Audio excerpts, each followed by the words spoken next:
Ahmad Muhsin.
Hello, chat.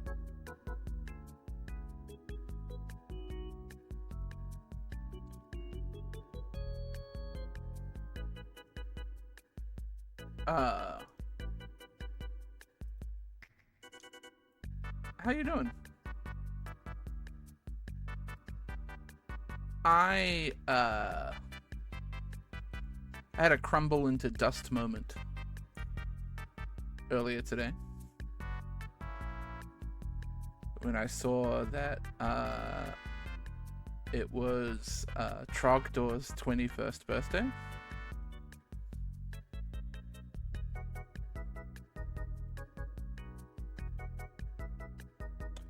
And I incredibly just turned into bones immediately. It was wild. Became a skeleton.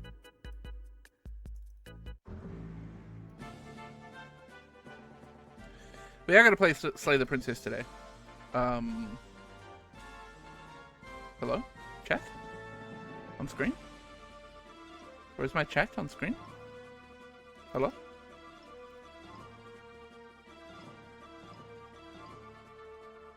Hello?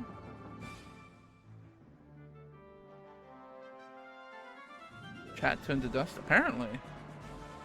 Tony, thank you for the 18 months. I appreciate it. Oh, there it is. It just took fucking forever to load, I guess.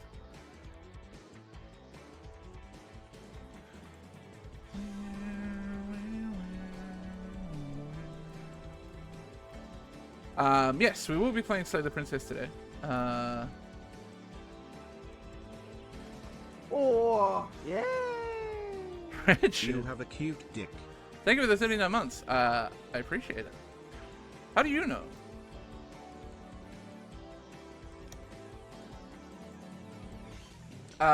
Yes, also. I just saw your Discord message. And, we should try it.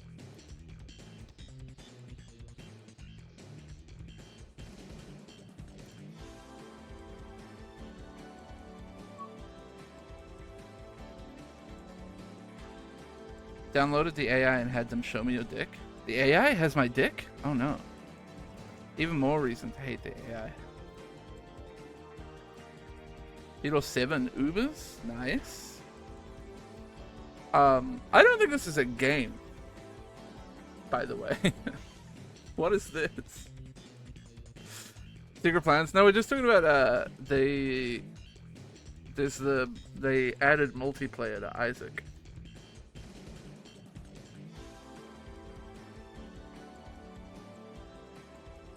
And so both of us are a little curious. It'd be interesting. I don't know if it might be fucked with ping, but you know, worth a try.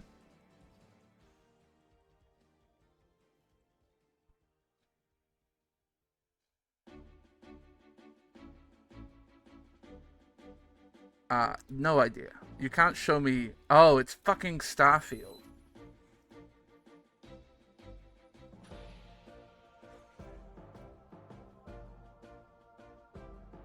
Which is funny because this is a Starfield. So good one. Good one, guess the game. You got me there. Oh. An aeronaut. Funny Brian noises. Thank you for the 45 months. Those Brian noises were so funny. Thank you. Is this... What's that one game where it's cold and everyone's set? Is it Frostpunk? No, I don't think this is the Frostpunk cover. I think the Frostpunk cover is different. There's a lot of people though, right?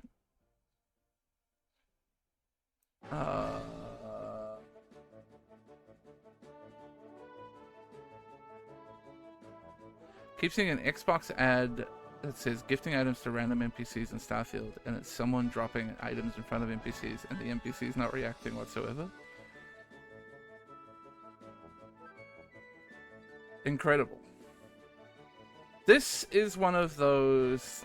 There's a couple games that have come out recently that are like wave city builder slash zombie wave horde survival things, and I bet this is one of those.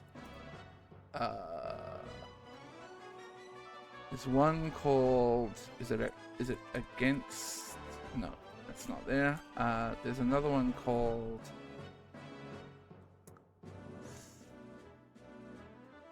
I don't know. I need more info.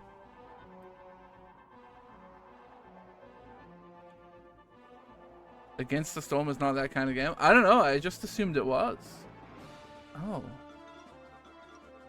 I have no idea. Ribbon?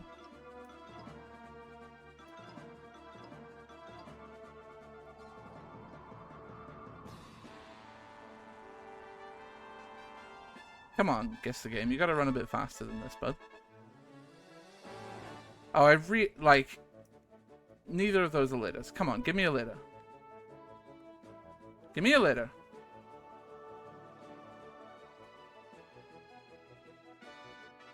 Give me something. Oh, fuck's sake. I have no idea what it's called. I think I've seen it. I think I've seen this game. I just don't know what it is. I can't place the name. And guess the game is running horrifically slow today. That's what it's called? They Are Billions? Yeah. I knew I'd seen... Richard, you played a bunch of this, right?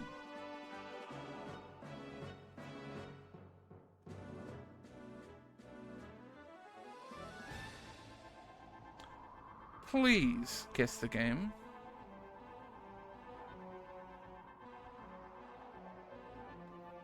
Good God. I might give up on the rest of Guess the Game if it's going to run that slow the whole time.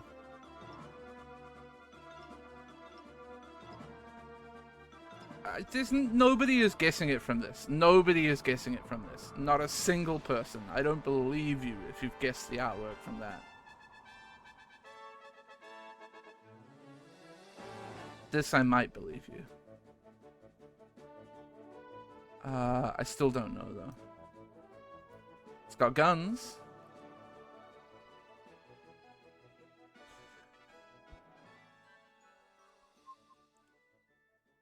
Please. Please, you have to show me the name. Please, guess the game, please.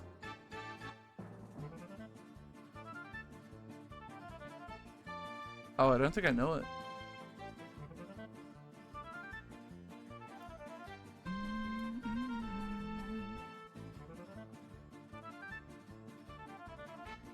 There's a bunch of games that have come out recently that are called, like, Killdozer and, like,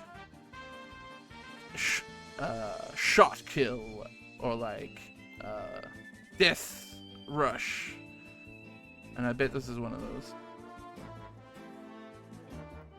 Where it's, like, hyper-violent, shooty gun.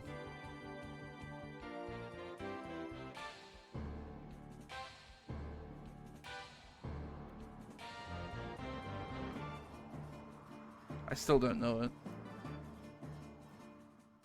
Ultra Kill, I fucking... See? I told you! Exactly the same name as all those names that I said.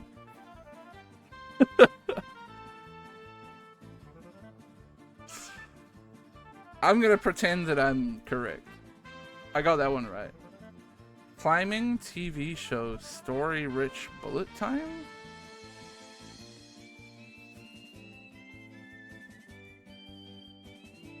Huh. TV show.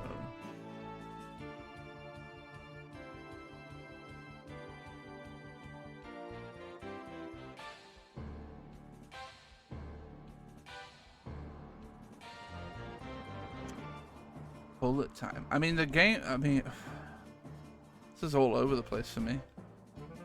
When I think bullet time in video games, I think like Max Payne.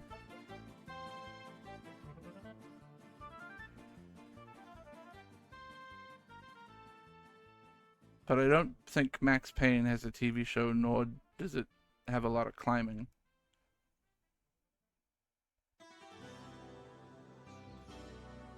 The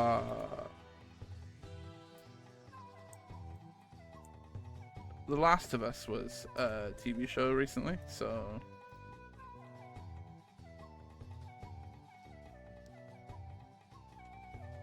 Cover system, male antagonist, moral decisions, male protagonist.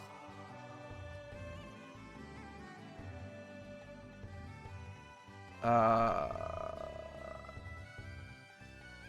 don't fucking know.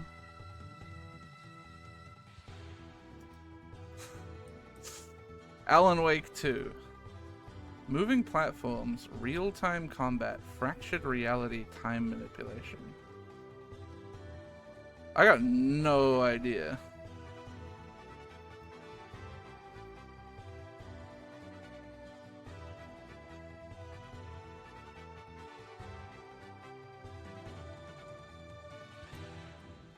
Control. Swinging platforms, temporal anomalies, hand-to-hand combat, in-engine cinematic.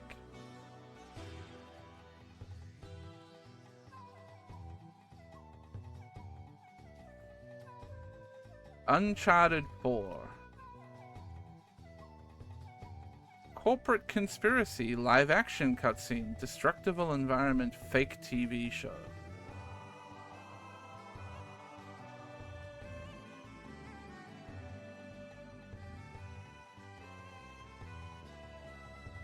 So there's... Why is the only game that I can think of that fits this category Alan Wake? Yeah, it's clearly 7 Days to Die. Cover... no idea, man. Surprising character switches. Character models based on actual people. This is Death Stranding. I have no fucking idea. Quantum Break.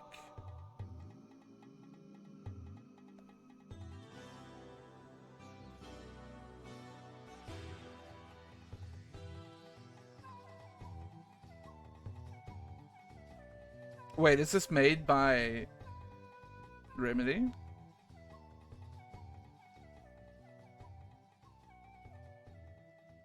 Never heard of it, I don't think.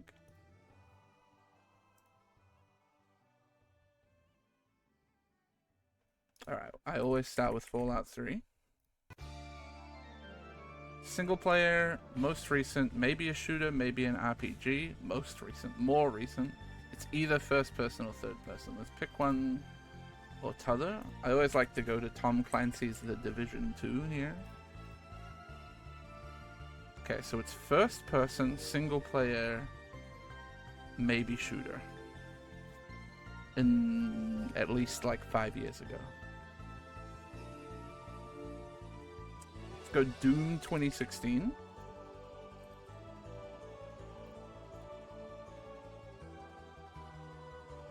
Okay, so it's first person plus.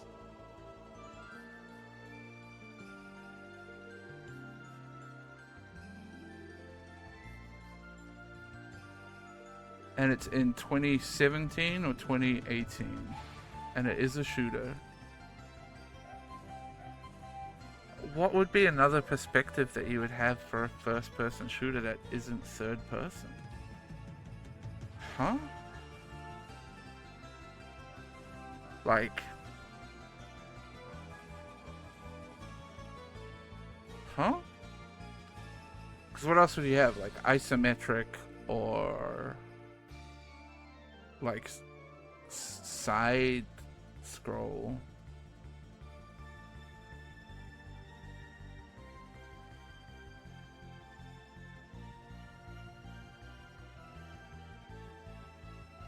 Huh?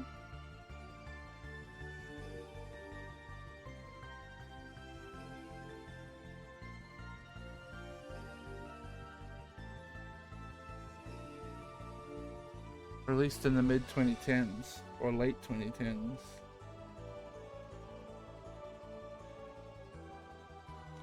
I don't remember games from this period very well. Trying to think about what else I might have been playing around the time of Doom.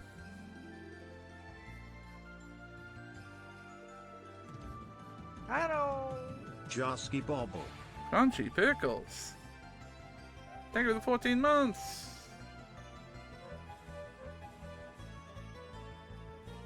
Wonder if I can do any category elimination here. Not really. Or theme elimination. I don't think so. And it's single player only is the worst part. Not often that I play a game that's like... or a shooter that's single person only. Single player only.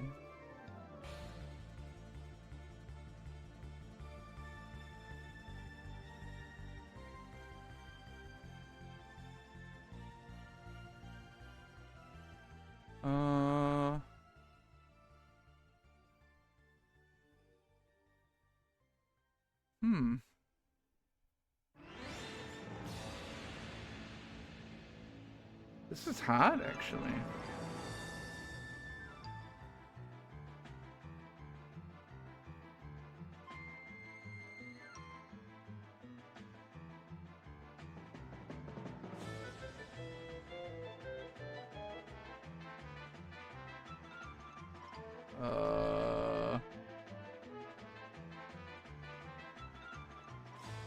Let's try and cheat and get a year to help us with the guess. Oh no, wait, I should have gone the other way. FIFA 17. You still fucked up and didn't actually get the year. RE engine. Oh.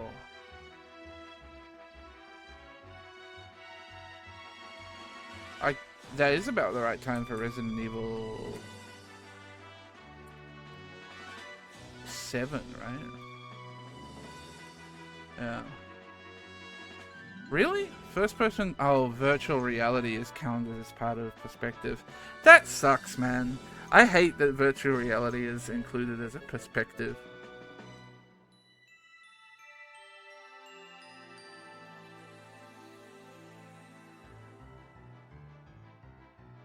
That's an annoying category.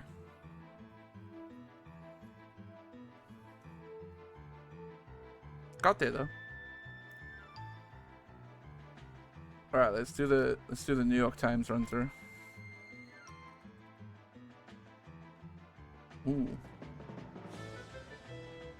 I like Lunar here. I like lunch. Too easy. Let's go to connections. Soup Slate Cream Pad. Good first line. Syrup Shield Pod Ticket. Ballot Tablet Coat Cushion. Capsule Green Buffer Roster.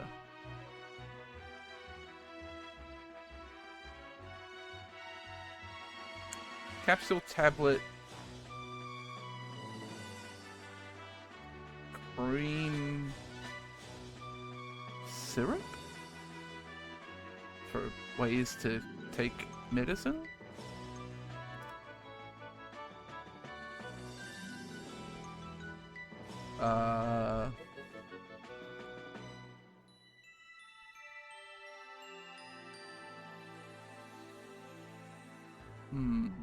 Shield, buffer, coat, cushion? Feels right to me. Ooh.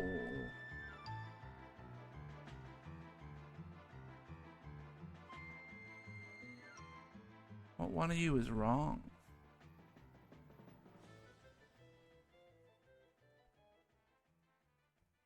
Could be coat.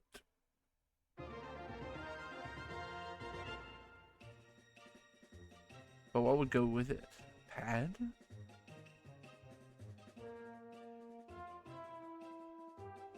Because I think we could have like coat check, ticket check.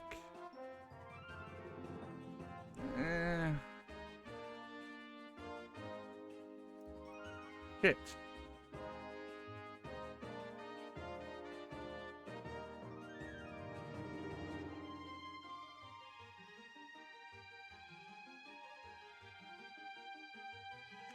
Soup. Where does soup go here?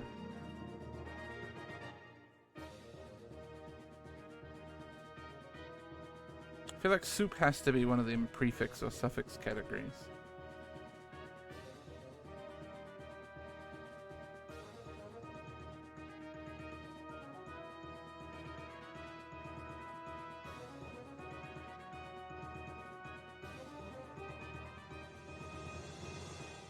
Oh no.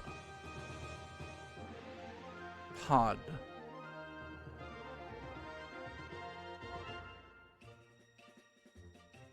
Pea soup. Pea pod. Green pea.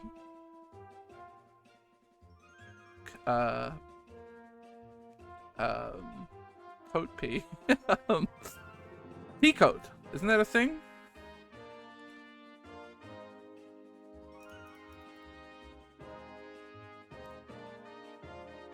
Oh, he's so smart.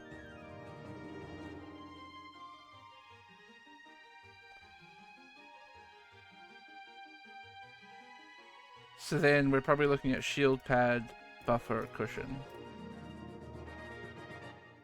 And then what's these? Ticket, slate, ballot, roster, just like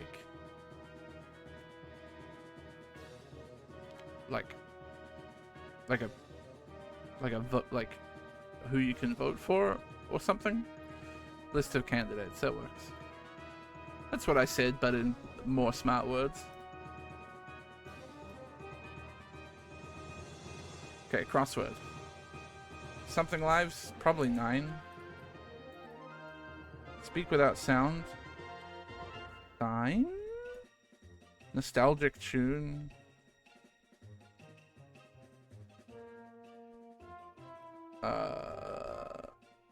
Golfer's Errant Shot 1 and Golfer's Errant Shot 2? Spanish for chicken. Oh, it's not 9. This is pollo. Sound component, I'm not sure. Fetch item during a walk in the woods.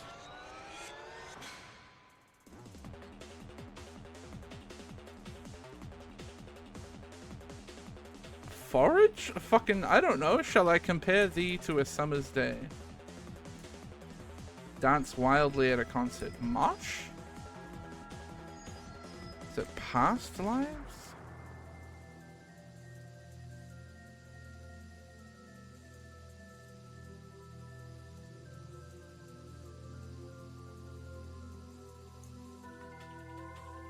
Oldie for a nostalgic tune.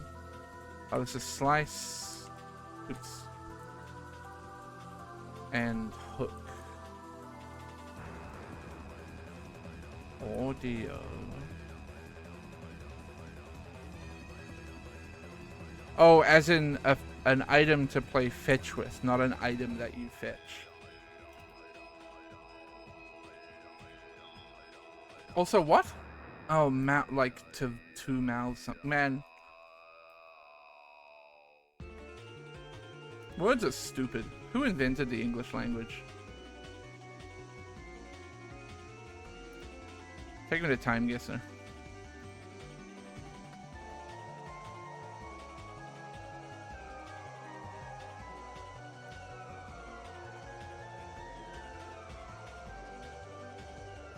Stuttgart. 21.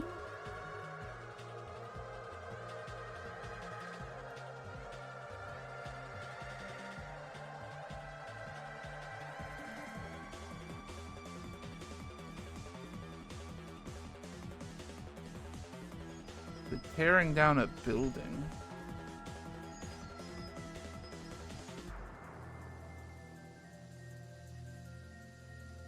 How old is that phone? It looks pretty small. Most phones aren't that small these days, I feel like.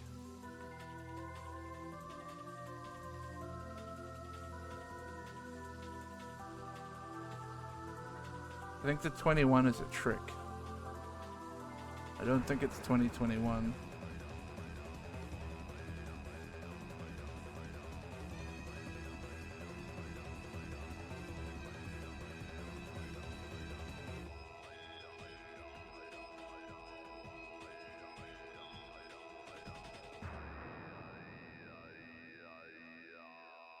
So we're obviously in Stuttgart somewhere.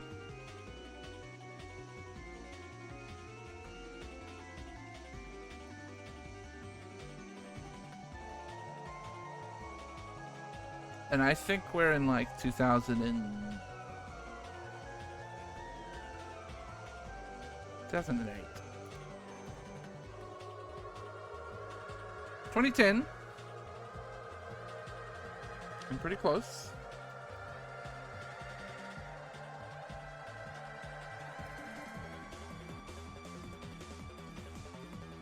Oh, we're old now.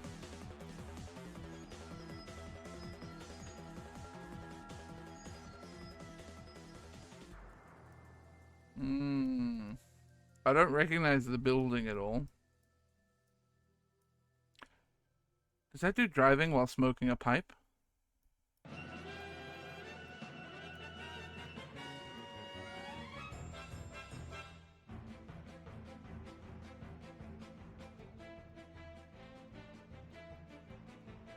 It seems French, but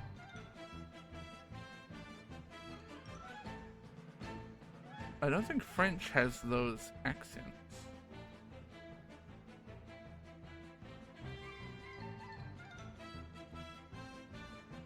Académie Nationale de Musique. De Musique.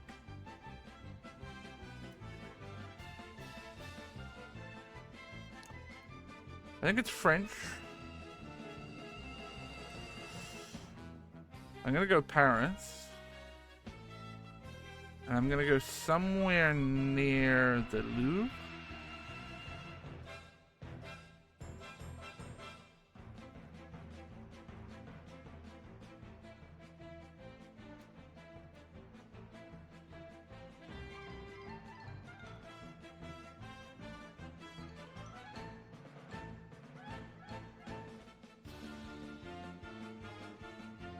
I was thinking somewhere near Place de la Concorde, but I'm unsure. I'm trying to remember from my time in Paris.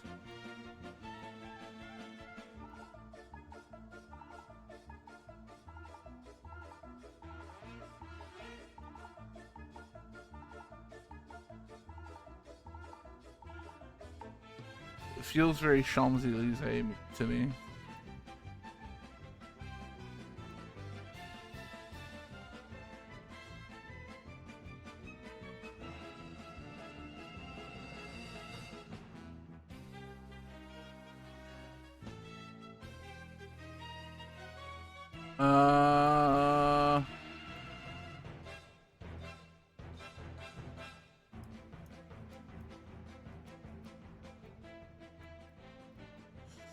Fuck it. I'm going somewhere here, and I'm gonna go in 1950 something. These cars is old. I'm gonna go like 55. 54, and it was Paris. Just further this way.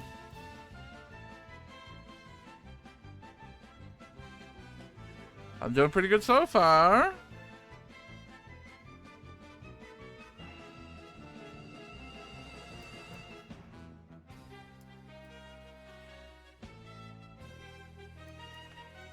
Italy, I think?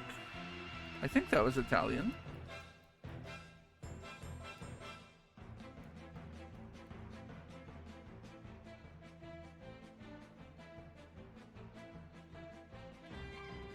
Not a lot of other information to go off, to be honest.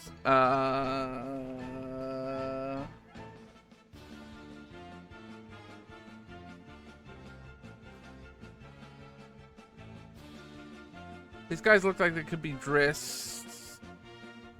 Could be the 70s, could be the 80s.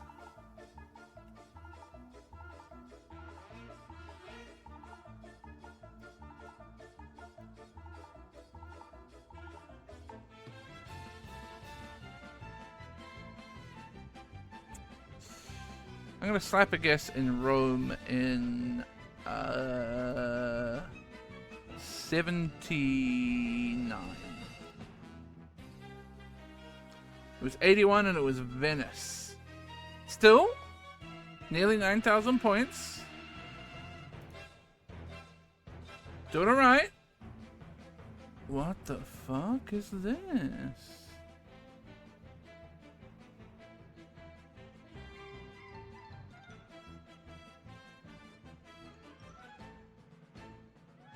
I don't have a clue.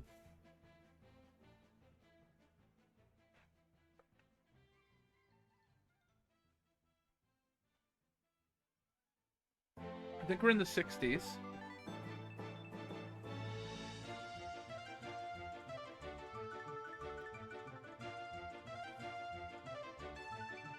The only thing I have to go on is this as a potential flag. Maybe national flag.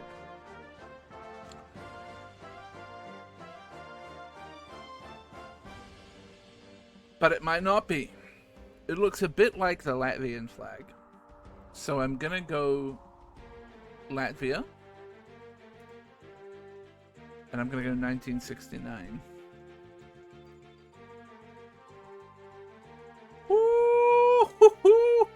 I was way early.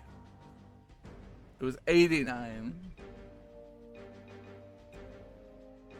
The Baltic Way, a human chain of 2 million protesters spanning the 3 countries protesting against Soviet occupation of Baltic states. Wild. 2 million.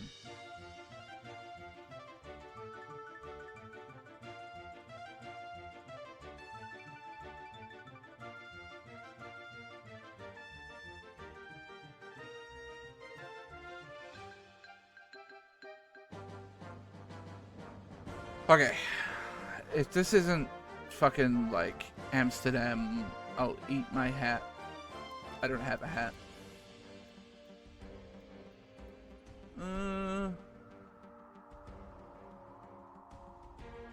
Could be Germany. I'm unsure about that sign.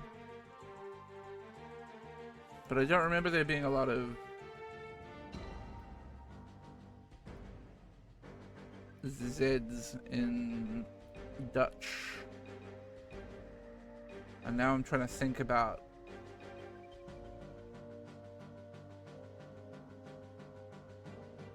Dutch names that I know. Extra courting, just so you know there's extra courting. I mean, this seems like some kind of cycling event for sure. Again, I feel like late 60s, early 70s is the vibe here. Maybe even late 70s. But kind of veering into 80s fashion a little bit.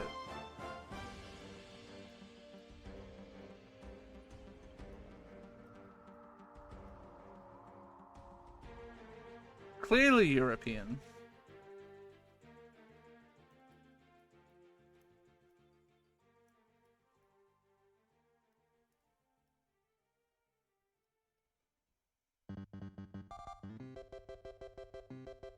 I'm gonna go Germany, but I'm gonna go like this end of Germany, so I'm near the Netherlands. And I'm gonna go in Dusseldorf. I'm gonna go 1981. 82. Fuck, it was Amsterdam. I should have just put it in there, you idiot. Why would you doubt yourself? Over a fucking Z. Could have been the greatest round of my life. 43,177. Not bad. Everything was in Europe, huh?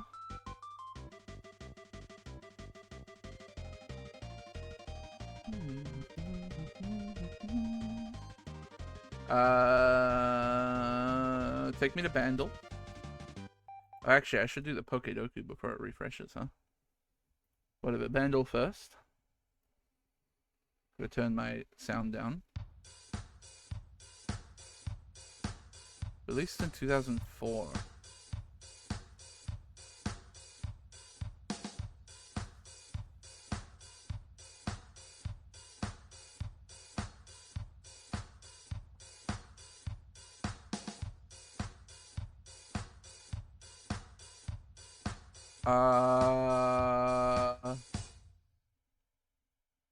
Cold shot. And I'm gonna be a fucking genius. I think I'm right. I'm pretty sure this is Take Me Out by Franz Ferdinand. Oh, he's so good. He's so good.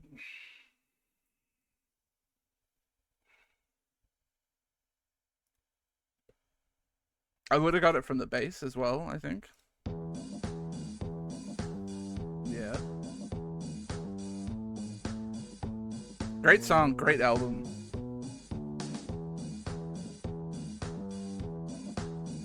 This album came out in a time when I was an even worse of a musical dickhead than I am today. I have to hear the voice cover.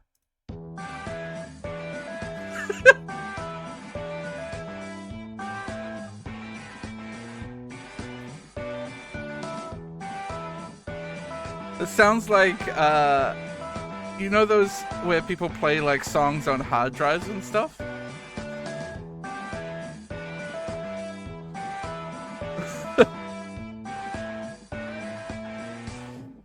Take me out.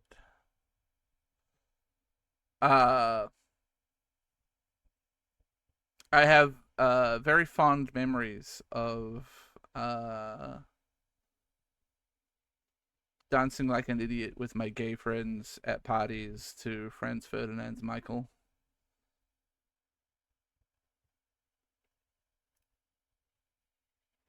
So come and dance with me, Michael.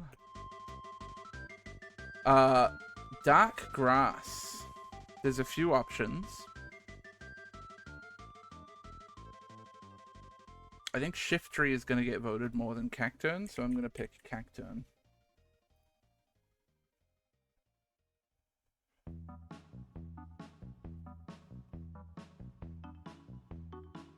Poison Grass. So many options. They're everywhere. I'm going to play it pretty safe and pick Gloom. A grass starter.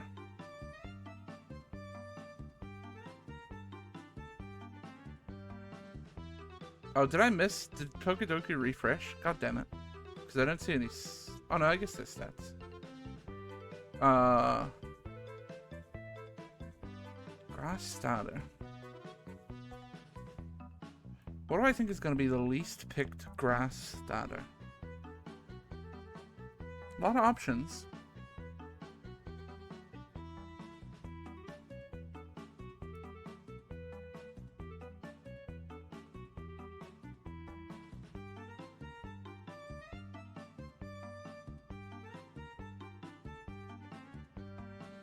It's gonna be probably one of the middle evolutions.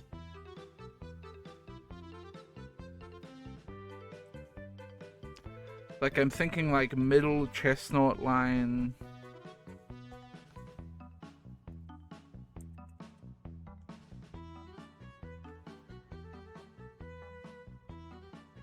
How is the first one called Chespin, the second one called Chestnut, or the third one called Chestnut, but the middle one is called some other shit? Pin.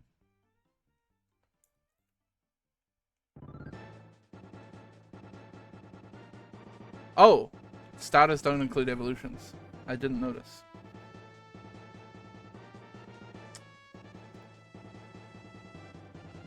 Okay. Alright, so let's run through them in my head then. We got Bulbasaur. We got Chikorita. We got Trico. We've got the Turtle, Turtwig. We've got Snivy. Got Chespin. Got Rowlet. You got Monkey. And you got the green one. Cat. I think it's probably going to be Chespin or maybe Snivy.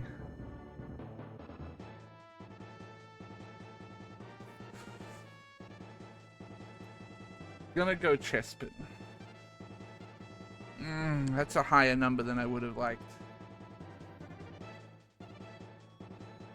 Dark Fire.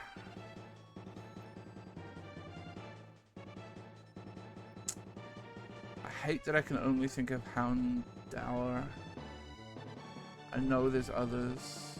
Oh, Big Cat, right? What's his name?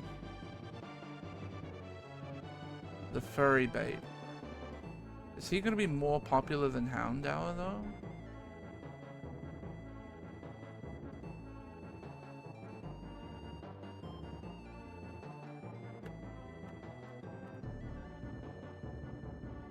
I'm gonna go with...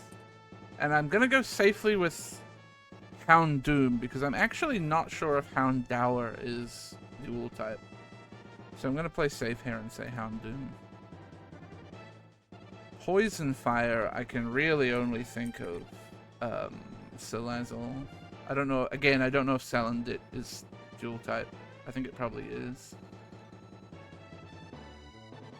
Fire Starter, the least popular Fire Starter. Again, let's run through them all. So you got Charmander,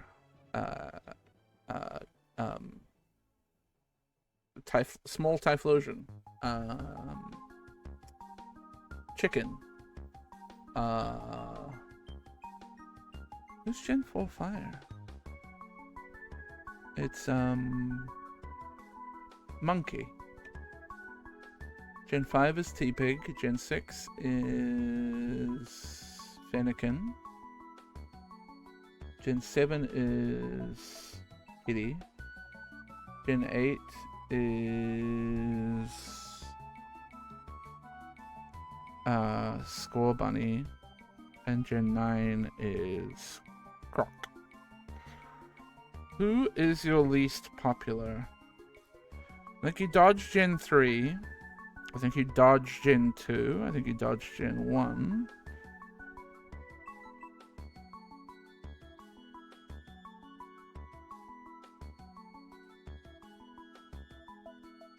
T-Pig's a shout. It's gonna be Gen 4 or 5, I think, here. Maybe Scorbunny as well. I learned apparently that a lot of the internet hates the Sword and Shield starters for some reason. And I don't understand it.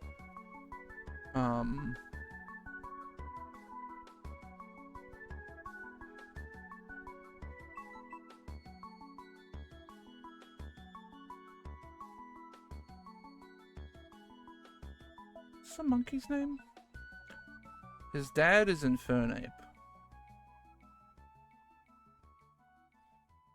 Chimchar is the monkey's name. I'm gonna go with Chimchar.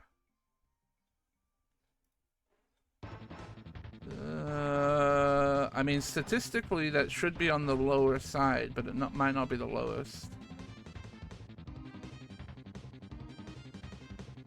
Dark Unova? For some reason, this is always the stereotypical dark type in Unova for me. For some reason, this always ends up being a low pick. And I don't know why. Poison Unova. I should know this. Team Plasma only uses poison Pokemon, like forever. Is it Whirlipede? Is that a Unova?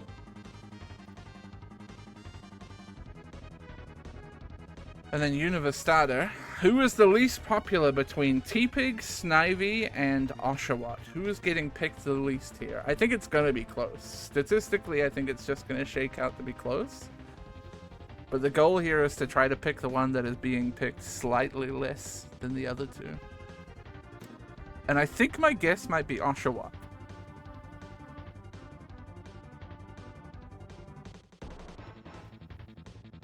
Maybe T-Pig.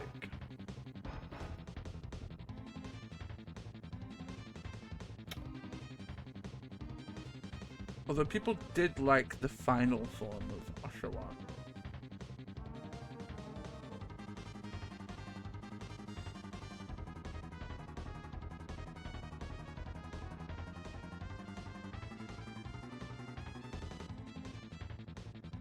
I'm gonna go T-Pig.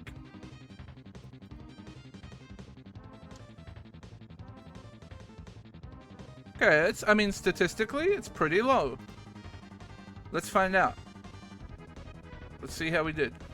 Okay, Oshawott was the biggest by far. And T-Pig and Snivy were pretty much bang on. I don't know, maybe it's just me, but I think Oshawott sucks shit. Sorry. Oh, I forgot Garbodor was from Gen 5. Always forget Among Us is a Gen 5 too.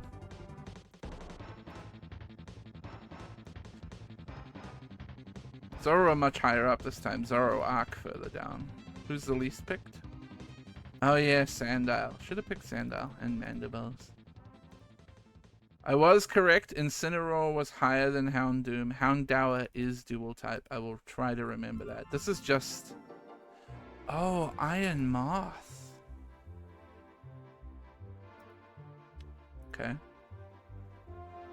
The most popular picked fire starter was T-Pig.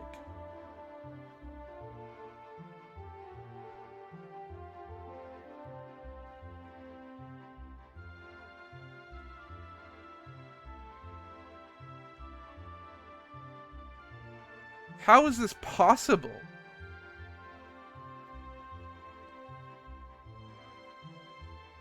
In the end, Scorbunny was the least picked. Yeah, I think Scorbunny was a good idea. And it's pretty close, actually, between Fuecoco, Torchic, and Scorbunny, huh?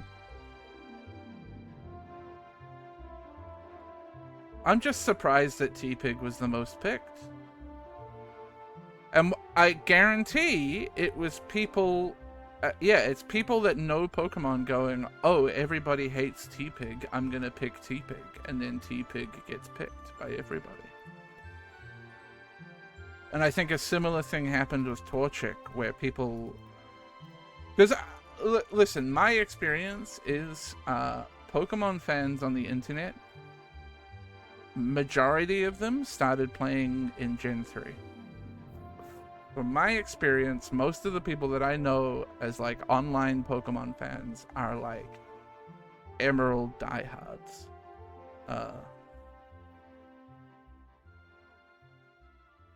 So I think they all would have thought Torchic and gone, no, I won't pick Torchic.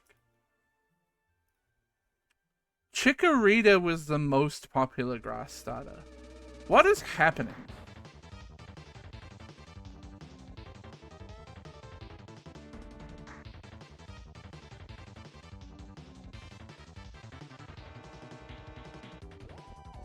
And Snivy was second, and Chespin was third.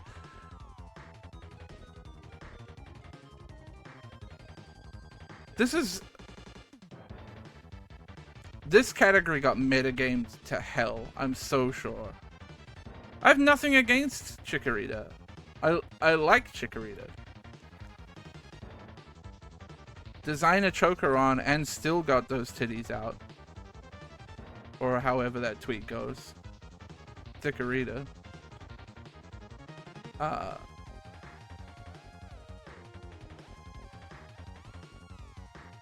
But like, there is no way Chikorita is the most popular grass starter. Just not possible. Mind you, there's actually not a huge... I don't think there's a huge groundswell of love behind grass starters in general, huh? Chikorita may be up there in terms of one of the more popular ones besides Bulbasaur. Because, like, Trico turned to shit in its final evolution. Turtwig's pretty cool. For some reason people hate the Gen 8 starters. I always thought Rowlet was pretty, like, beloved.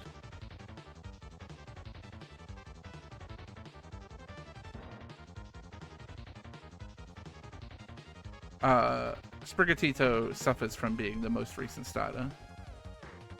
So, like, it's uncool to pick the most recent starter as your favorite. It's crazy that Chespin is so high in my books, though. How do we... Oh, yeah, we looked at everything else. Fuck. I mean, we did okay. I could have done better. What was the least popular grass poison? Venusaur Mega. Followed by Bellsprout. Oh yeah, and this one. Brute Bonnet is grass type. So is Wo-Chien. I always forget about the legendaries from the most recent gen.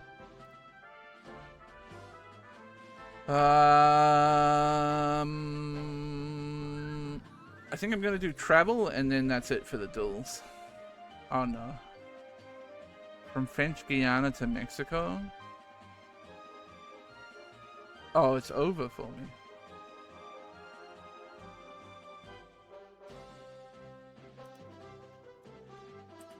So Colombia's got to be involved.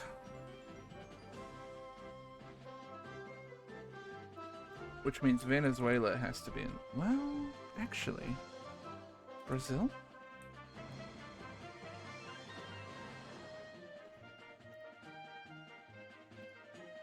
Yeah. And now I struggle. So, I mean, I think Panama, again, is one of those countries that has to be involved.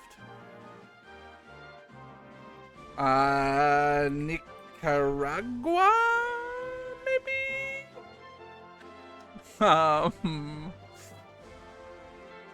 Guatemala, maybe? Okay, so I feel like I have two countries in between here.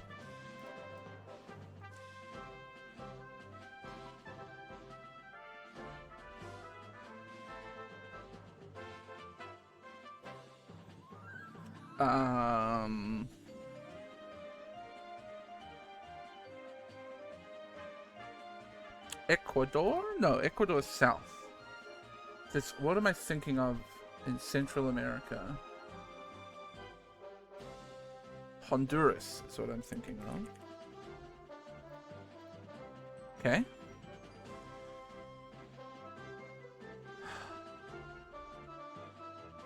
And the last one is...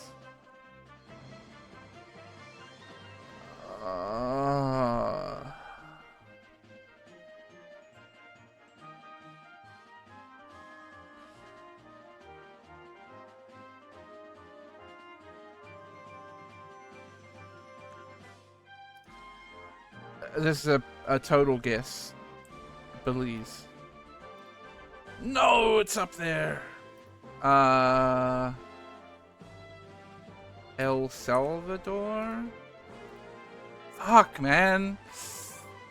What's here? This is I'm gonna be so mad.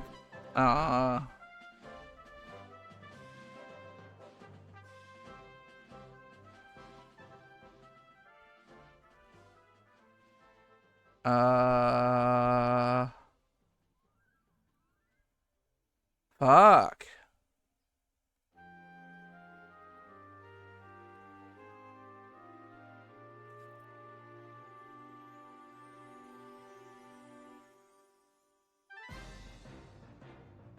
What the hell? Oh no. My geography. It's so bad.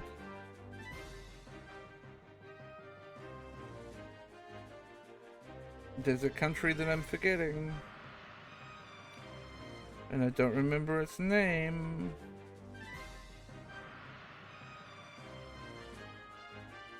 Is there like a San something? No. Oh.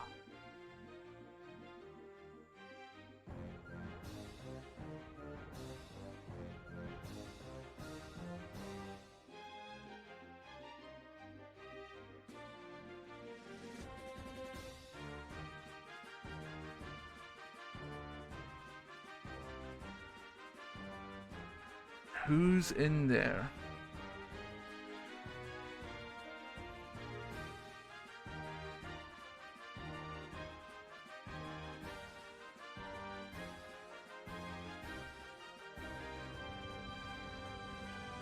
Nope. I need hints. Yep. I mean, I knew that one. Show country initials. I need it. It doesn't show. Ah, Costa Rica. Forgot about Costa Rica.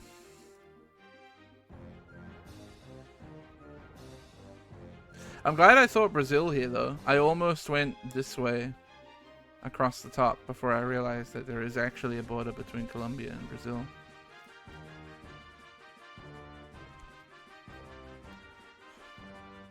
I'm going to try and remember Costa Rica for the rest of my life. Will I? Probably not. But I'm going to fucking try. Alright. I would go to Contexto, but Contexto can take a while. And also can crosswords. And it's already getting a little late. So let's...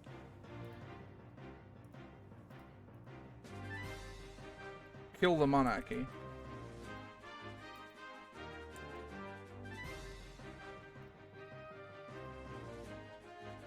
Shall we?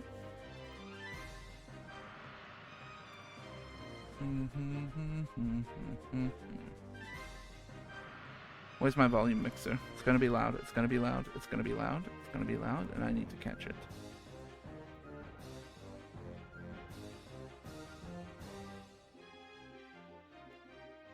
Spotify, be quiet.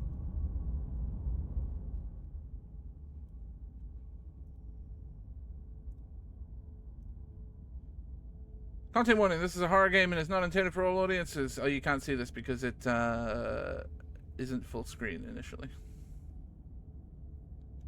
What is it, Alt-Enter?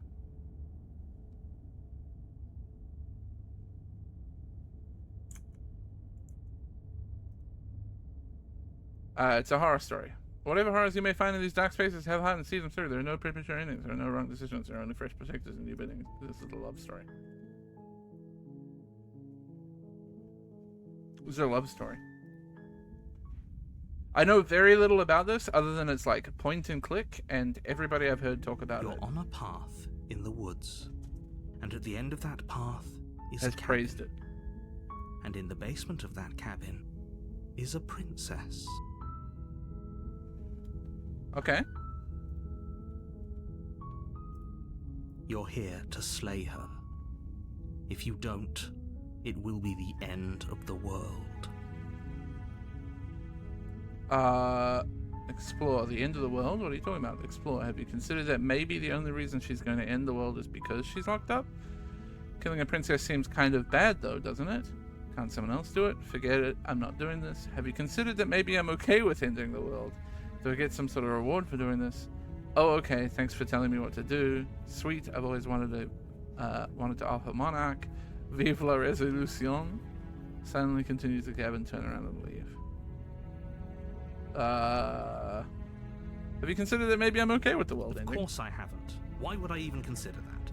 Nobody wants the world to end. A bold statement, bud. I mean, maybe some people do, like nihilists or very, very evil people, but surely you're not one of those, right? That's a bold value judgment to place on people who don't want the world to exist.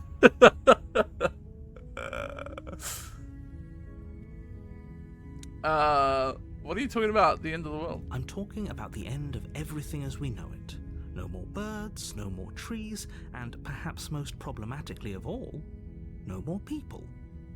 You have to put an end to her. But how can she end the world? Don't linger on the specifics. You have a job to do here. Just get in there and do what needs to be done. We're all counting on you. But you... Do you have any evidence to back this up? Look, you're already on the path that leads to the cabin. Why would you be here if it weren't to complete a very important task? You've made it this far, you might as well reach the end of your journey. Can't someone else do this? Oh, if only that were the case, but I don't make the rules. I have to say, I'm surprised at your reluctance thus far, but unfortunately for the both of us, you're the only one who can pull this off. Like I said, I don't make the rules, no matter how much I wish I did.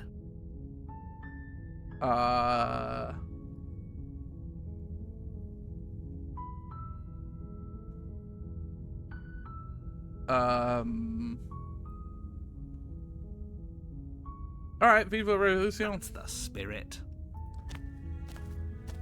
You make your way up the short path to the cabin. You'll find the princess within. A warning before you go any further. She will lie, she will cheat, and she will do everything in her power to stop you from slaying her. Don't believe a word she says. Okay. We're not going to go through with this, right? She's a princess. We're supposed to save princesses, not slay them. Hold on, can the dialogue be a little louder? What I'm gonna do is I'm gonna turn down the music and sound a touch. And bump the master volume on my end. Also... boil effects?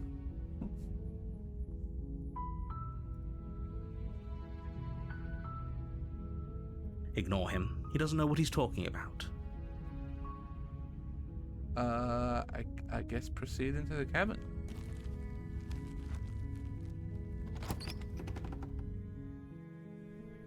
The interior of the cabin is almost entirely bare. The air is stale and musty, and the floor and walls are painted in a fine layer of dust. The only furniture of note is a plain wooden table. Perched on that table is a pristine blade. The blade is your implement. You'll need it if you want to do this right. Sure, I'll take the blade. You take the blade from the table. It'd be rather difficult to slay the princess and save the world without it.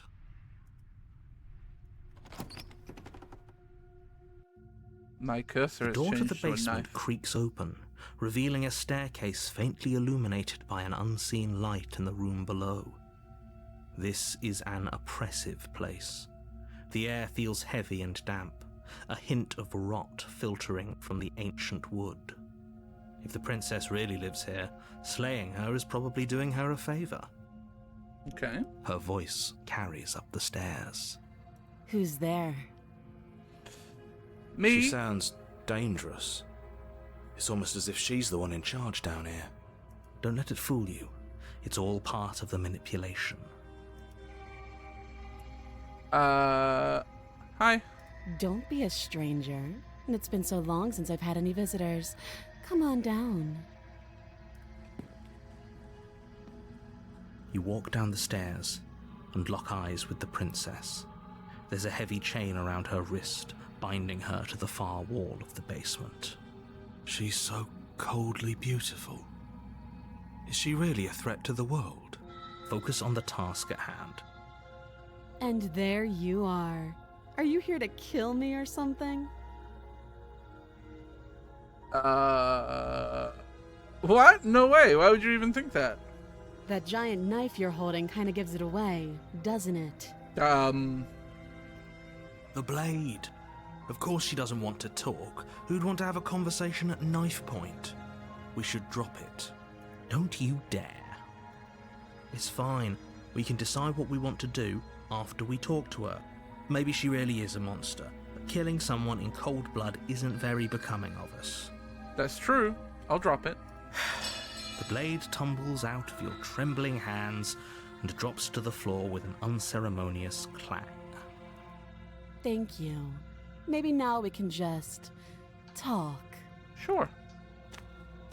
Against your better judgment, you step forward to speak with the princess face to face, unarmed. This narrator seems like a bit of a We'll dick. be fine. I don't know what you're hoping to accomplish here, but I can assure you there's no reasoning with her. Just make sure you don't forget about the blade on the floor.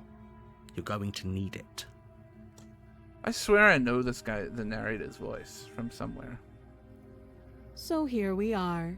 What an awkward start to a relationship.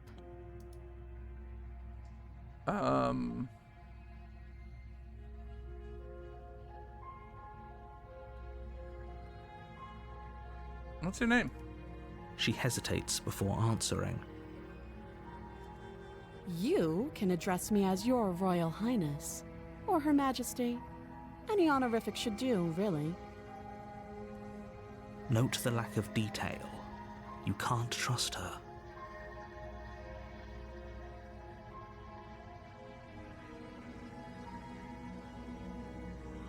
Are these scratches on the wall? Or just like artistic? How long have you been down here? Too long. Again, she offers no specifics. No matter how hard you try, you'll never get a straight answer out of her.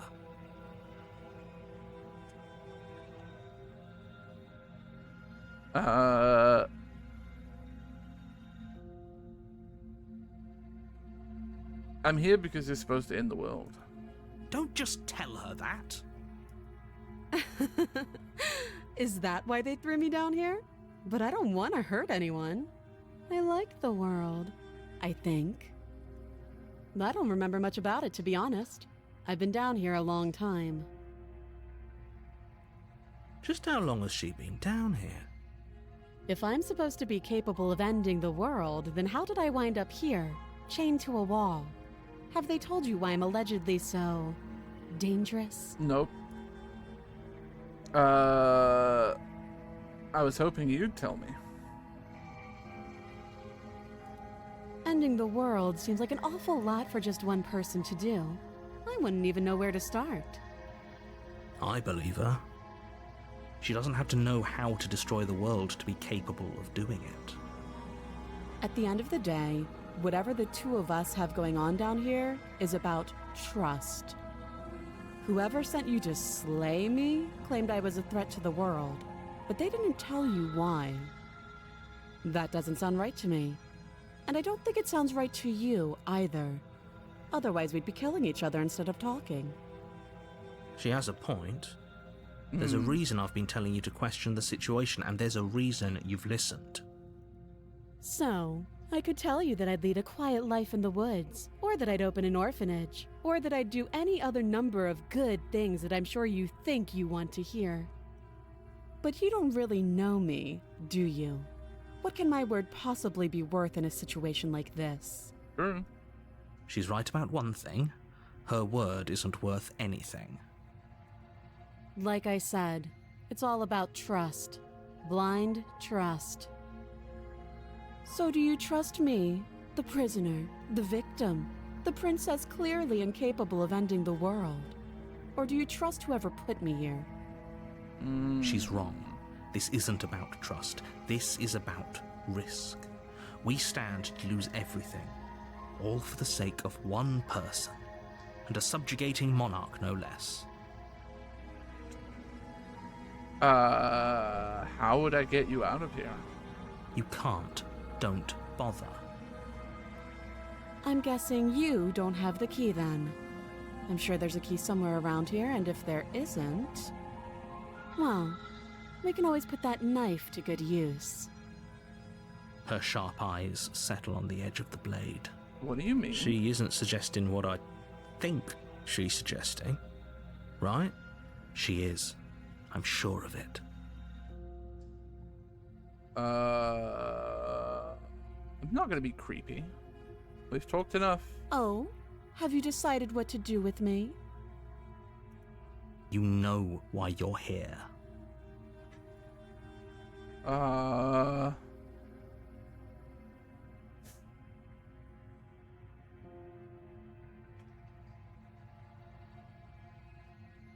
feel like I'm in a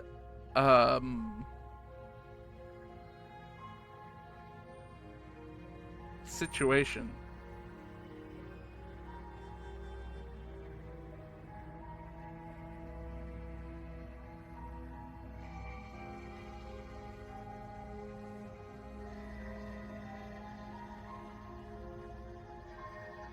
I'll keep you locked away down here, at least for a bit. We can get to know each other better while I decide what to do. That seems like a pretty good compromise.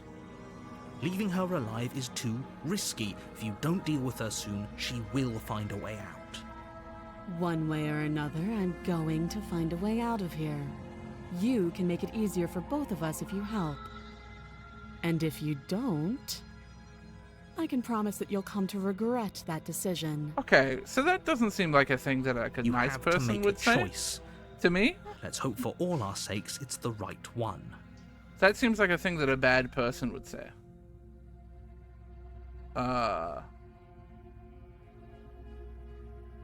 Sorry, bud. You charge the princess, blade trembling in your hand, but you've already lost the battle. Uh-oh. She casually sidesteps your thrust before knocking you to the ground with a single blow from her elbow. We shouldn't have hesitated. But she doesn't stop there.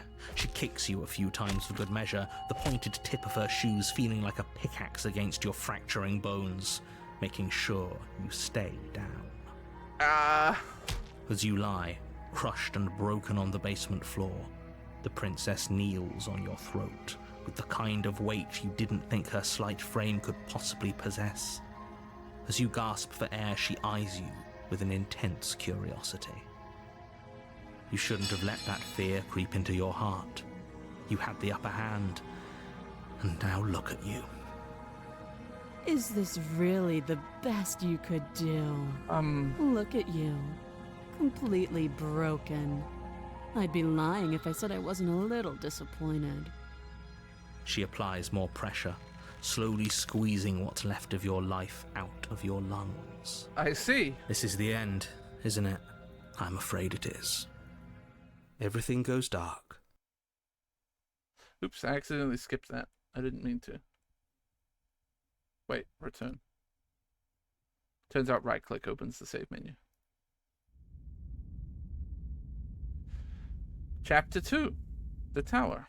You're on a path in the woods, and at the end of that path is a cabin. And in the basement of that cabin is a princess. You're here to slay her. If you don't, it will be the end of the world. I'm getting a terrible sense of deja vu. A terrible sense of deja vu? No, you don't have that. This is the first time either of us have been here. Well, it isn't, though. If he doesn't remember what happened, then maybe it's best to keep it that way. You know I can hear you, right? It's going to be a lot harder than you think to keep secrets from me. What does it matter what he knows? There's nothing we can do to stop her. She's just going to kill us again. She is not going to kill you unless you let her. But slaying the princess and saving the world is going to be much more difficult than it has to be if you spend the whole time second-guessing yourself. This is more than just deja vu, though. I'm pretty sure this whole thing literally just happened. It hasn't. Or if it has, I certainly haven't been a part of it. We've just met for the first time, you and I.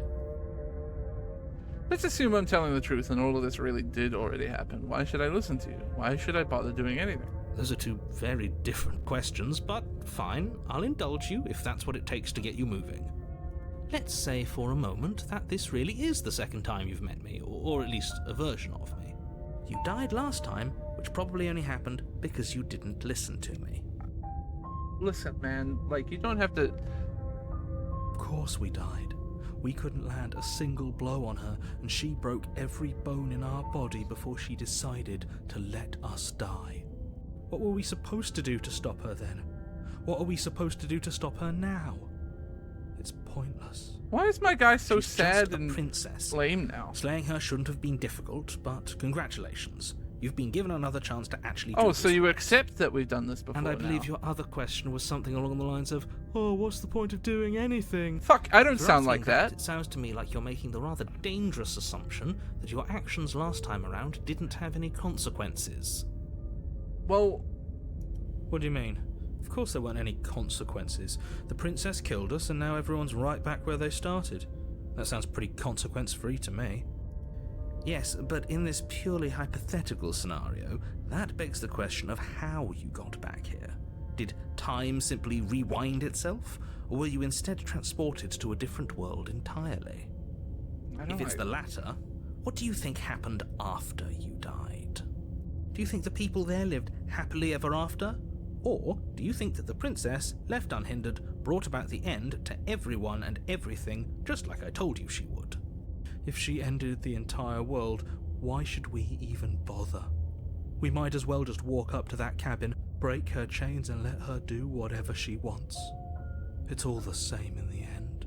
Just because she's capable of ending the world doesn't mean you're not capable of slaying her. Both of those things can be true at the same time. So chin up. I believe in you. Well, let's talk about this princess. Just be quick about it. She killed me last time around. How can I make sure that doesn't happen again? Like I said, if she killed you, it was probably because you didn't listen to me. Don't talk to her, don't trust her, just go in, do your job, and save the world.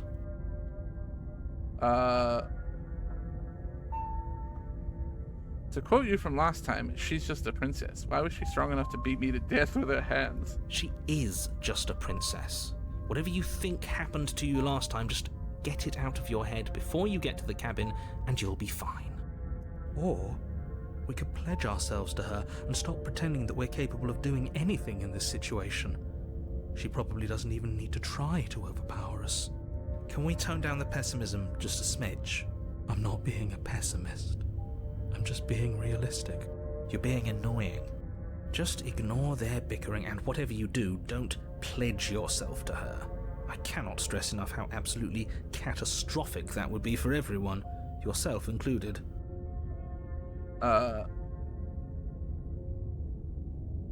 Who locked her in that basement? What is this place? People locked her in that basement, and I told you what this place is. It's a path in the woods. Don't overcomplicate things. If people locked her away, why couldn't they slay her? Why is this falling on me? Look, I'm not supposed to say this, but it's because you're special. You're the only person capable of doing this. Call it a prophecy, if that helps, but it's just the way things are. Oh, I didn't know we were special. Of course you're special. Why else would you be here? Who cares if you think we're special?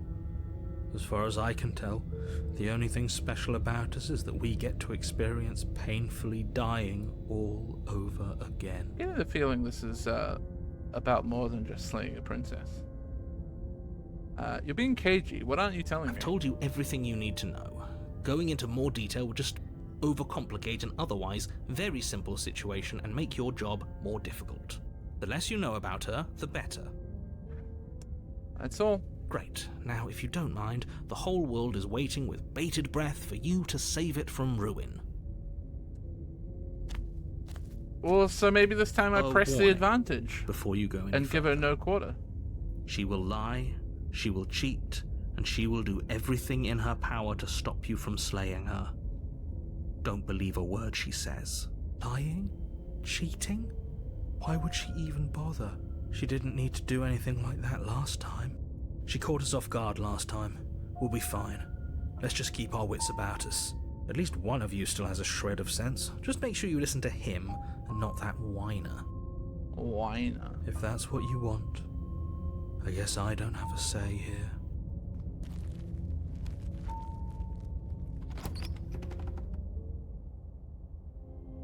The interior of the cabin is larger and more grandiose than its humble exterior would suggest. The only furniture of note is a massive marble altar with a pristine blade perched on its edge. The blade is your implement. You'll need it if you want to do this right. Why do we feel so small? We don't feel small. We are small. You didn't say anything about the mirror on the wall. That's because there isn't a mirror. There's the altar, the blade sitting on the altar, and the door to the basement. There's nothing else in here. There's very clearly a mirror right there. There's definitely a mirror. There isn't. Who cares if there's a mirror? We're all going to die anyway. And I'm sure that if we looked in there, we'd just see something sad and miserable looking back at us. We don't need any reminders of what we are.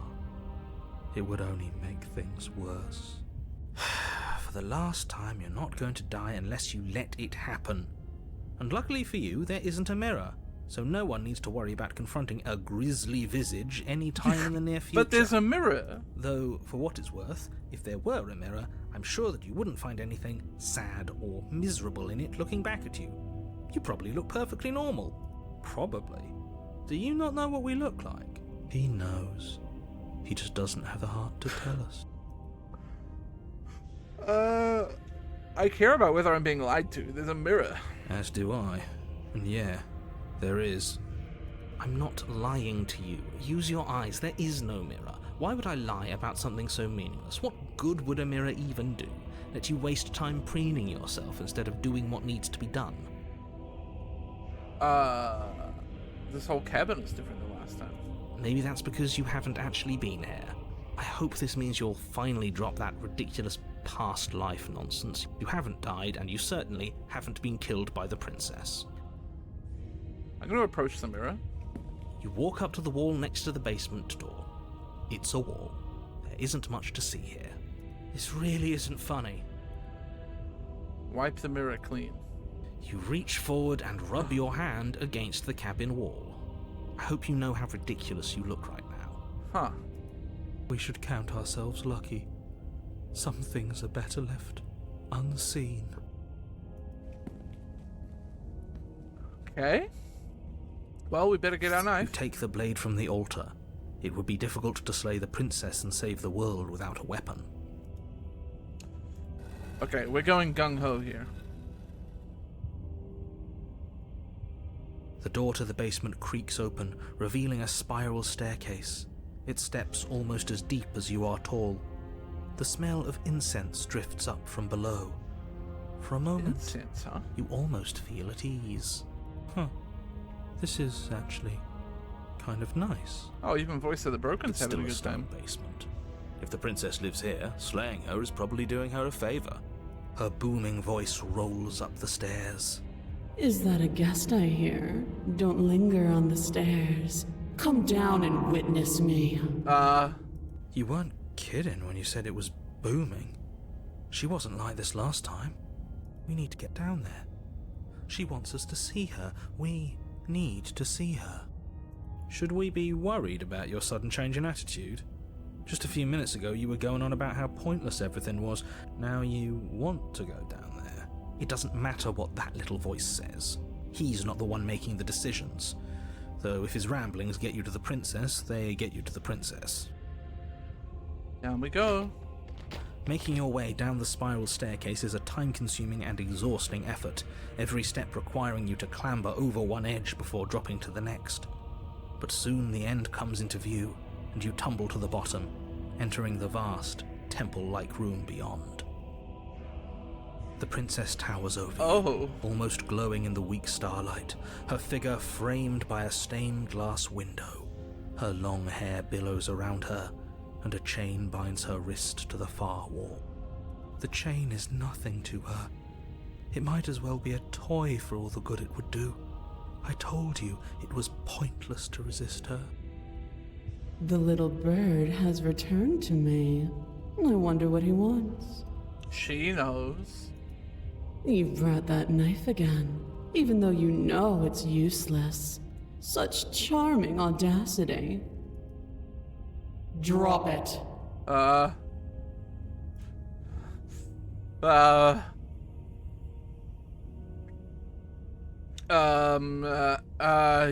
Yes, ma'am. The blade slips from your fingers and clatters uselessly to the floor. We didn't have to do that. No, we did. we Yet did. you did. She's so much more than us. You wouldn't understand what it feels like to be in her presence. Oh, I understand what's going on, and you'd better snap yourself out of it. Kneel. Okay. On her command, you fall to the floor, knees painfully connecting with hard stone. That's my good little bird. Now, why don't we talk? The last time we met, you told me I was destined to end the world. That thought wrapped itself around my heart. It has pulled at me since the moment I squeezed the life out of your broken lungs.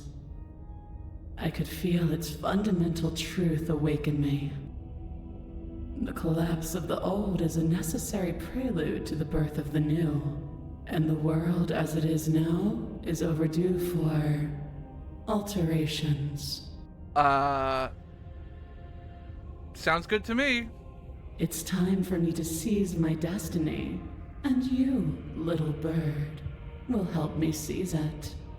Well, that gives away the game, doesn't it? It certainly does. And beyond that, it more than lends credence to our conversation in the woods. I don't love the thought that in some other reality you failed to destroy her, but what's done is done. I can only hope it helped you learn a valuable lesson. Uh-huh. You are the only one who can deal with her. And if you don't, well, she's let you know what will happen, hasn't she? Then you shouldn't have trusted us with her destruction. She is inevitable. Can't you feel it? He's being melodramatic, but he's not exactly wrong, is he? What are we supposed to do to stop her? Honestly, at this point, it's like, what are we supposed to do? I don't think I'm stopping this. Okay. First things first, you're going to have to stuff those pessimistic thoughts someplace far, far away and commit yourself to what needs to be done. The stakes of the situation should be perfectly clear to everyone now. What you don't If understand, you're going to save the narrator, world, is you that have she's to have kind of faith hot. that you can pull this off. You can't win a battle that you've already lost in your mind. What would you have me do? What do you have planned? All you have to do is break these chains and set me free. If you're so powerful, can't you just break the chains yourself? Don't be rude. Of course she can. It's not rude to question someone who's apparently trying to end the world. That's exactly why it's rude. We should know our place. I can, easily, but that isn't what I want to do. The story of a terrible and bountiful god unbounded of her own will is no story at all. It's not worthy of everything I am, or everything I'm bound to become. It isn't even worthy of what I was. The destruction in Genesis that's to follow in my wake is deserving of a song that can echo for eternity. The song of you, being so struck by my glory, so overwhelmed by what I am, that you feel you must deliver me into the world. And from your act of utter devotion and submission springs a new dawn, a better dawn. Submit now, submit later. It makes no difference. Because in the end, no matter how vainly you struggle against me, my will triumphs over yours.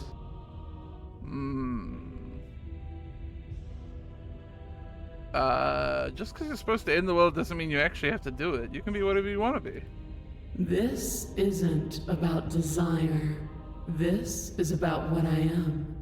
And I have little interest in discussing destiny with one that cannot see the divine truth that shines in my heart. I have questions for you before I decide to do anything. Know the limits of your privilege, little bird. There's an empty place at my side for you to fill, if you'll have it. But it is not a place for an equal. It is a place for something worthy to be kept. A priest, perhaps, or a pet. Oh, Jesus.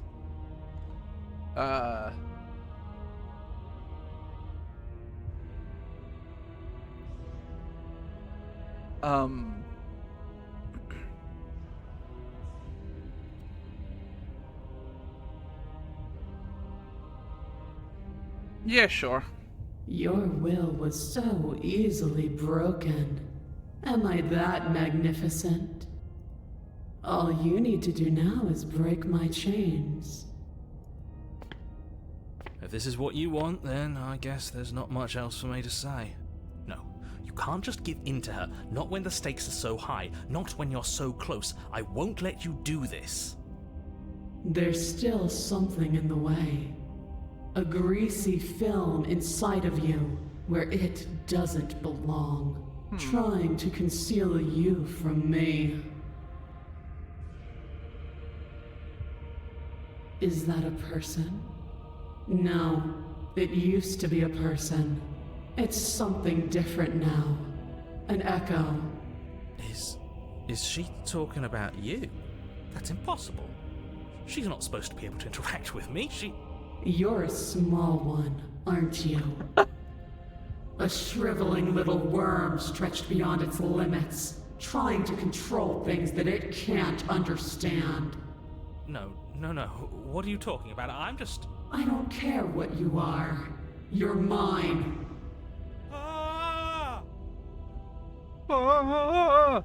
Rise, my little bird. Without hesitation, you're brought to your feet.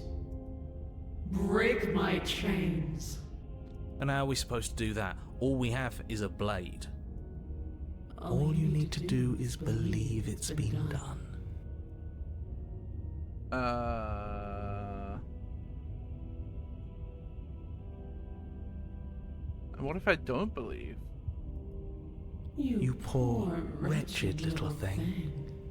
You already do believe. You've always believed.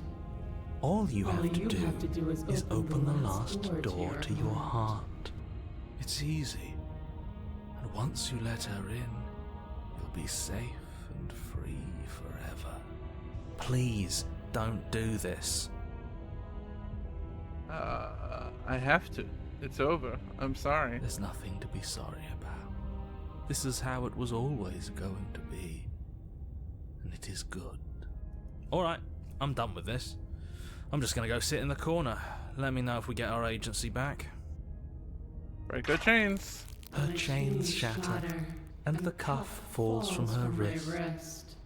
She is loose, and the end is upon us. What a good disciple you are. Come, it's time for us to leave. Okay. What happens now? Nothing. And then, everything.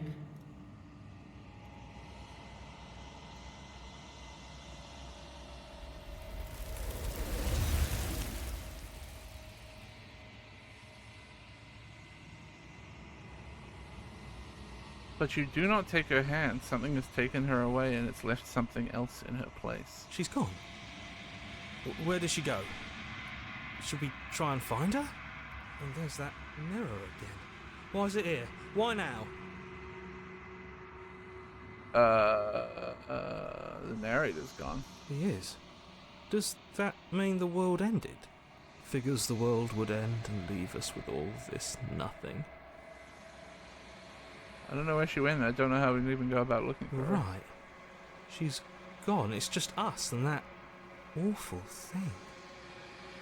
I feel anxious. Does anyone else feel anxious? I think I'm supposed to look in the mirror. There's something dreadful about it. I don't think you should. I don't want to look at us. I'm begging you, don't do this. The mirror never scared you before. It's different now. It feels, I don't know, final. You approach the mirror. silence as you reach forward. They're gone, but the mirror remains. It's time for you to see what's in it. It's you.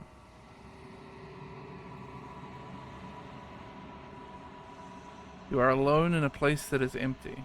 It is quiet here.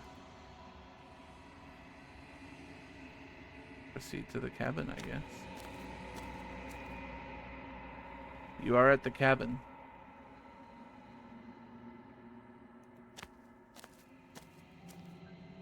Something finds me in the long quiet and brings me the gift of a fragile vessel.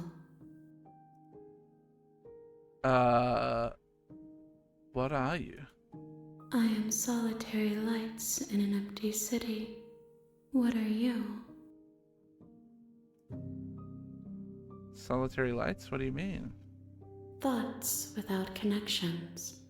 A dim and nascent network. I wish to be more. What do you think I am? I think that you are like me. We are oceans, reduced to shallow creeks. The gift of a fragile vessel? Yes, nerves and fibers to feel the worlds beyond, perspectives to make my own. This one is dominance, a figure capable of bending everything to her will. She will make for a terrifying and divine heart. Do not mourn her, for she would not be able to mourn you. I mean, I don't know who she is. Why would I mourn her? Is this the end of the world? How can the world have ended if we are talking? Do you know the narrator? You are the only thing I have ever known. The space we're in is vacant. Nothing comes here but us.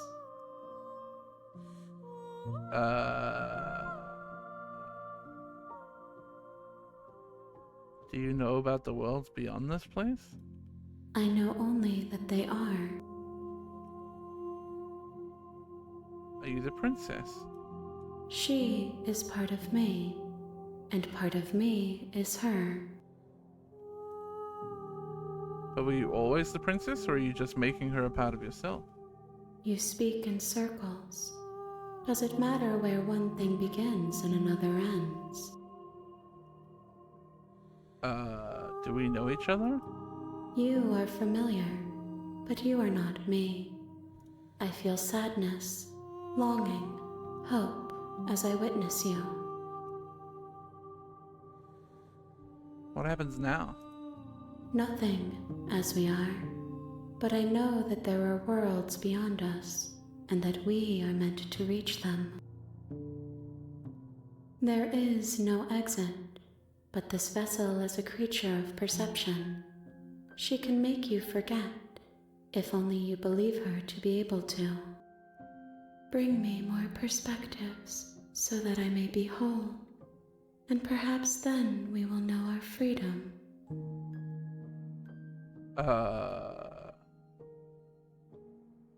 Aren't you scared that I'll find a way to kill you? I have not lived. I am not afraid to die. How much will I forget? Everything, until we meet again. How many more pieces of you do I have to find? More than you have found, but less than there are to find. I am infinite. The rest will find their own way home. And what if I don't let you do this to me? Then we will be here forever, as we are now. Unfinished, dry, hollow. I was sent to slay the princess to stop her from destroying the world. If I help you, is that what you're gonna do? You ask of things that cannot be done. To destroy is merely to reshape, to remold.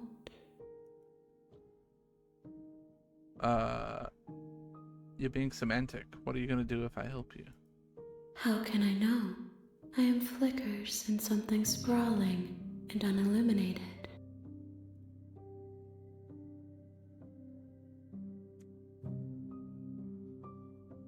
I'm not going back. If you need time, then I'll wait with you.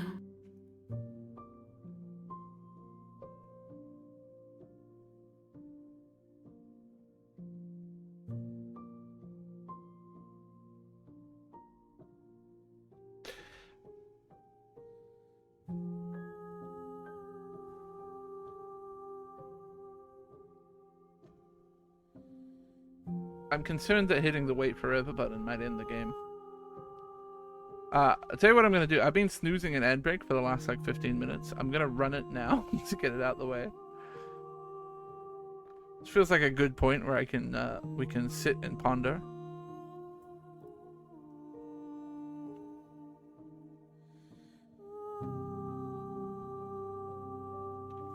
But I've run out of snoozes, so I have to get it done.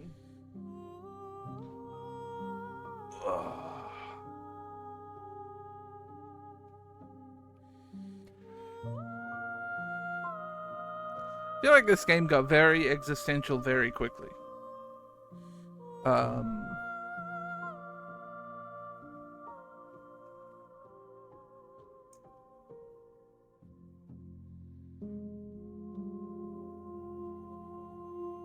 don't know if I've bought in yet.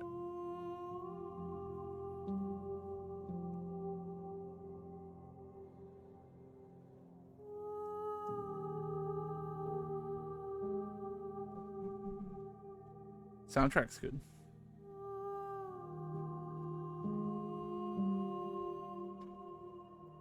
It's either to make saves at every decision or go for what you feel is right. Oh, I'm not going to be the kind of person that's like aiming for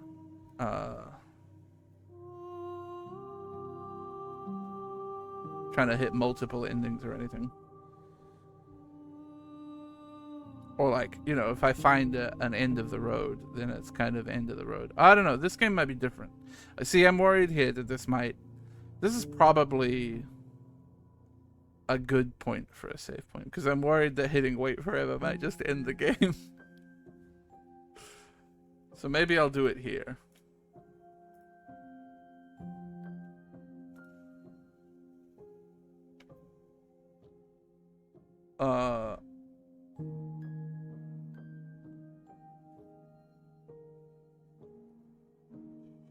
Thematically, I like it. I just don't know if they've brought me into the world and concept yet. Like, they very quickly have gone into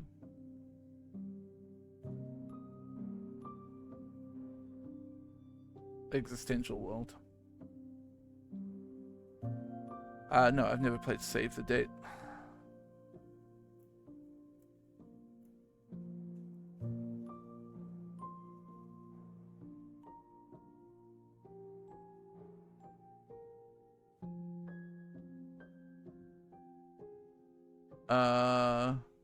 Alright.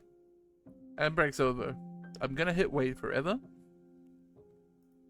You are as I am now, and forever is a long time to remain undone.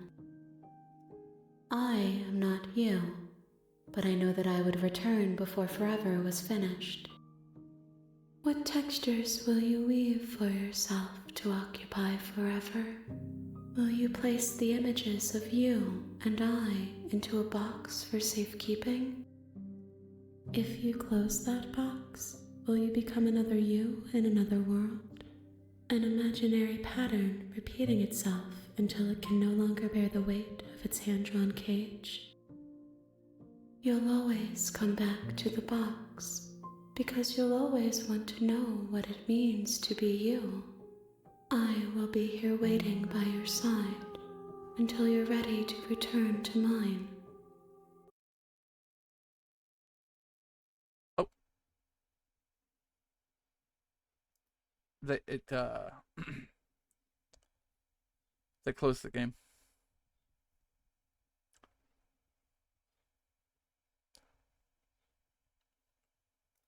Okay. I see you.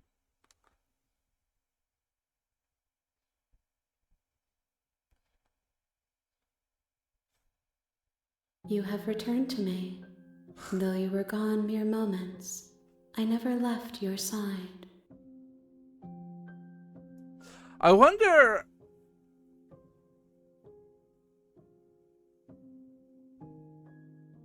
if you wait for ages before relaunching again, if that dialogue's different. I'm so curious now.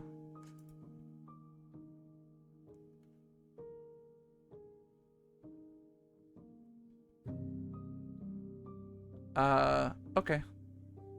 Make me forget. She asks that I tell you to remember her. She? You won't.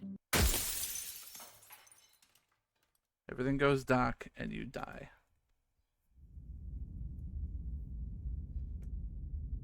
We're back at chapter 1. You're on a path in the woods, and at the end of that path is a cabin. And in the basement of that cabin is a princess. Okay. You're here to slay her. If you don't, it will be the end of the world. Okay. Silently continue to the cabin. You make your way up the short path to the cabin. You'll find the princess within. A warning before you go any further. She will lie. Yeah. She'll lie, she'll cheat. And she Don't will believe do a word she everything in says. her I get power it. to stop you from slaying her. Don't believe a word she says. We're not going to go through with this, right? She's a princess. We're supposed to save princesses, not slave Nah, mate. them. We're stabbing Ignore her. him. He doesn't know what he's talking about. She is getting stabbed. So quickly stabbed. Immediately stabbed. The interior of the cabin is almost entirely bare. The air is stale and musty, and the floor and walls are painted in a fine layer of dust. The only furniture of note, the blade, is your implement. Okay. I don't need to hear all the You take the dialogue blade again. from the table. It'd be rather difficult to slay. As good as it is. It's very well narrated and well written. The door to the basement creaks open, revealing a staircase faintly illuminated. Although I'm by being an a little unseen careful in light reading the it to room make below. sure that, like, This it isn't is an oppressive different. place. The air feels heavy and damp, a hint of rot filtering from the ancient wood. Her voice carries. Who's there? She sounds dangerous. Don't let it so fool far you. it seems all the same. Continue Good. down the stairs. You're still listening to reason. You walk down the stairs and lock eyes with the princess. There's a heavy chain around her. She's so coldly beautiful. Focus on the No, task hero. at hand. No, And no, there hero. you are. Are you here to kill me or something? Steel your nerves and step forward. You step forward, your grip on the blade tightening as you steel your resolve. Oh? No talking then? Fine. What even makes you think you can kill me? I'm probably chained up in this basement for a reason, right? And if that knife is the only weapon you have, you'll have to get close enough to use it. So, you should just drop it. Best not to risk finding out what I can do. No. She's unarmed. If you hesitate now, it'll be too late. End this. I'm not dropping my knife. Slay the princess. You lunge forward without a moment's hesitation.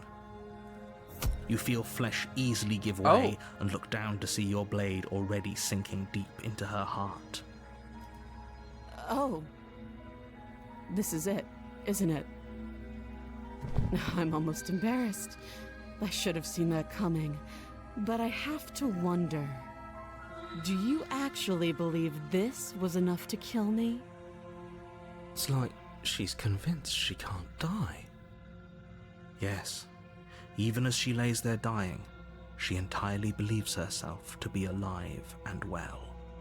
But it's over, isn't it? She stopped breathing moments ago, that arrogant look still plastered on her face. But is it over? Really over? I'm not sure. It's over. You could check her sleeves if you want, but I can assure you that there's nothing hidden up there. We should make sure. What's the harm in checking for a pulse? I really don't think you should do that. And why shouldn't we? Is there something you're not telling us? I've told you everything that's happened with complete accuracy. The princess is dead. Your blade pierced her heart. There's no coming back from that.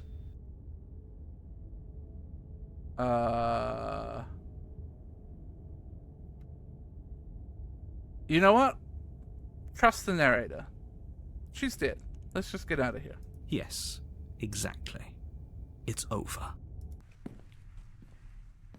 With your work done, you make your way back up the stairs, closing the door to the basement behind you. Why do I feel like we've done something terrible? You did kill someone. Greater good or not, something would be very wrong with you if you didn't feel at least a little bad. But it was for the greater good. One of these days that will sink in and help ease your guilty conscience. But that day isn't today. Let's just get out of here.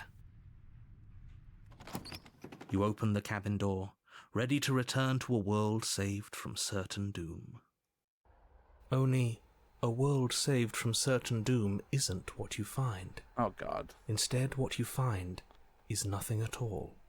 Where a lush forest stood mere minutes ago, the only thing in front of you now is the vast emptiness of some place far away. What happened? Everyone is fine. It's just that you and the cabin are now far away from them. Don't worry. You'll be safe here. This is good. Everyone is happy. You'll be happy. That's bullshit. Let me out of here. What's done is done, and there's no going back now. This is what's best for everyone. Trust me. Time passes. You can't be sure if it's days or months or years or even decades. It's all a wonderful, boring blur. You've never been happier. Psst. Hey. We're not just going to stay here forever, right? Right.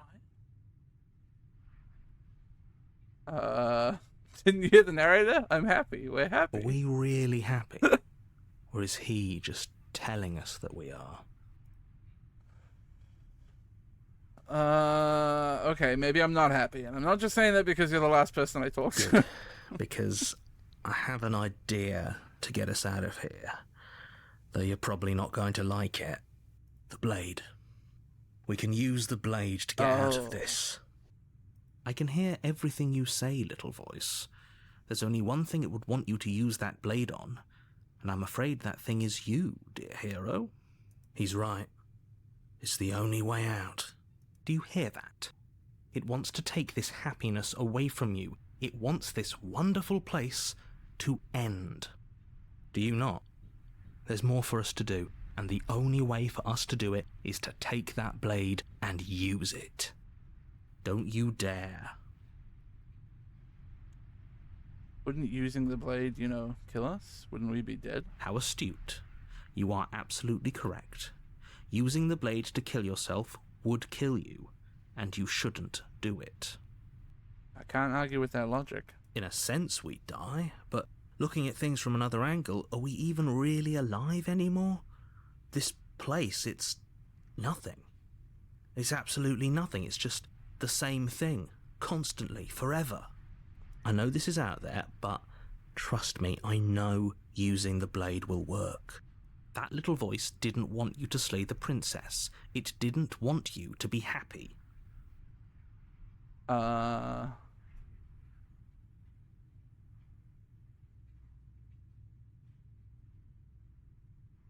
You better be right about this. I'll be pretty upset if we die. If we die, you can yell at me all you want.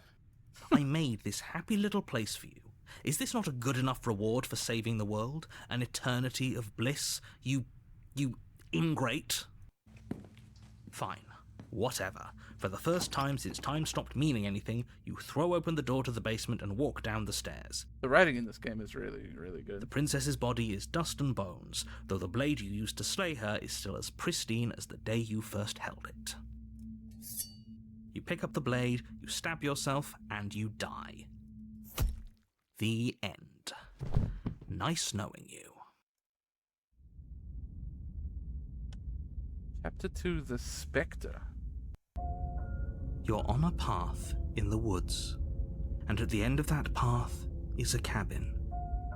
And in the basement of that cabin is a princess. You're here to slay her.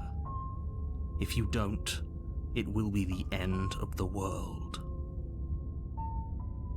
Oh, you bastard. You're in for it now. I'm wise to your tricks. My tricks?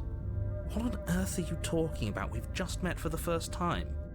If he doesn't remember what happened, then maybe it's best to keep it that way. That's fine. It wasn't very hard to kill her last time. We'll just do it again. Well, if for whatever reason you're going to insist that this has happened before, at least your heart's in the right place. We've done this dialogue before. I guess we proceed to the cabin. A warning before you go any further. She will lie, she will cheat, and she will do everything in her power to stop you from slaying her. Don't believe a word she says. She won't be a problem. Proceed to the cabin. Are we marble again, or is it just a cabin? The interior of the cabin is cold, a soft odor of dirt permeating the air. Cobwebs flutter in the corners. You can hear wind whistling outside, banging the shutters against the windows. The only furniture of note is an elegant antique table with a pristine blade perched on the edge. The blade is your implement. You'll need it if you want to do this right. It feels like no one's been here for a long, long time. Like I've been saying, she's dead. We killed her already.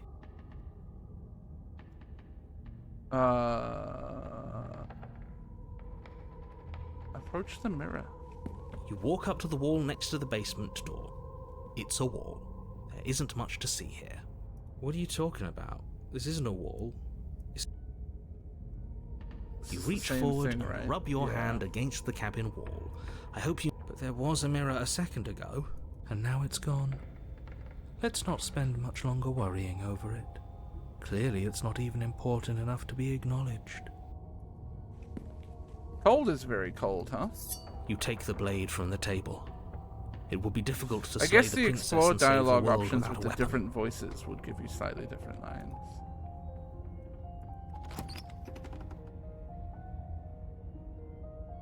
The door to the basement groans open, revealing an old banister and a creaky wooden stairwell. Everything is coated in a thick layer of dust, and you can feel it settle into your lungs as you breathe in the stale air. The very building itself feels dead. If the princess lives here, slaying her would probably be doing her a favor. The room below is silent. She's not alive. Nobody's here. Naturally. As much as I appreciate the optimism, you shouldn't be so sure. I guess we'll just have to go down and see. As you descend the final step, the form of the princess comes into view. A skeletal body, lying in a heap on the floor, its wrist still bound to the wall by a thick chain. Okay, she's definitely dead. It's just like I told you. Before you have a chance to finish your thought, the top of a head appears from underneath the floor. Two deep-set eyes stare up at you, followed by a mischievous, skeletal grin. And finally, the rest of the body floats up to join the head. Wait, this isn't right. What's going on here? Ghost! Oh. Wow. How absolutely terrifying. What? Oh, it's you. Hiya, Keller. I was hoping to see you again. I have some issues with how our last meeting went. Okay. The princess drifts across the room into your orbit, gently running her fingers across your shoulders and down your neck as she circles you. Her touch is cold and ethereal, formless yet real enough that her icy fingertips send shivers dancing across your skin. So she has a body, and she's right there. That means we could kill her again, if we wanted to.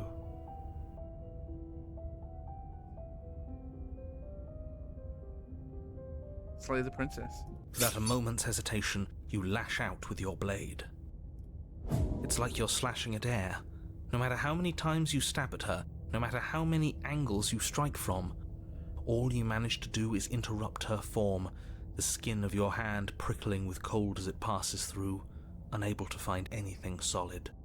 You're adorable when you're confused.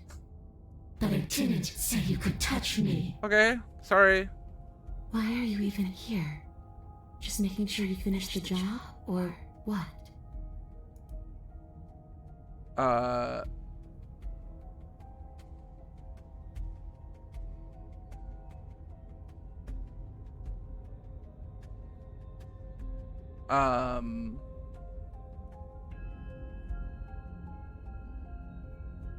Listen.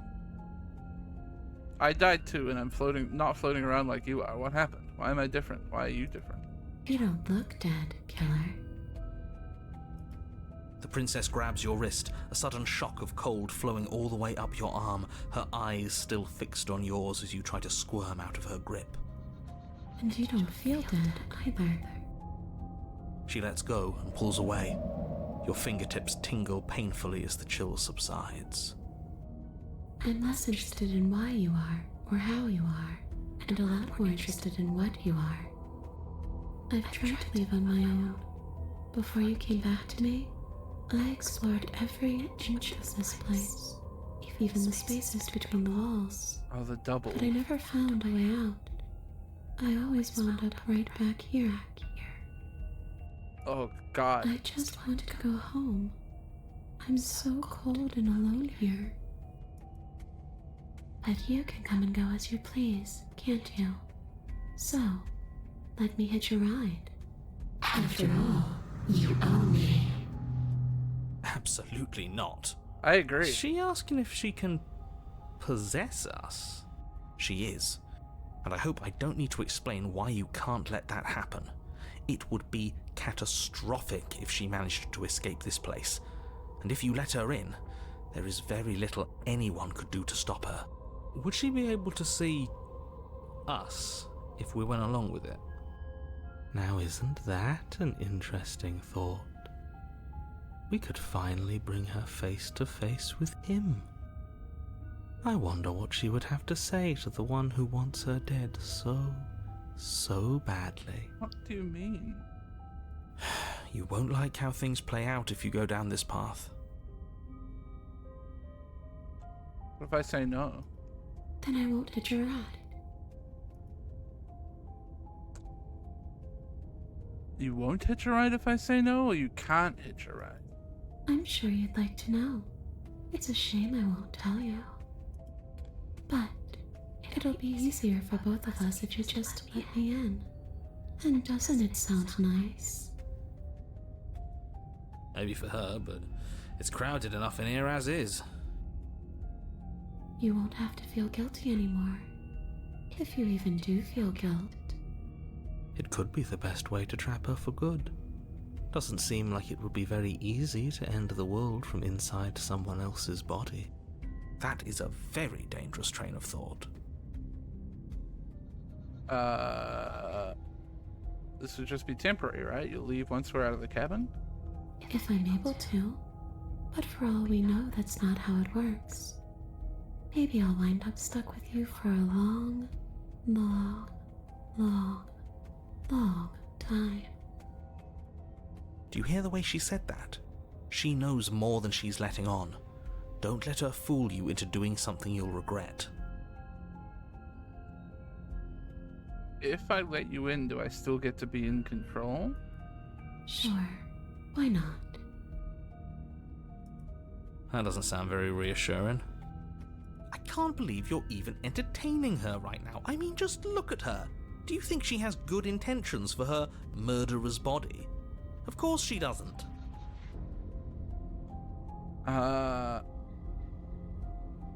Before I agree to anything, we need to talk about what happens after you leave this place. I was told you'd end the world. And what? You just believed that? You killed me without giving it any thought? That's cold. That's rich coming from her. Every time she touches us, it's like we freeze over. Nice one. Hey, nice one, man. She's right, though, but that's neither here nor there. What's done is done.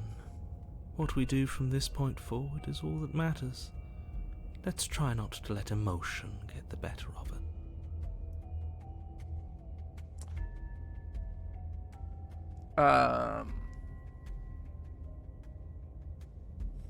Well, were you gonna end the world? I don't know. I just wanted to leave. I still just want to leave.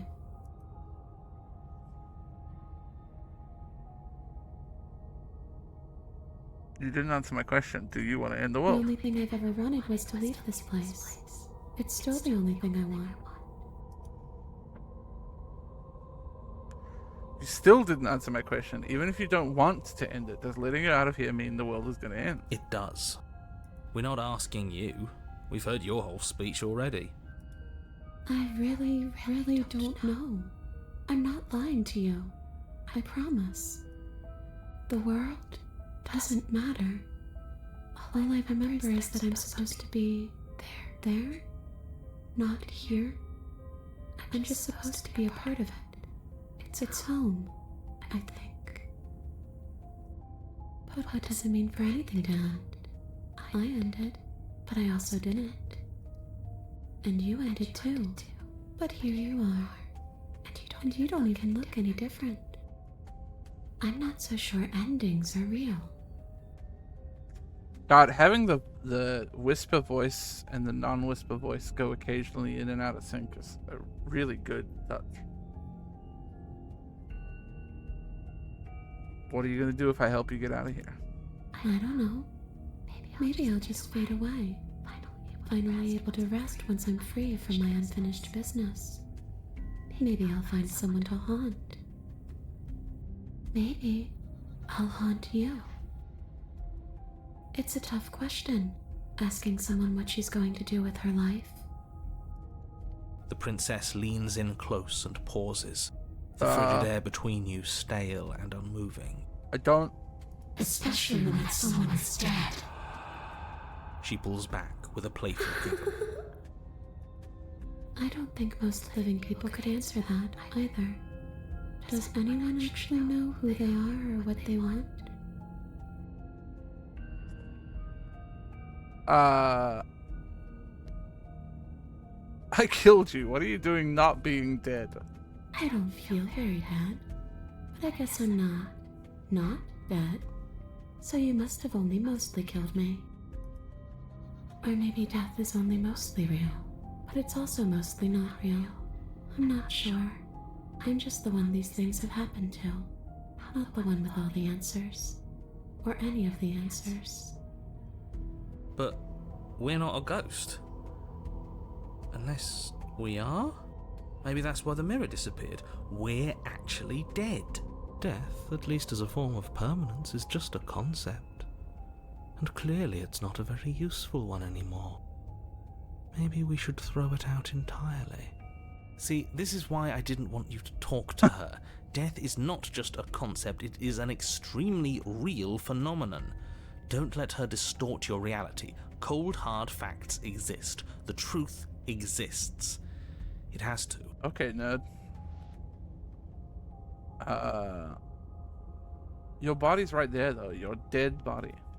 The princess glances back at the bones lying on the floor. It's just a body.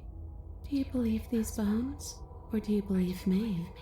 Because those bones aren't talking to you. She's seeing things pragmatically. We should do the same. Reality is what's in front of us, not our preconceptions of what it should be. There doesn't need to be a static truth. There doesn't need to be objectivity.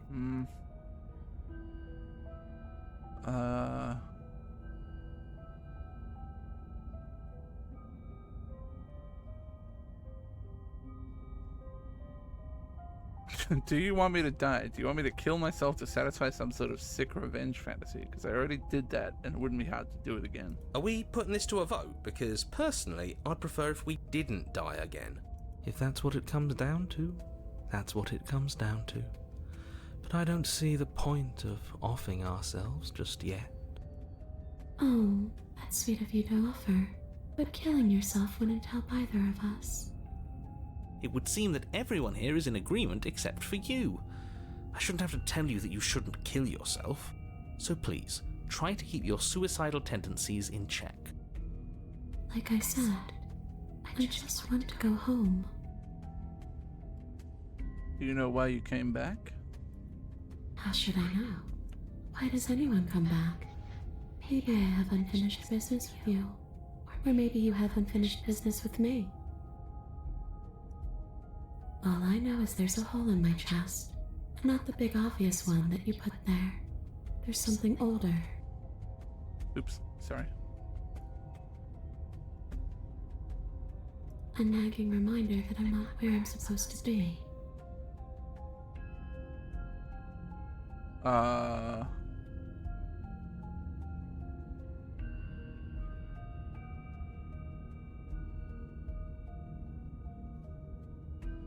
After I killed you, this cabin, I want to say it teleported. It wasn't in the woods anymore. Time stopped meaning anything and I had to kill myself to escape. You poor thing. That must have been so frightening for you. You know, after everything we've been through, it's nice to see someone finally sympathising with us. I don't This know whole if she's thing's been an ordeal, hasn't it? sympathizing. She doesn't mean it. It serves you right. Yeah.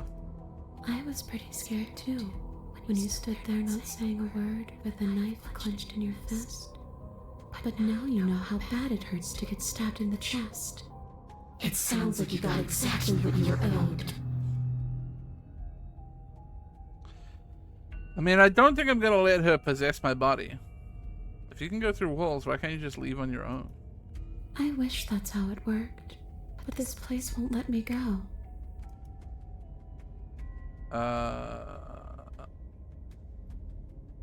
You're dead, or at least mostly dead. What can you even do to hurt me? A boring question with an easy answer.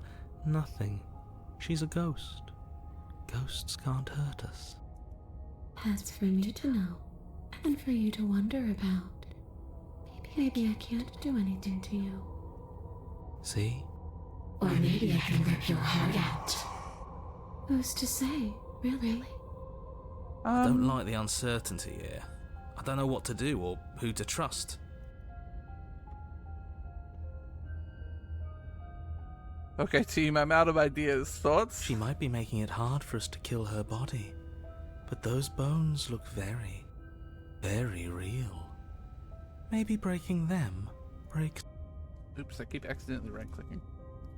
Or maybe burying them would put her to rest. Don't take any piece of her outside of this cabin. Maybe you should stop looking for loopholes and try harder to actually slay her. But we are trying. What if I buried your bones outside? Those are just bones. They aren't me. Bury them, destroy them, whatever. That dusty pile of death is just a reminder of what you've done. It's not a fix for anything.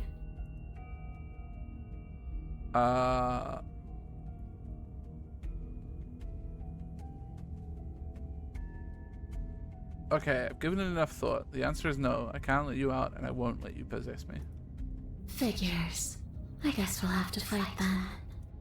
The princess passes through you, a chill rippling along your skin, a disappointed sigh echoing in your ears. You turn and face her as she hovers between you and the stairs. Spectral tears streak down her cheeks as she places a translucent hand on your chest. It feels cold, but otherwise like nothing at all. Are we doing the right thing? Why do I feel so sad? Don't let her get to you. It doesn't matter. Somehow, soon, this too will be over, and we'll move on to something new. I feel like you all keep forgetting that. Her dark-rimmed eyes fall to the floor as she speaks. I never wanted to have to hurt anybody. It's not who I wanted to be. The tears on her cheeks vanish. She lifts her head, sorrow replaced with wrath, staring into you with fiery anger. But I guess you've turned me into something worse. She forces her hand into your chest, and then... Yes? Nothing happens.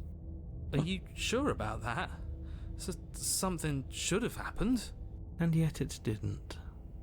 We're fine. She can't hurt us? I'm not afraid of you. Not yet, but let's see if you stay that way. You can't be sure if you first hear or feel what happens next, but it is over before you can fully conceptualize what it is. A horrific splintering, the squelching of organs, the rending of tissue, an icy, numbing pain. I'm done asking. The next time I see you, I'm taking everything I owed, starting with your body. If you won't choose to give me my freedom, I'll just have to make you give it to me. She's real now. If she's making us dead, we should return the favor. Slay the princess. You swing your blade towards her briefly corporeal throat. It connects.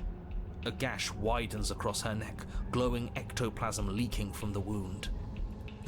But it's too little, too late. In her hand, you realize she clutches your still beating heart. It thumps unsettlingly. Did we get her? Even if we didn't, we've given her something to remember. See you soon, killer. See ya. I'm afraid you'll never know.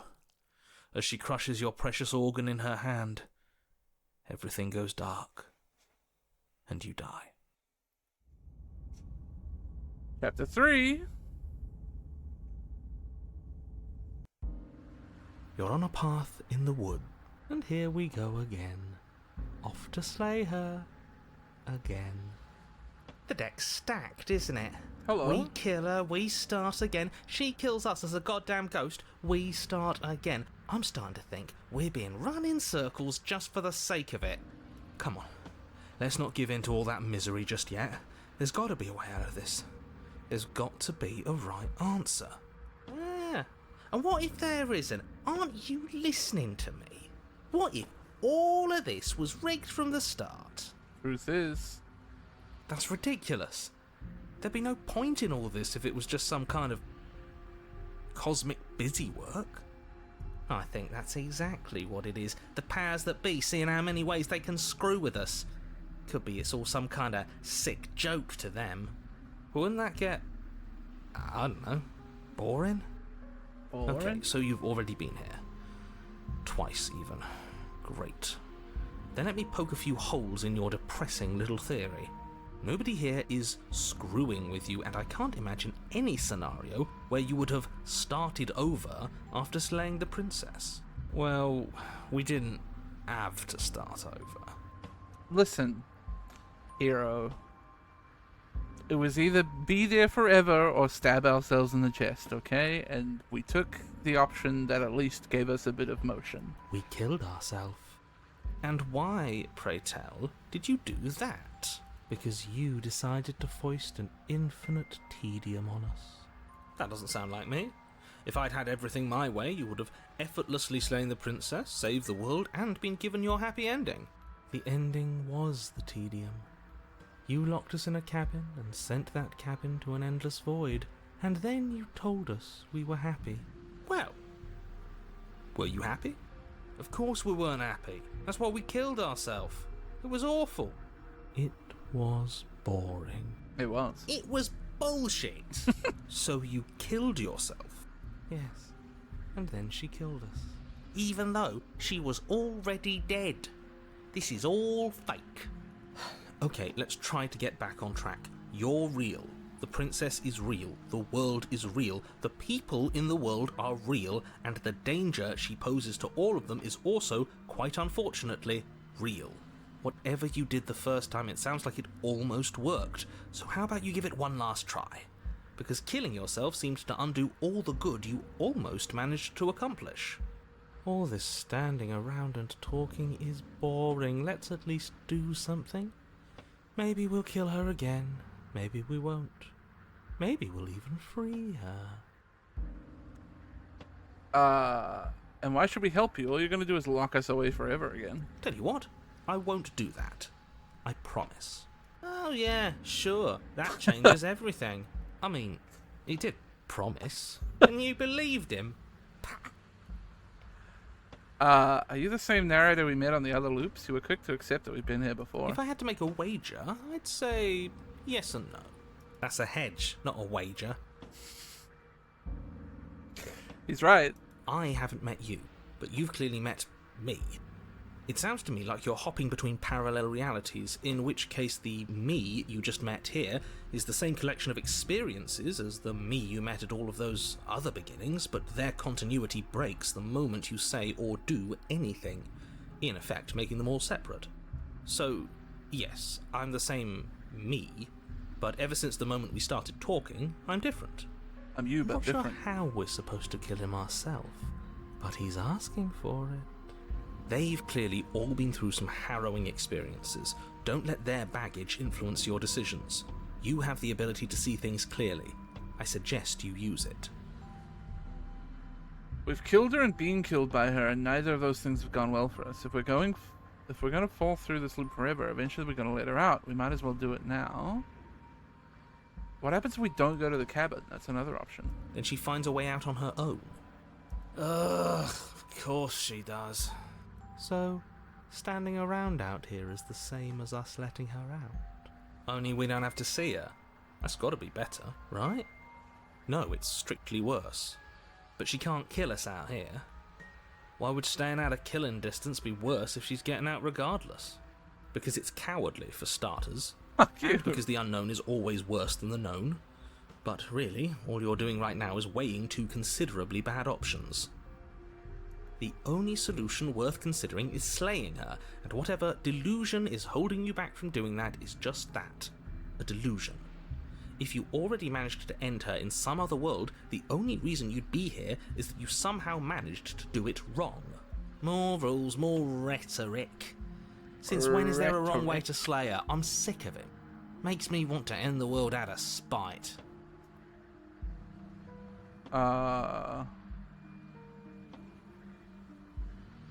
Yeah, we might as well do it now. You're making a dizzying amount of assumptions. Your perceived reality looping twice before does not mean it will continue to do so forever. It's true.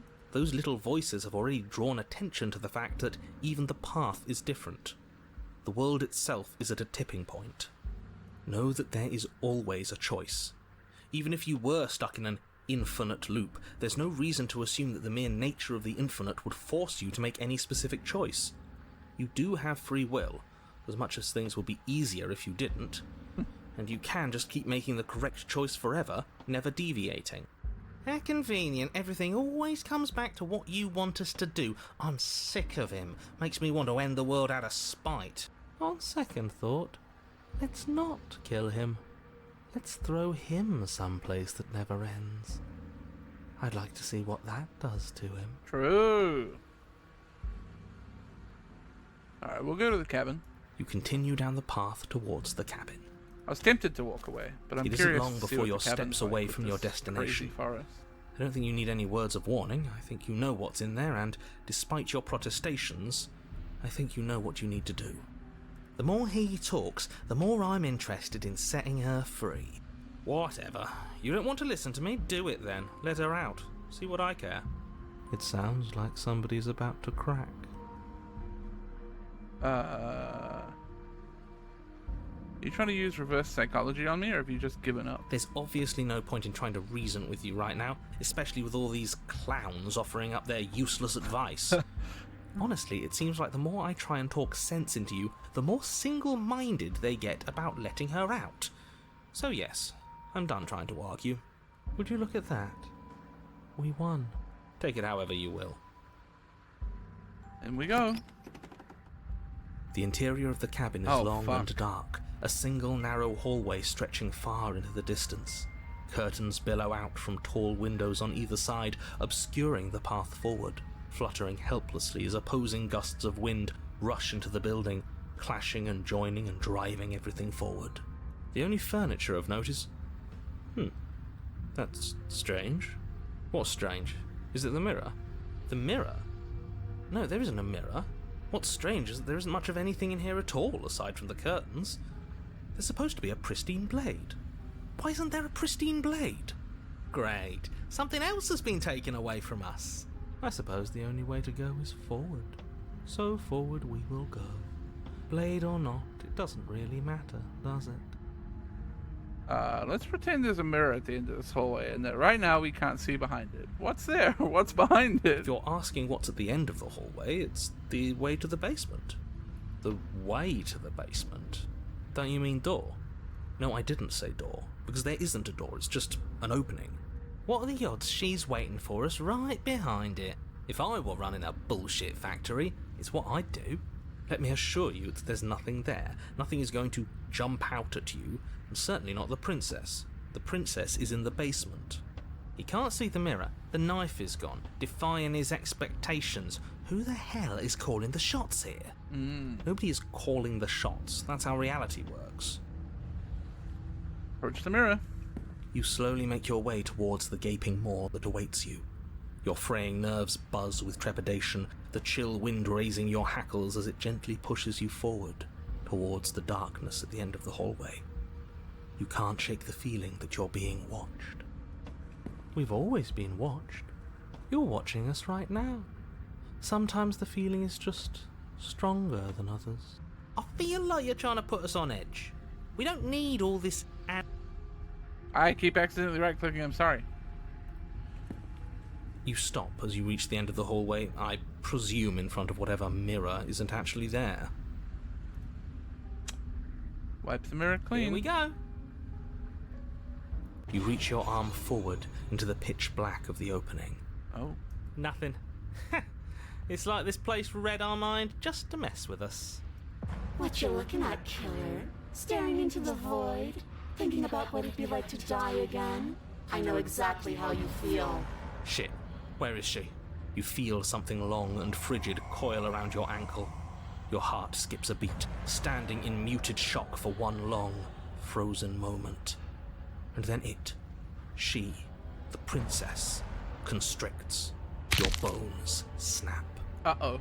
Icy pain radiates up from the break, a deep cold flooding your veins as your legs, numb with the shock of it, collapse, and you collapse with them. You're met with the terrifying visage of the princess. Oh, Her my hand foot! grips your leg in a steel vice, her grin carved jagged from ear to ear, crowded with far too many long and crooked teeth. But do you know how I feel? I gave you a path to forgiveness. I gave you a chance to make things right. I thought maybe you'd seen what you've done and feel remorseful. Maybe try to make it up to me. But no, you'd rather use that knife to keep making the same mistake over and over and over.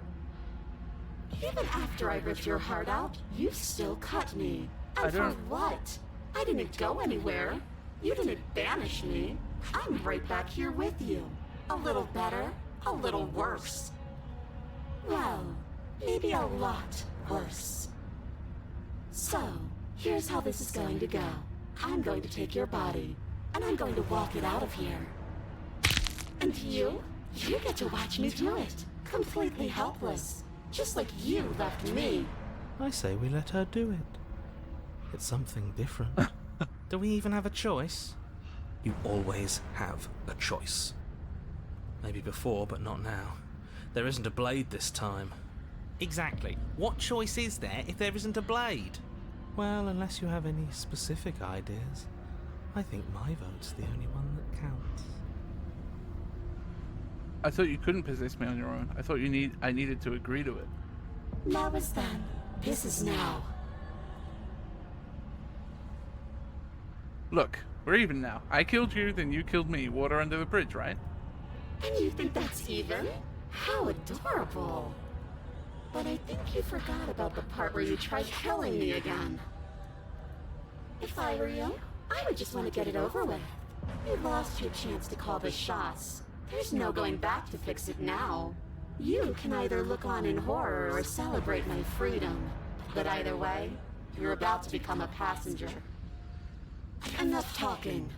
We'll have plenty of time for chit-chat once this place is far behind us. You remain pinned to the floor of the long hallway as the rest of the princess's body emerges. Her proportions all wrong, limbs bent and curling, moving in we ways should have broken that her defy bones, your dude. understanding. Her torso stretches until her face is practically touching yours, her neck cracking audibly as she twists to look at you from a fresh angle. Are you sure you can't do anything to help us? Can't you, like, manifest a rock right on top of her head? And crush you along with her? Not that I even can manifest a rock. Besides, I thought you all wanted to free the princess. Not like this. You don't even have a weapon, so I'm afraid you're out of luck, which unfortunately means that I, and the rest of the world, are out of luck too. And whose fault is it there isn't a weapon here? Yours, I assume. There's supposed to be a pristine blade. Whatever you did in those previous lives of yours, you really messed up. Are you seriously trying to blame this on us? Your vision fades as she tears open the membrane of your soul. God, what a good line. You're awake. Eyes once again fixed on the long hallway, your vision swimming as the princess's command reverberates inside your skull. Her voice is all-encompassing. You feel wrong. It's so cramped in here. Like there's some sort of growth trying to push us all out. Maybe I can still fight. I know. You rise to your feet, though the pain in your ankle is blinding. Your body slumps against the wall, desperately leaning into it for support. There's another option, you know. Don't help either of them. Flip the table. Yeah. Yeah, I'm with the looks of the cheated. That gap where the mirror was, I don't think it goes anywhere. Let's throw ourselves into bud. this.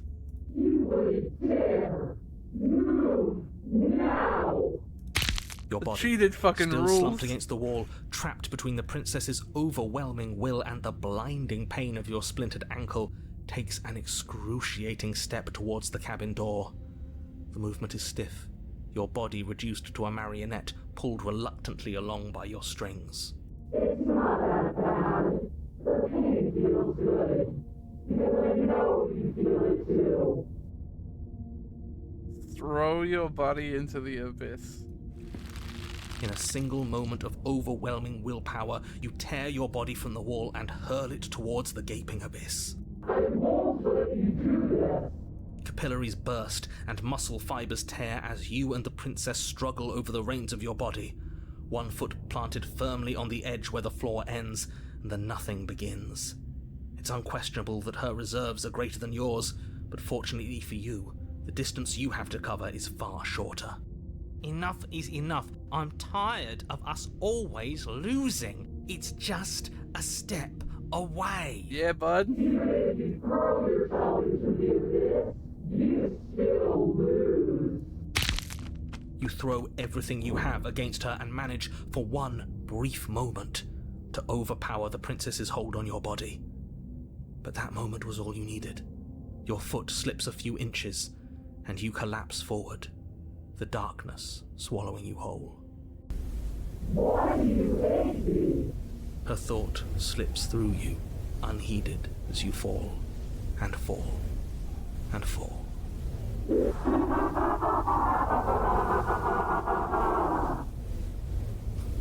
What an end.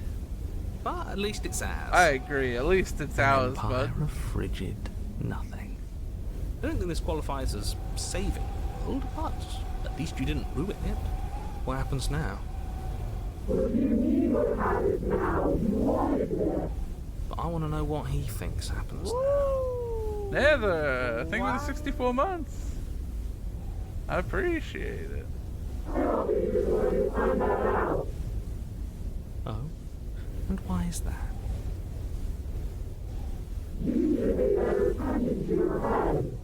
You left. Go on. It's just you and you and you and me. Idiot. He's gone. But Oh, hey. Terminal velocity ceases and you feel a something. A mass, a growth, torn out of you. You and the princess look at each other for a short moment. What's happening to me?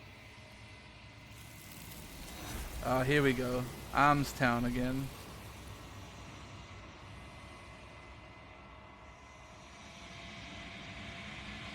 But you don't answer her before she's gone, and you feel a resistance underneath your feet once more. Memory returns. She's gone. Where did she go? Should we try and find her? And there's that mirror again. Why is it here? Why now? Of course you're scared. This is the end for you, but it's not the end for me. I would have kept them in the dark if I were you. What is that supposed to mean? Whatever awful thing I felt before, it feels so much worse now. So you're the real puppet master here? Can't believe I tried to help you. Approach the mirror. You approach the mirror. Silence as you reach forward. They're gone once again. The mirror always makes them leave, but you need to see what's in it. You've grown.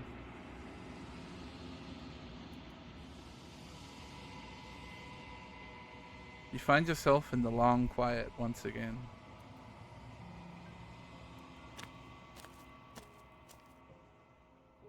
You are at the cabin.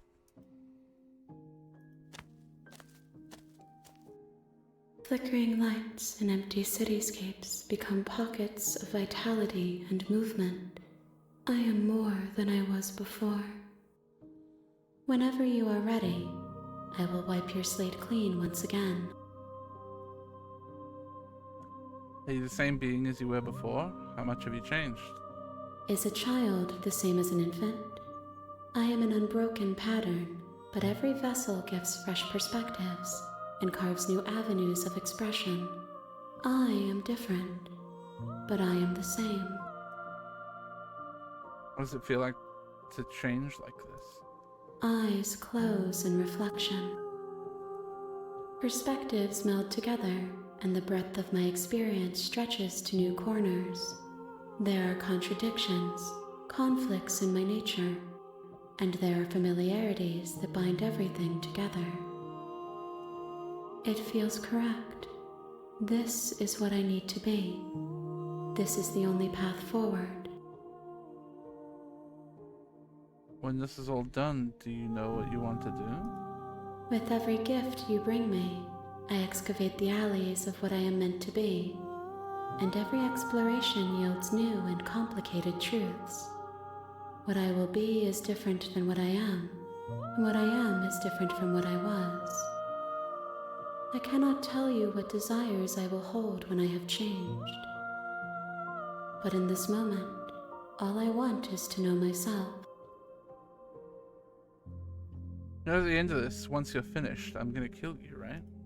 There is still much to be seen. Neither of us know the depths of our being. Perhaps at the end of this, I will be the one to kill you. Or perhaps we will leave this place together and find new horizons to discover. When I go back, it's as if an invisible wall closes around me. Why can I not do the same things I've done before? Those paths lead to worlds you've already seen, and to perspectives I have already made my own. They are useless to us now, inaccessible. The only paths of value are those that are yet untread. You've been kinder to me than anyone else I've met. Thank you. Why wouldn't I be kind to you? You are the only thing I know that isn't me. What do you want me to bring you next time? Gifts aren't what someone tells you to bring them. Do not worry. There are no wrong answers, and every perspective illuminates my shadows and shares new secrets. Do you have any thoughts on this vessel? This one is loneliness turned to seething. She could not find her strength in others, so she found it in herself. She will make for a driven heart. Do not mourn her. She isn't alone anymore. So you don't have any preferences on how you'd like to change or grow? My preference is for you to show me what you would like me to see. I cannot know the ways I wish to grow, for I have yet to feel them. It is you who guides me down the thin trail of perspective and memory. I don't want to hurt you, but the more times I go back, the worse I fear things will be. There is a hurt that dwells in them, but they are not me. They are thoughts and perspectives. They are feelings that inform my being. The wounds they've suffered carve texture around my heart. Without them, I would be as I was before. I cannot be as I was before. There are new spaces that I must fill. How many more vessels do I need to bring you? If I am to be an ocean, you have given me enough to build a pond. My waters are shallow and murky, and I yearn for more perspective. The task of finding my vessels is your burden to carry. I'm ready to go back. I await your return, but it will give me time to reflect on what I am. We will meet again. Everything goes dark and you die.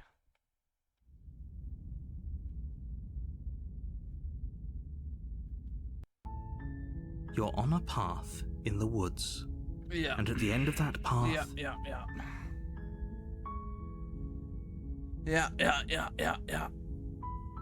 You know what I haven't done yet? I'm gonna turn around and leave. Seriously? You're just going to turn around and leave? Do you even know where you're going?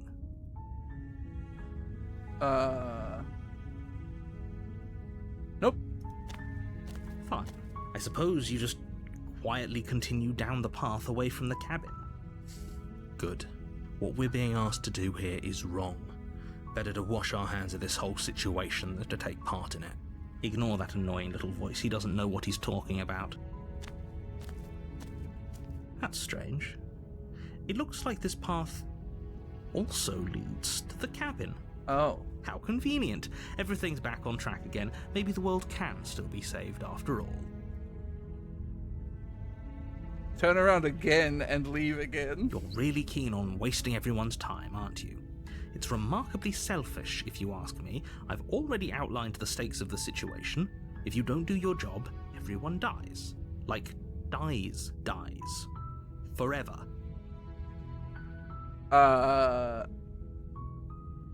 You're not emotionally blackmailing me into doing this. Stakes and consequences aren't emotional blackmail.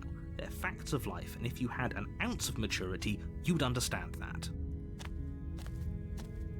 But fine, you turn around and trek back down the path you came. Oh, would you look at that? You're at the cabin again. Now, I'm not normally one for superstition or astrology, but I have to say, it seems like the universe itself is doing its best to bring you to your fated confrontation with the princess. Alright, I have an ad break that I can't snooze for much longer, so I'm gonna let it run, and then we'll continue. Sorry if you get a long one.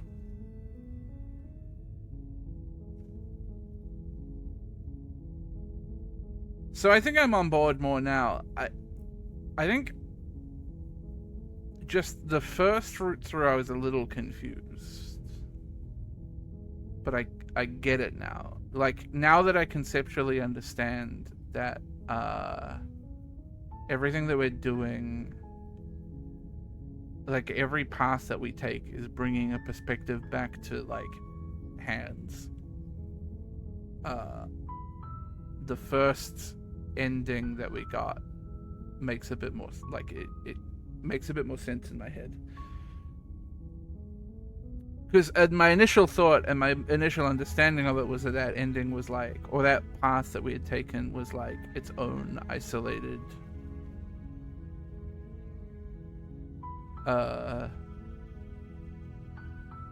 like storyline or pathway. And then you get to the end of another one and you see hands again and it all makes sense, I think.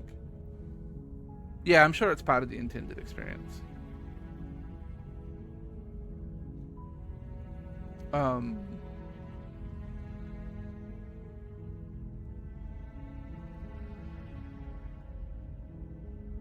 Narratively, it's very impressive. There's not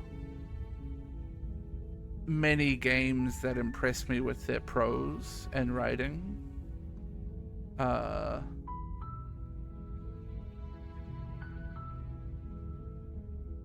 but this one is very well written.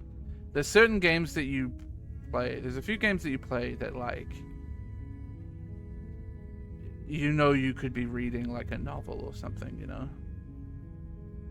Reminds me of Disco a bit, very much so. And obviously it has echoes of Disco in the like pieces of your brain competing with each other and having conversations and stuff.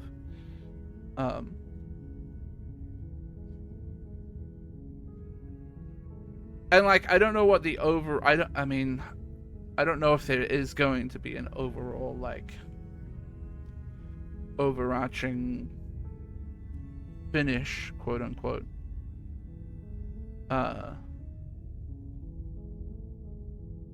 But it definitely gives me vibes of like, this is a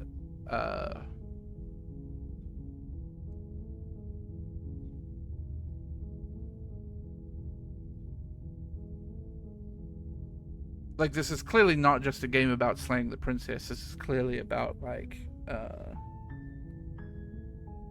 dealing with your own thoughts. It feels like this whole world is taking place inside your own head. It's interesting. I really like it so far. Anyway, ad break over.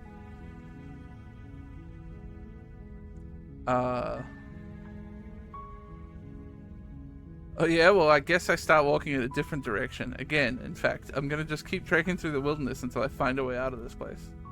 There's always a choice. Let me tell you right now that you're making the wrong one for pretty much everyone who's ever lived, as well as for everyone who ever will.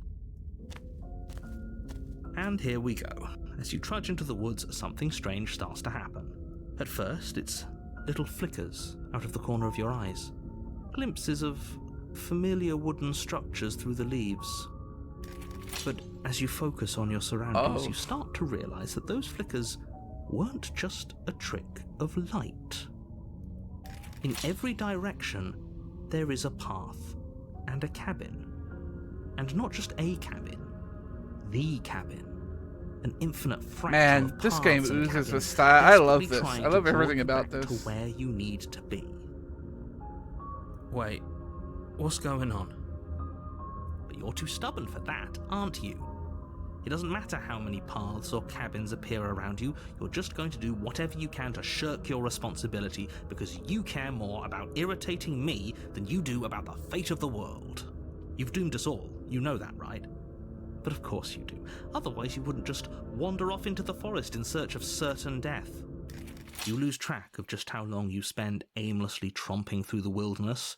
But it's not like any of that time spent lost in the woods really matters, because it isn't long before the world ends and everyone dies.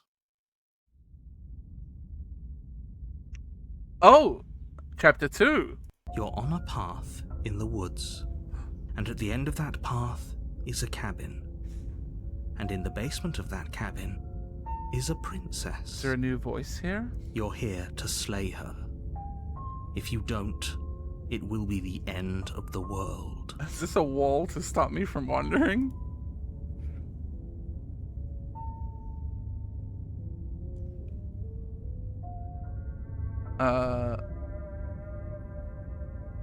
Those walls weren't here last time. You can't just force me to go to the cabin. What are you talking about? I'm sure those walls have always been there.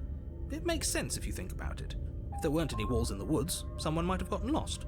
Or, heaven forbid, someone other than you might have stumbled onto the princess. If he doesn't remember what happened, then maybe it's best to keep it that way. I don't know. I think it's more fun if he knows what we're thinking. He's like a captive audience. Hello, voice of the contrary. He might have walled off everything but the path to the cabin, but I'm sure there's plenty of other ways we can ruin his day. If by ruining my day, you mean ruining everyone's day forever, then yes, I suppose there are plenty of ways you could pull that off. The world really did end last time, didn't it? We should be careful. For all we know, we just got lucky. The world hasn't ended yet, and you are never going to slay her with that attitude. Stuff those pathetic little voices to the back of your mind and stay focused on the task ahead.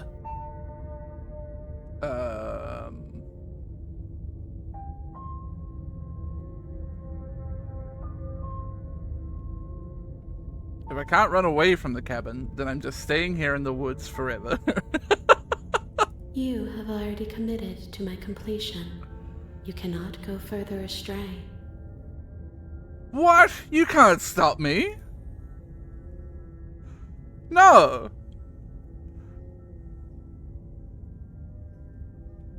This is bullshit! Okay, no. Oh, don't you start grandstanding about morals. The fate of the world is at risk right now, and the life of a mere princess shouldn't stop you from saving us all.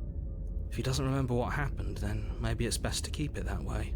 I don't know. I think it's more fun if he knows what. He might have walled off everything if by ruining my day, the world really did end. The world hasn't ended.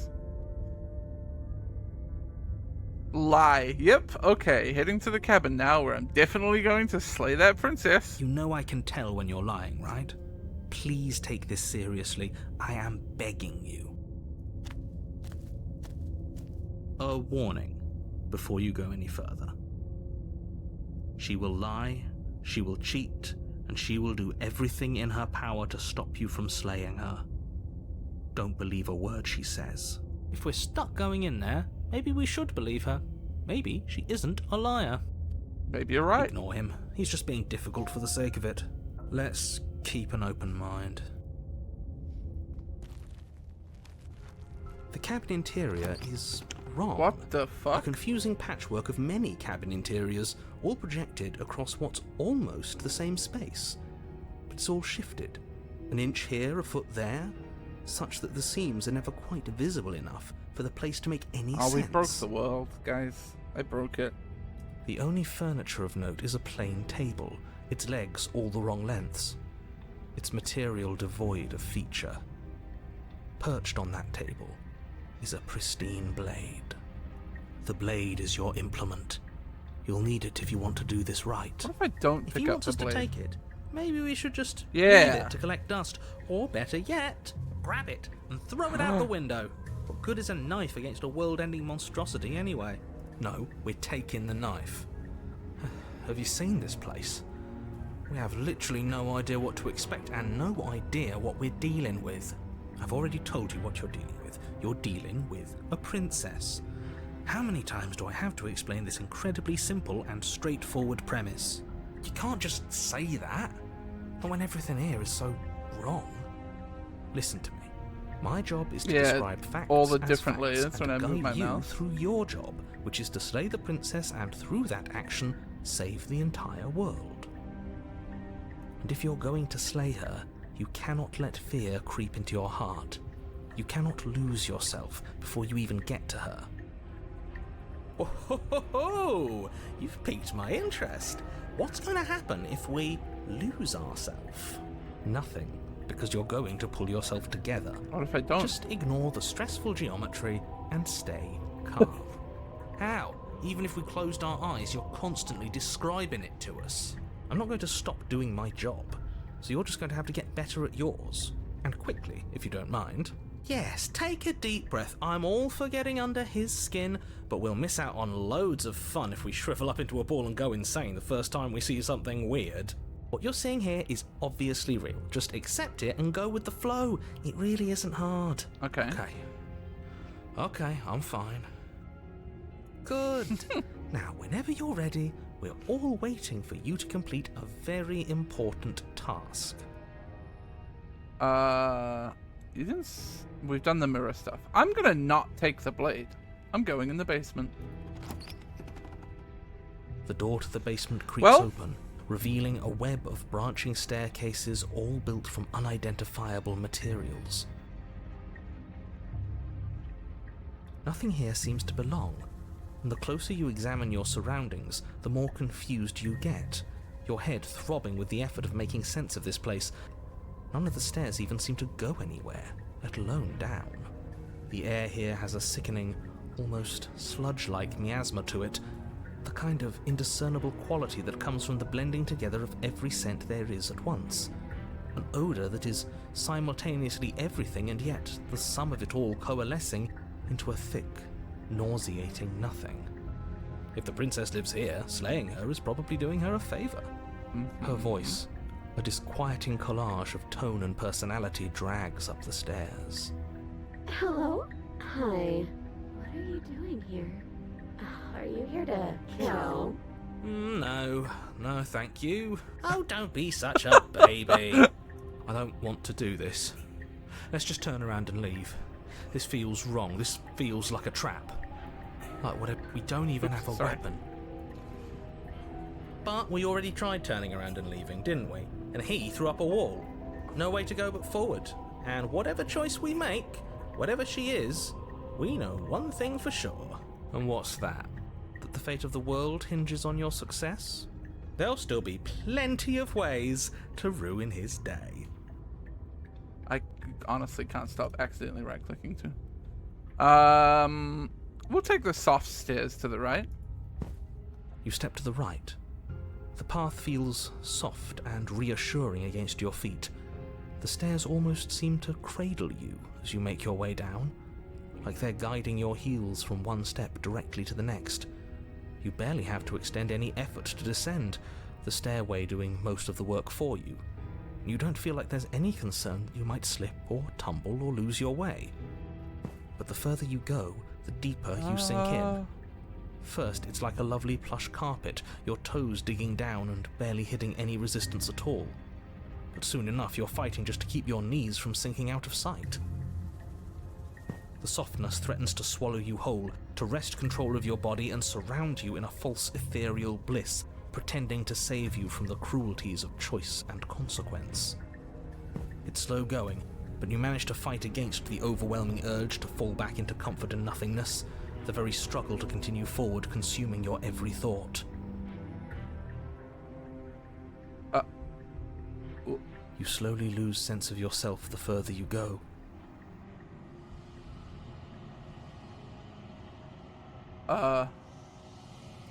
Time disappears, and you can feel yourself begin to untether.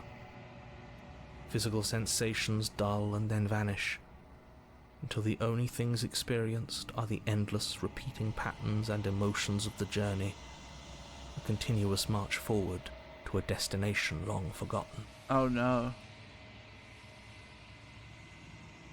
Consumption and betrayal, skepticism and blind devotion, rivalry and submission, terror and longing, pain and unfamiliarity. And at the heart of it all, an emotion that can only be described as... Are you okay? Hey. What the hell was that? What happened to us? I feel so strange. Like I'm fundamentally different, but also still the same person I was at the top of the stairs. Oh well, that was a trip, but now it's over. Time to get back to our old devilish ways. The princess, eyes bright but otherwise shrouded in darkness, watches you impatiently from the other side of the basement. Don't forget why you're here. And why are we here again? In case you weren't listening, I'm afraid I lost myself on the way down. You're here to... He's just being an ass, we remember. Though I'm still not sure if we should trust you. Let's talk to her for a bit, try and get our bearings. She seems... normal. I'm sorry, I didn't realize I was here. That's okay. Sometimes I forget where I am too. The shadows recede, revealing the princess's face. She's so warm and friendly. It's deception. Don't buy into it. How strange. So, why are you here?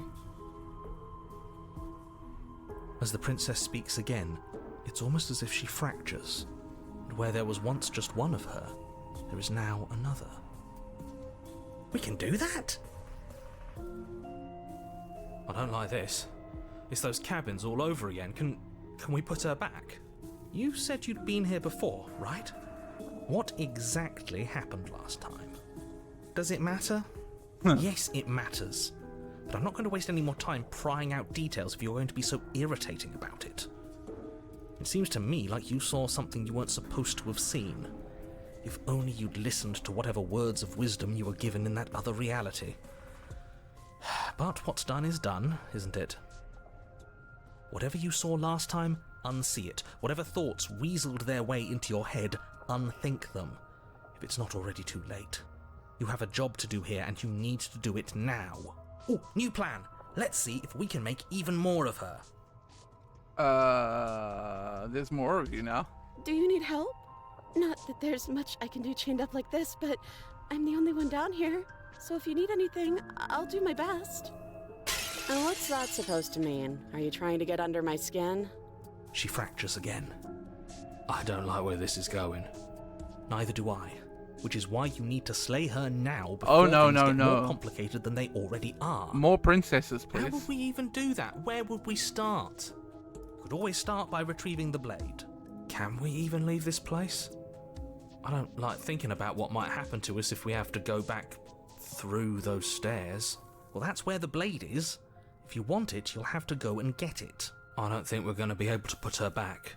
Kind of hurts to think about it, doesn't it? It's like everything we say just multiplies her. It certainly looks that way, so please, for the love of everything, stop asking her questions and stop stalling. You're obviously just making things worse. Getting down here was weird, like I was pulled apart and put back together again. Do you know what happened to me? I don't know what happened to you, but you look like you're in one piece now. But I understand. Sometimes I feel like I'm being pulled apart too. It's so terrifying down here. But at least now you're not alone. And I'm not alone either. We're probably stuck down here forever, aren't we? There's no way out, and barely a way in. I don't remember what it was like before I was in this place. Why would I know what happened to you?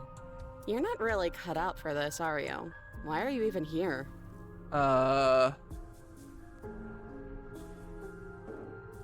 What's your name? You can call me Princess, if you'd like. Princess. You can address me as Your Royal Highness, or Her Majesty. Any honorific should do, really. It doesn't matter. I've been down here for so long. What's the point of a name if there's no one around to use it? None of them have names. How astute. I told you she was untrustworthy. So this is our first one. That's what she said when we asked her name the first time.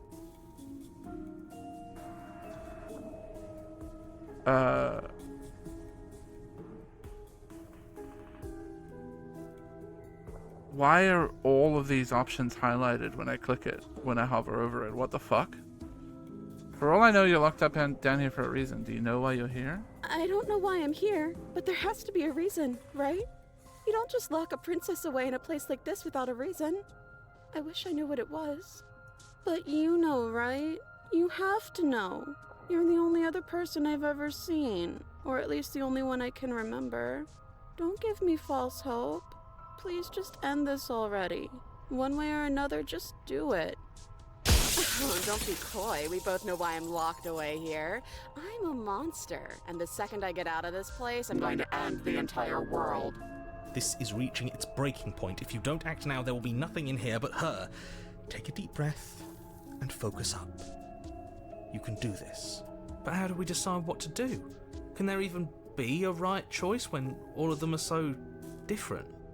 Stop overthinking it. Your drifting thoughts have clearly been part of the reason this situation has gotten out of hand. If you're trying to do the right thing, there's only ever been the one option, and that option is slaying her. Just do something. Do anything. Do all of it, if that's what you want. This place is hell, and it's only getting worse.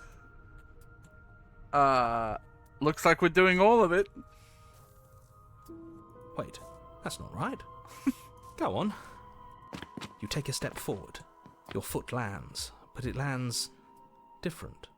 You experience a firm footfall, a gentle tread, a confident stride. You can feel yourself rupture. The room spins, your perception multiplying in a sickening kaleidoscope like as your very self is pulled in incomprehensibly many directions. You find the blade suddenly in your hands. All at once you use it to strike at her bindings as you remain upstairs and slay her and leave her to languish alone. Uh-huh. Is this what the end of the world looks like? What an unbearable mess. But this... we can't...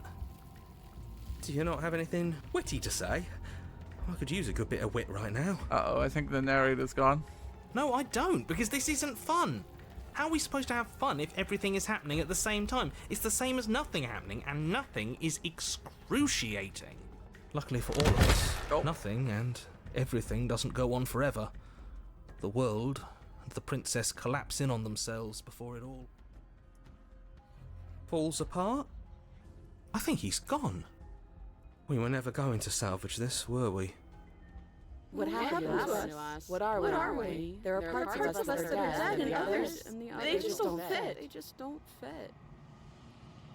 We can feel them moving around in places they don't belong. It's all so uncomfortable.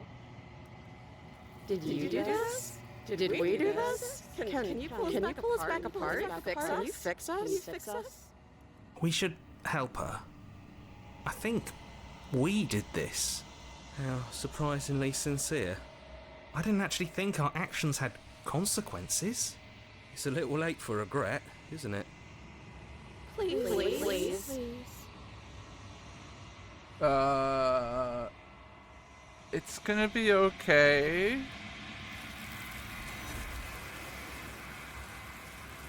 Bye. You'll never know if she hears your reply. She's gone. Memory returns. She's gone. Where did she go? Should we try and find her? And is that a mirror?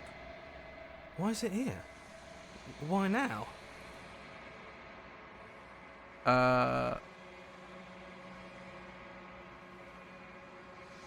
It's gonna be okay. Just trust me. We've been here before, and you always get scared. But it feels so bad.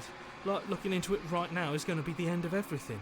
Yeah, don't look at it. I don't like that thing. I'll see you on the other side. It's gonna be okay. Okay. If you say so. We'll trust you. You're not messing with us, right? Approach the mirror. Silence as you reach forward. They're gone once again. The mirror always makes them leave, but you need to see what's in it. You've withered.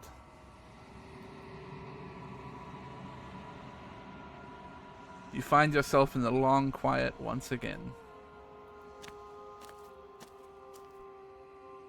You are at the cabin.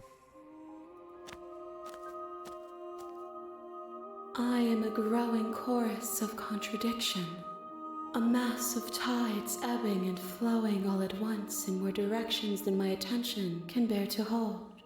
To look at any one is to shift them all into something new, and to look away is to reshape them yet again. All of me is changing, and yet the rest of me is still the same. Can't be a contradiction. Contradictions don't exist.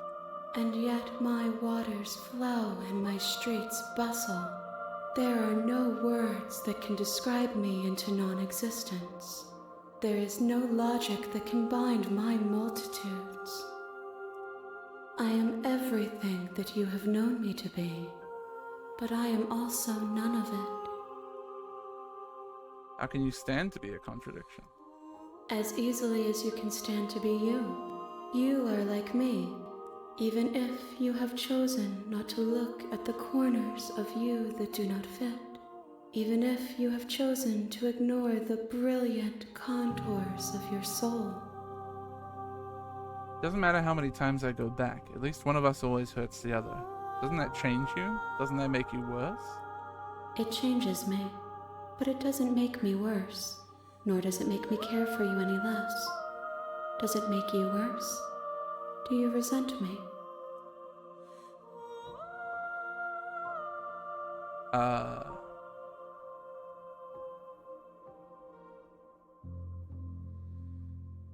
Not really. It all seems so distant as soon as I'm near you.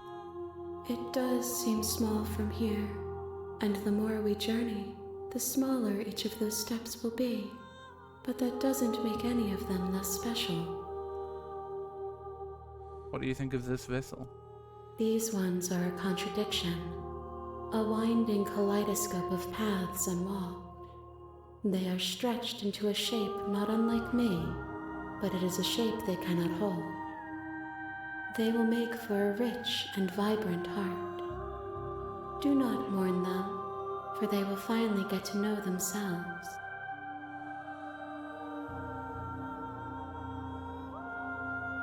I'm still planning to kill you once we're done with this.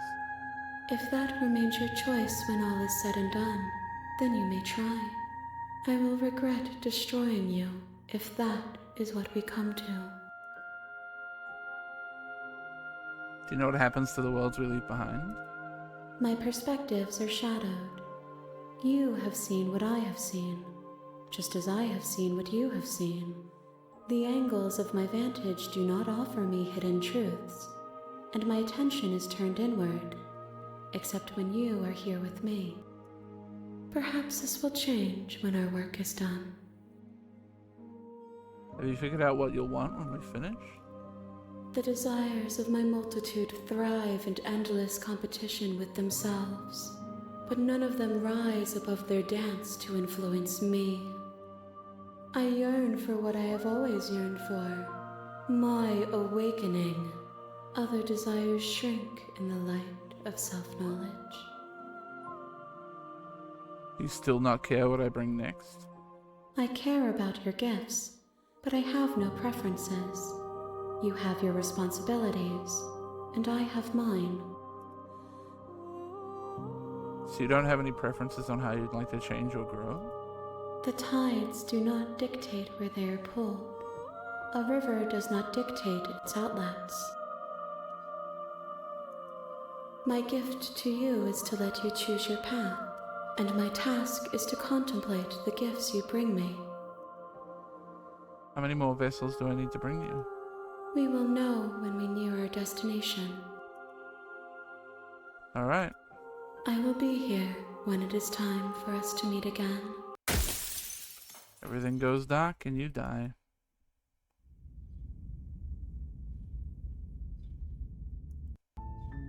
You're on a path in the... Man,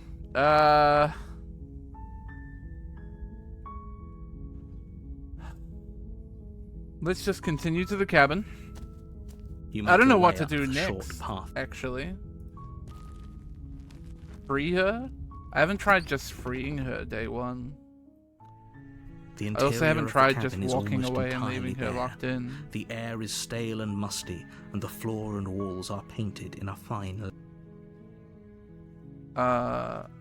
You take the blade from the table. It'd be rather difficult to slay... I do need the blade, I'm going to assume, if I'm going to free her. The door to the basement creaks open, revealing a step... Her voice. Who's there? She sounds... Don't let it fool you. Continue Good. down the You're stairs. still listening to reason. You walk down the stairs. She's so cold. Focus on the task. And there you are. Are you here to kill me or something? I'm just here to talk. Then why did you bring a knife with you? How about you drop it, and then we can chat? She makes a compelling point. What if we just dropped the blade and talked? Look at her. It's not like she's a threat. Don't you dare. It's fine. We can decide what we want to do after we talk to her.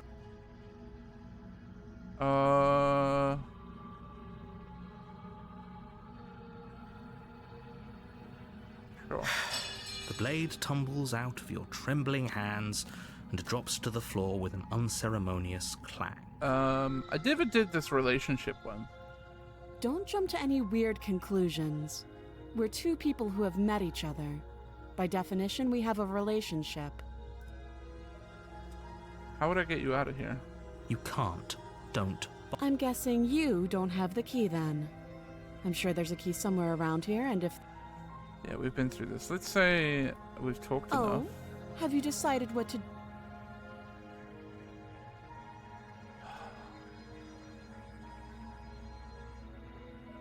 I'm getting you out of here. Oh, you have to be kidding me. You walk up to the chains binding the princess to the wall and give them a tug. They're large and heavy, far too solid for you to even imagine trying to break them apart. If you don't have the key, maybe you should go looking for it. I'm sure it's somewhere upstairs. Doubtful. Whoever locked the princess away down here intended for her to never see the light of day. They wouldn't have just left the key to her chains somewhere in the cabin. And if there isn't a key, do you have any ideas besides me cutting you out of here? That would be fine. I can lose an arm. She speaks with almost complete nonchalance. If we were stuck down here for long enough, I'm sure we'd be nonchalant about cutting our way out. Anything to finally be free. You attempt to make your way out of the basement, but the door at the top of the stairs slams shut. You hear the click of a lock sliding into place. Is someone else here? Hey, let me out of here. Your shouts and pleas are met with silence. You're here to slay the princess, and you won't leave until the task is done. Try the door. You try the door, but it's locked from the outside. I'll repeat myself once again. You're here to slay the princess, and you won't leave until the task is done. Return to the bottom of the stairs, I guess. You make your way back to the bottom of the stairs. This would have been so much easier if you'd simply slain her like you were supposed to. Easier for whom? Easier for everyone. I heard the door slam.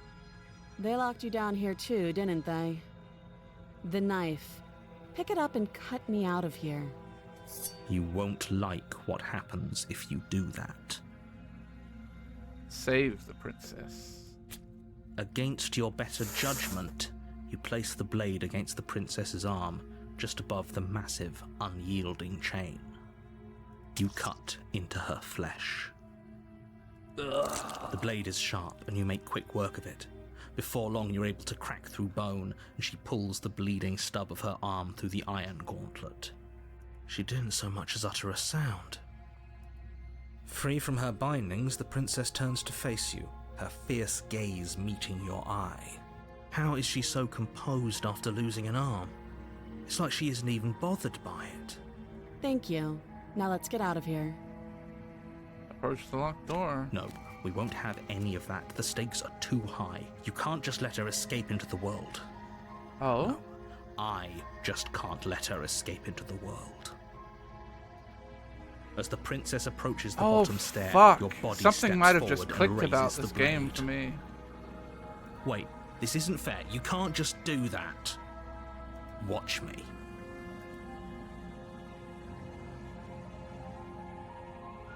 Warn her. Stop that. I thought this was a little too easy. Your body lunges forward to sink the blade into her back, but the princess swiftly moves out of the way before you can connect. Stop it! Stop resisting me! I am trying to get you out of here alive. Resist. The blade. Move the blade. You're doing your best to help me, aren't you?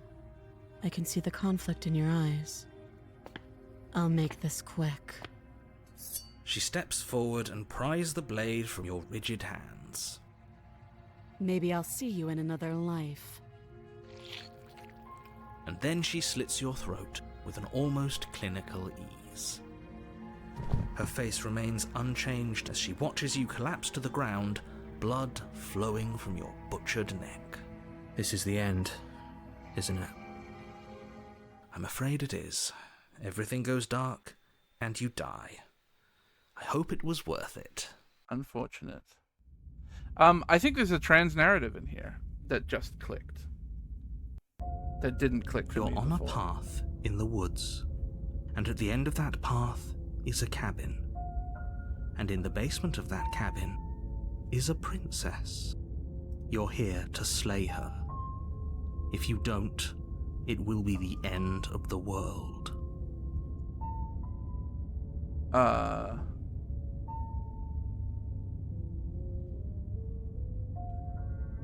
Yeah, I think we've seen all these. Let's go to the cabin. A warning before you go any further. She will lie, she will cheat, and she will do everything in her power to stop you from slaying her. Don't believe a word she says. Yes, don't believe a word she says. Just go in, take the knife, and do what you're supposed to. Wink. Skeptic. Did you just say wink out loud? No, I didn't. Wink. Just ignore this clown and focus on the princess.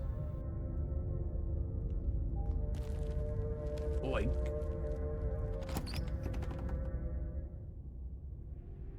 The interior of the cabin is less a cozy woodland retreat and more like a dungeon. A few pathetic wisps of starlight attempt to illuminate the cold, uninviting stone walls, and thick, wrought iron bars barricade the windows, reminding anyone who enters that this is a prison. The only furniture of note is an iron table, bolted to the floor, a pristine blade perched on its edge. The blade is your implement. You'll need it if you want to do this right.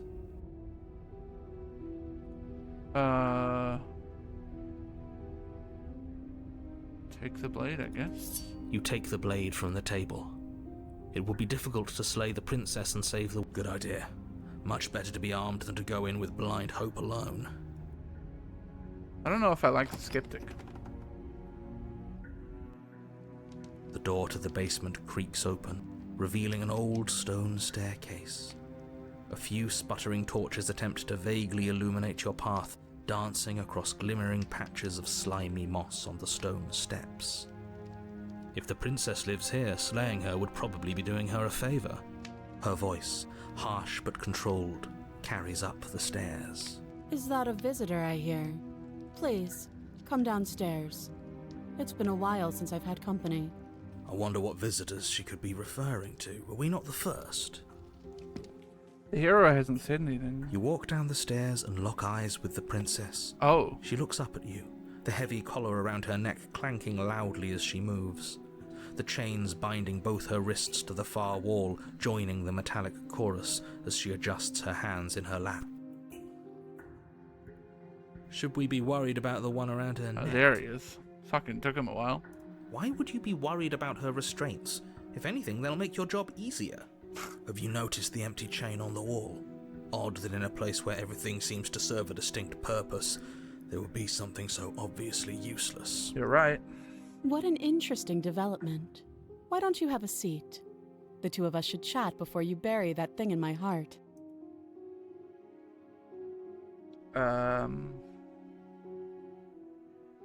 Sure. You step towards the princess, but she stops you before you get too close, holding up one shackled hand. There's fine. I'd prefer we keep some distance until we've sorted this out. That's reasonable. We do have a weapon. Might as well put her at ease. Sit where you're told to sit. You do as she asks and sit on the floor, still a good distance away from her. Thank you. Now, what are your intentions for me? My intentions? What do you mean? Yes, your intentions. You have a knife. What are you going to do with it? Why are you here? There isn't a keyhole in these shackles, so I'm afraid my only way out is surgical removal. Oh. Is she forgetting about the shackle on her neck? Or does she think she'd survive a beheading? You're right. Maybe she's delusional. All the more reason not to trust her. Unless she really could survive. Though I suppose you could just be here to kill me. But I don't think that's in either of our best interests. I've been here before. Am I the only one who remembers that? Oh? Are we acknowledging that? I thought we weren't going to give away the game. But yeah, Aha. I remember. So you've already been here. As much as I would like to remain in denial, it's no use. This has Narrator's pissed that he's not leading the storyline. complicated things. How exactly? God, I just realized what Voice of the Skeptic is. He's a fucking English anthropomorphic animal fucking right-wing commentary YouTuber.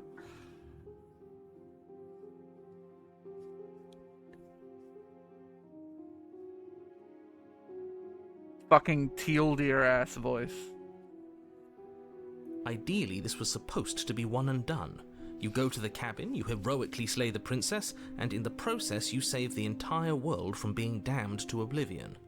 The situation right now, where you're getting a second shot at things, is a contingency. A contingency for what? Reasonable to bear. For you failing, obviously. And you being here means that things are going to be a lot harder than they were.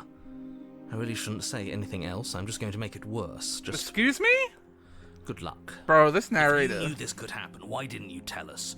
All of this is incredibly valuable information. It would have changed our actions considerably. I needed you to be in the dark for as long as I could keep you there. It's important. Necessary, even. And maybe I wanted to be the first version of me that you met. I didn't want to be confronted by the alternative. Jealous, are we? That's pathetic. I never said I wasn't. Wow. I get it. It would be pretty upsetting, wouldn't it? To know that you might not be the first version of yourself. At least we can remember what happened before. Seems like we should count ourselves lucky for that.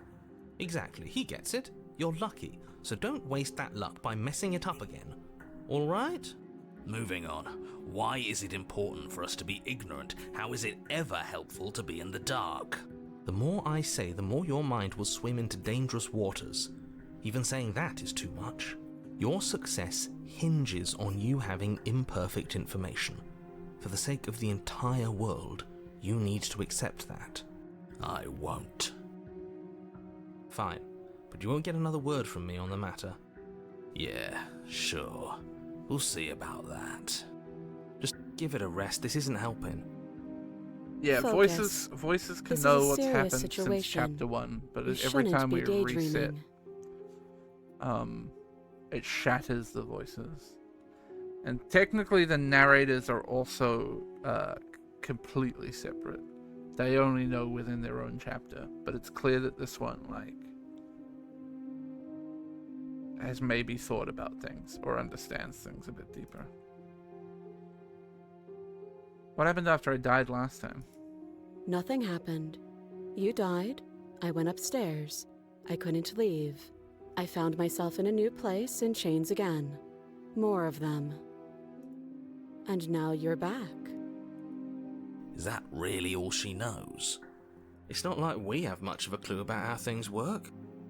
And she's probably even more in the dark than we are. You're looking at me like I might be hiding something. I'm not. I guess it's possible she really doesn't know anything. Maybe both of us are stuck in this loop without any idea why or how. How am I supposed to cut you out if you didn't notice your head is in a shackle too? No. Like I trust you to come any closer with that knife. All you're going to do is hand it to me and watch me work. Huh? But she would have to cut her head off, right? She can't be suggesting that. She certainly seems confident. Maybe she knows something we don't. Or maybe you should consider the most likely scenario. She's bluffing so she can disarm you. Though if she isn't bluffing, whatever she has planned might be for her benefit alone. There's no guarantee that what's good for her is good for us. So, what should we do? I don't know. I'm just spelling out our options, listing the pros and cons. Then let me help you. I'll start with the cons. If you're handing her your weapon, the cons are that she might use it to escape and end the entire world. And she might use it to kill you. That doesn't sound great. What about the pros? There are none. The pros are that we can't trust him, possibly even more than we can't trust her. And whatever she has planned could do something to mess with what he has planned. Or maybe they're both screwing us over in their own ways. That other train on the wall, who is it for? I don't know, but you could always try it on. Maybe it'll fit. I hope I don't actually have to say this, but please don't lock yourself in chains. We need you ambulatory if you're going to save the world. I want to inspect the shackle. I wouldn't do that if I were you. And why is that? Do I even need to explain myself? It's a shackle, and it's one without a key. Do you want to be stuck here like she is? And what? Is it going to lock the second we put our wrist into it? I don't know. Maybe it will. He doesn't want us to look at it. That's all the reason we need to investigate. But what if he's telling the truth? He isn't. I am. Inspect the shackle. Against your better judgment, you approach the chain dangling from the far wall. The princess watches you with faux disinterest as you inspect it, though she can't fully hide her curiosity. I don't want to say what I'm supposed to say next. What is that supposed to mean? It sounds bad. Is it bad? Yes, it's bad. Come out and say it then. You're just wasting time. Fine. As you hoist the shackle, its heft shifts within your grasp, as if pulled by some odd magnetism. Before you can so much as blink, it practically leaps from your hands, snapping around your neck. Well? And, as if your situation weren't bad enough, the same magnetism repels your blade, which is flung from your hand and sent skittering across the floor of the basement. Well? Excuse me? Yes? Are we stuck here now? Yes. Huh, so it does fit. And I guess it doesn't like your knife. We're stuck here together, aren't we? That's funny. What are we supposed to do now? Can't even cut ourselves out. Guess we'll starve. That's horrible. It's not all bad. We learned a valuable piece of information. Not to touch things we're specifically told not to touch. No, that there's something special about this loose chain. It's clearly important. So we're both stuck here. Yep. What should we do? Wait, I guess. Maybe something else will happen. Maybe not. Did you know that this was going to happen to me? No. Not one for small talk, are you? Nope. That's rude. The plosive on that P in nope was perfect. You and the princess wait in silence, though neither of you knows what you're waiting for. But you're waiting for something. You're waiting for anything. This is so boring. There must be something we can do to get out of here. There must be something we're missing. But there isn't. Time passes. It passes and passes and passes. And the basement of the cabin remains much the same. It is cold and silent. At least the world is safe. It isn't. You're stuck. Too far away from both the princess and your blade to do much of anything. But she's not ending anything. She's just sitting there. Her very existence is a threat. It harms everything around it. How exactly does that work? It just does. But your line of questioning is interrupted by the passage of even more time. And after that, even more time passes again. And let me guess, the cabin remains the same. If time is passing, the cabin can't be the same. Even if the differences are small, they have to exist. That's just how things work.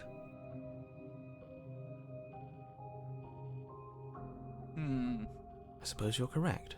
Things are changing. The differences are small at first, a bit of weathering here, a bit of erosion there. But then they get larger and larger.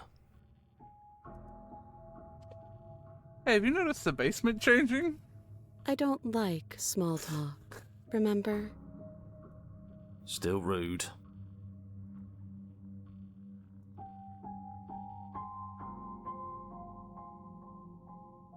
You continue to wait in silence, and the cabin continues to change. The decay comes faster now. You can see earth through holes in the stonework, can watch lichen spread along the seams of the walls. Lichen? That doesn't make sense. Has our entire concept of time changed? What happens to starving? We should have died by now if the rocks around us are starting to erode. She hasn't starved. I guess she hasn't.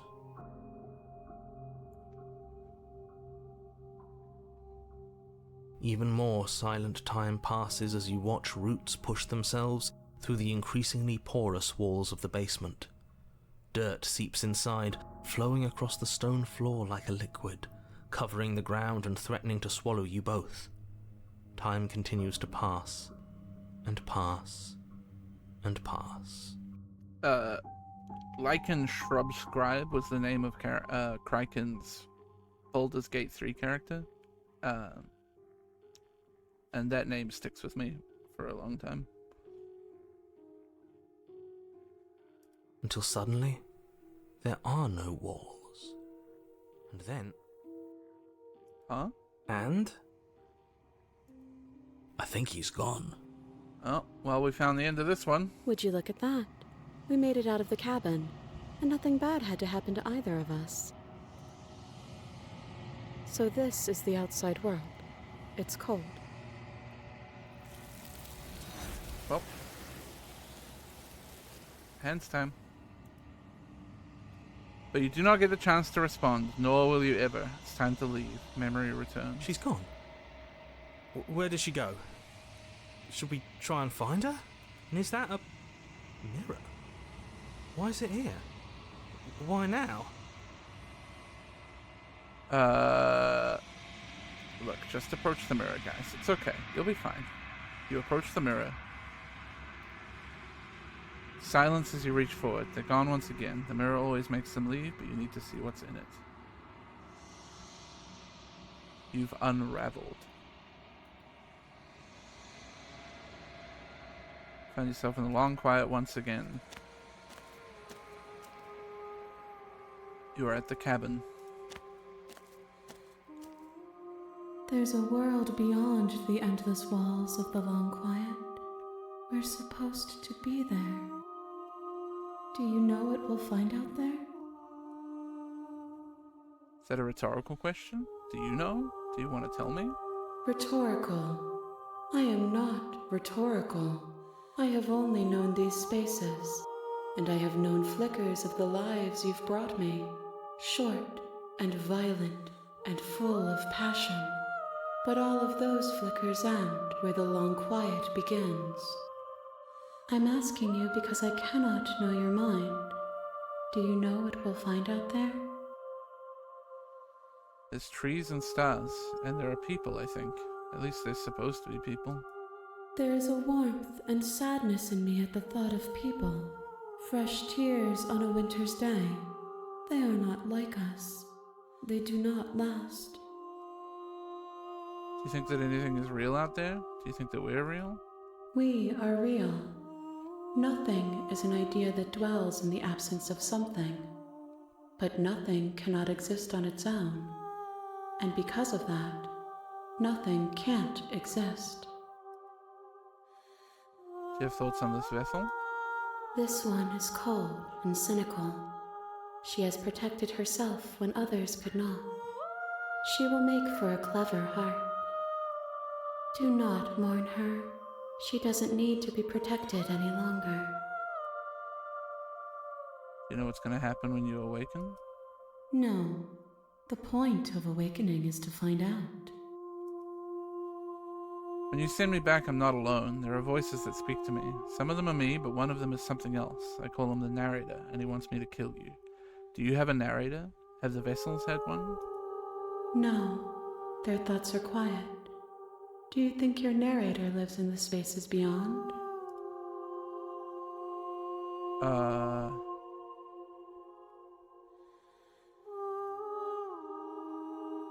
He does. I don't know why, but I know this for a fact. I am on the cusp of my awakening. Perhaps you are on the cusp of yours. How many more vessels do I need to bring you? One. Whatever you bring me next will be enough, and then gravity will pull the others back to me. I will be singular. A final multitude. This is the last time. Is there anything you would like me to bring you? These gifts are a conversation, and each one shows me the contours of your heart. The only thing I want to see is what you choose for me when the thread is fully drawn. If this is the last stage before your completion, then I'm not going back. I'm just going to stay here. You've already tried waiting, but I understand if you need more time. I'll wait with you. There's no waiting forever. I'm ready to go back. The next time I see you, each of us will finally know what we are. I will be here, waiting for you. Everything goes dark and you die. Man, now I don't know where to go to from here. The only one I haven't You're tried on a is path locking her in the away woods, and just walking away. And at the end of that path is a cabin. And in the basement of that cabin, you're here to...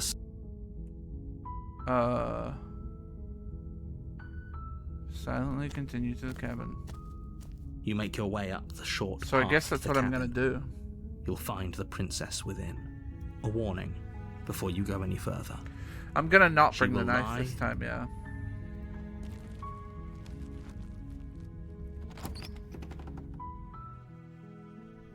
The interior of the blade is... The door to the basement creaks open, revealing as her voice softly carries Oh, up it the doesn't stairs. say skip this time. Hello? Is someone there? It's hypnotizing. It's the kind of voice you only have to hear once to remember it for the rest of your life. Don't let it fool you. It's all part of the manipulation. Continue down Good. the stairs. You're still listening to reason. It would be better if you had a weapon, but you may still be able... You walk down the stairs and lock eyes with the princess. There's a heavy chain around her wrist, binding her to the far wall of the basement. She's beautiful. How could someone like this be a threat to anyone? I am begging you to stay focused. There's a lot riding on you here. Hi. Do you think you can get me out of these chains? Hold on, let's talk a bit first. Okay. What's your name? Oh. She pauses, carefully formulating her words before she responds. You can address me as Your Royal Highness. Or you can just call me Princess if Your Royal Highness is too formal. Is Princess her name or her title? What if it's both? Could you imagine being named Princess Princess?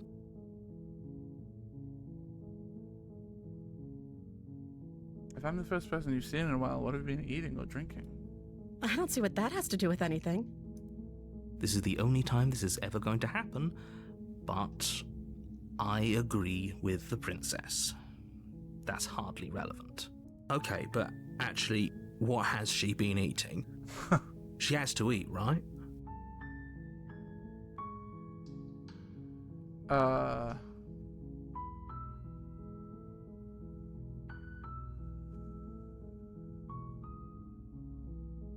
can't believe they've been keeping you down here like this. I'm getting you out of here. You're only making this more difficult. Thank you. Thank you. You're making a huge mistake. Oh, I forgot to run this ad break between chapters. I'll run it now real quick. This feels like the kind of game where I need to pause for these ad breaks.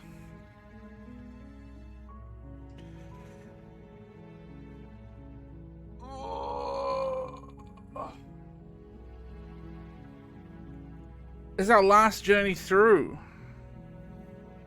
which feels melancholic in a way.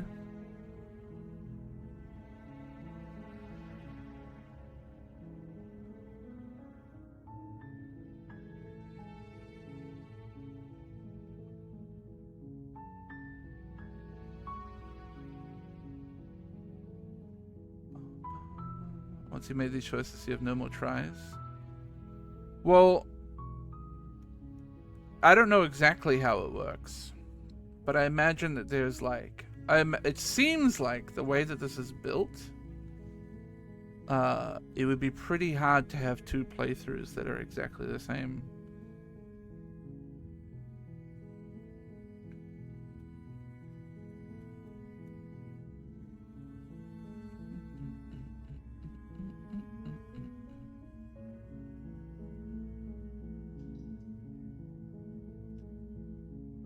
A lot of choices, yeah. I feel satisfied with the path we've taken. I mean, I often feel that in games like this. I often feel like that just going the way that like your heart takes you is always going to give you like an ending that feels good. You know what I mean?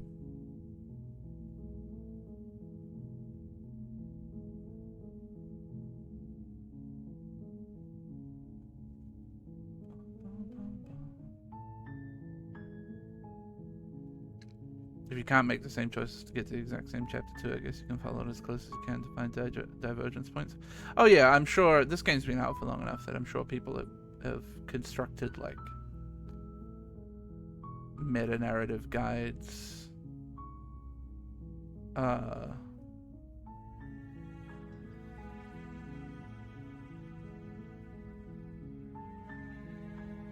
like see everything.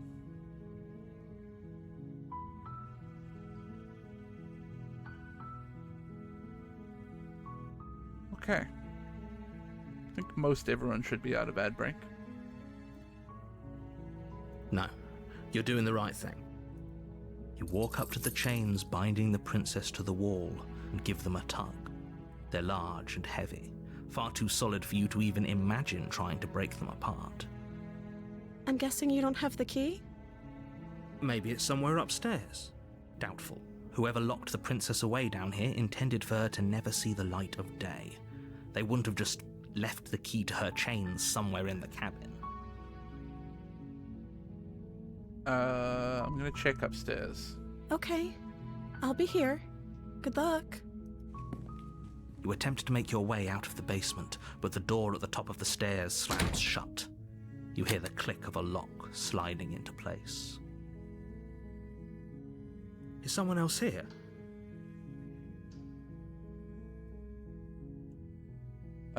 Try the door. You try the door, but it's locked from the outside.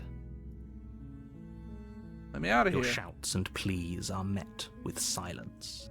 You're here to slay the princess, and you won't leave until the task is done. But I don't have a knife. You make your way to the bottom of the stairs. This would have been so much easier if you'd just taken the blade like you were supposed to. Easier for whom? Easier for everyone. Look at the mess you're in. I heard the door slam.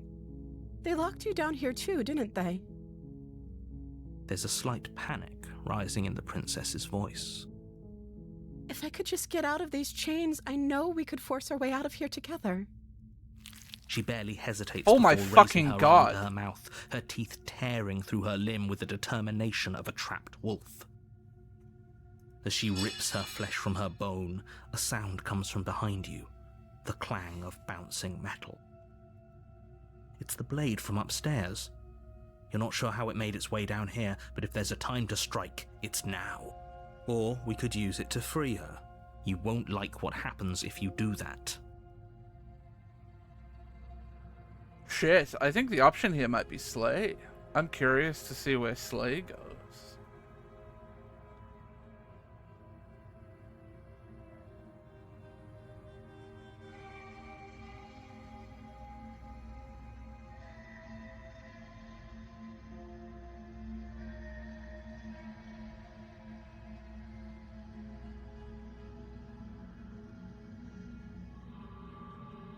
Oh man.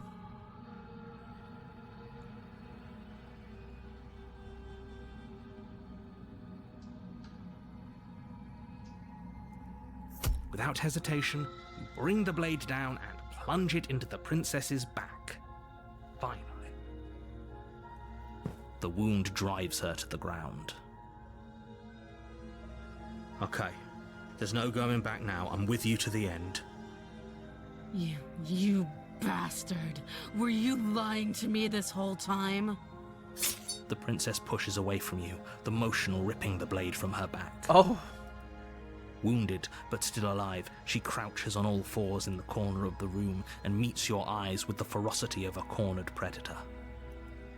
You've made a terrible enemy, and there's nothing in the world that can possibly save you from me. I thought we had the upper hand, but it's as if she's barely even threatened by us. It's an act. She's wounded and unarmed. There's nothing she can do to hurt you. I'm not so sure. Don't waver now. As you ready your blade to deliver a lethal blow, she lunges at your legs with the same animal ferocity she used to tear at her arm. Your knife cuts into her again and again as you're tackled to the ground, your body racked with pain as she rips into you with tooth and claw. Holy shit. Forget about trying to rescue her. This is about survival now. Give her everything you've got. Slay the princess. Though your nerves are seizing with pain, you know you've done your fair share of damage as well, your blade having left deep gashes in the princess's back. You seize a moment of hesitation to throw her off of you and shakily push yourself back to your knees. We can still turn this around.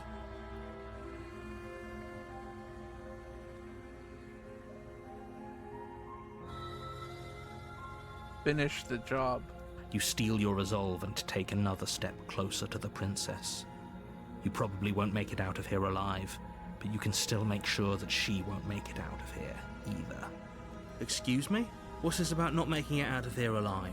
Do you think this is what I wanted to happen? I have a duty to state the facts of the situation, and honestly, it's a miracle anyone in this room is still standing right now. Don't act so surprised. Can you not feel all those gashes and holes pulling you apart? If the princess doesn't do you in here, blood loss is certain to finish the job.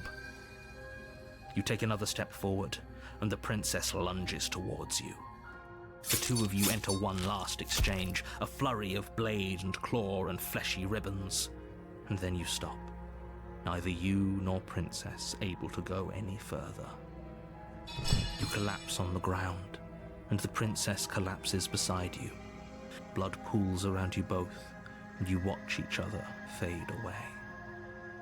After all this time alone, I thought I'd finally found a friend, but you were just another monster, weren't you? Silence, as the room starts to get fuzzy around you. Yeah, this feels like the most overtly evil route I've taken so far. You've paid a terrible price, but you've saved us all. It's over. If you think this is it, you're sorely mistaken. One way or another, I'll make sure you pay for this. But you don't have time to worry over such things. Everything goes dark, and you die. The witch. Oh, okay. This is going to be a good one, isn't it? You're on a path in the woods, and at the end of that path is a cabin. And in the basement of that cabin is a princess. The witch? You're here to slay her. If you don't, it will be the end of the world.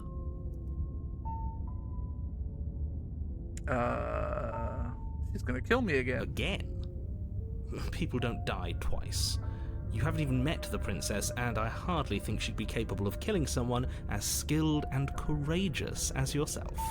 If he doesn't remember what happened, then maybe it's best to keep it that I wonder way. what voice we have. Brilliant. We need to keep our cards close to our chest, and I'm not sure we can trust him. A new one. You know I can hear you, right? Right, yeah, It's going to be a lot opportunist. harder than Because you think to keep secrets from me. It was very opportunist to pick up the knife and try to stab her. Did I say I'm not sure we can trust him? Slip of the tongue, bit of the old brain fog. I meant to say that we should probably head over to the cabin and slay that princess. We already know we can't trust her, so let's get on with the show. Assume I'm telling the truth and all this really did happen. Why should I bother listening to you? Those are two very different questions, but fine. I'll indulge you if that's what it Curious takes to to see get what you moving. opportunist is here. Since this is our last Let's route. say for a moment that this really is the second time you've met me, or at least a version of me. You died last time, which probably only happened when we were just weighing our options in a morally ambiguous situation. You can't blame us for weighing our options. True. We did our best with the information we were given, and we did kill her, and yet you still died, didn't you? So congratulations, you've been given another chance to actually do this right. And I believe your other question was something along the lines of, oh, what's the point of doing anything? Shut up. What do you mean? Of course there weren't any consequences. We killed the princess killed us, and now everyone's right back where they started. That sounds pretty consequence-free to me. Yes, but in this purely hypothetical scenario, that begs the question of how you got back here. Did time simply rewind itself? or were you instead transported to a different world entirely? Had you failed to slay the princess, what would have happened to everyone in the place you left? That's a very good point. This princess character seems like a lot of trouble, and if you think about it, actually slaying her probably breaks us out of this cycle, right? We don't want to be stuck here forever, do we? You're laying it on a little thick, aren't you? Laying it on a little thick? What are you talking about? I'm sharing my honest opinions. What matters is that almost everyone seems to be on the same page. So whenever you're ready, you can stop dawdling, get to the cabin, and save the world. Alright. A warning before you go any further. She will lie. Don't worry, I think we've taken that lesson to heart at this point. You can trust us to get the job done. I feel like we have to be aggressive here. The interior of the cabin is a mess of twisted roots. The walls a chaotic weave of knotted wood that, almost as if by accident, just happened to resemble a room. The floor is damp and earthy, and the only furniture of note is a slab of mud in the shape of a shelf, with a pristine blade perched on its edge.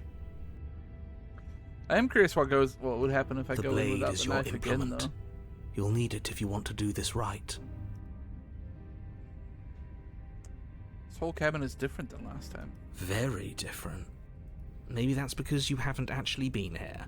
I hope this means you'll finally drop that ridiculous past life nonsense. You haven't died, and you certainly haven't been killed by the princess. So focus up. A lot's riding on this.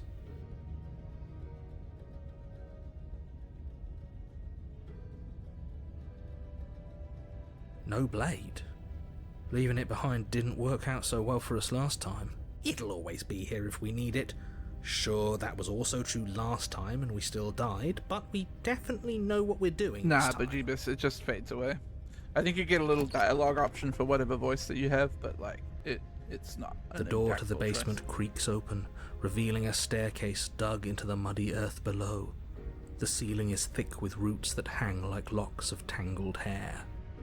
The weak starlight from the cabin windows behind you can barely penetrate the gloom here, only illuminating the edges of an opening below. It shines in the darkness like some kind of massive maw waiting to swallow you up into the earth. More is such a The good air word. smells of dirt and copper.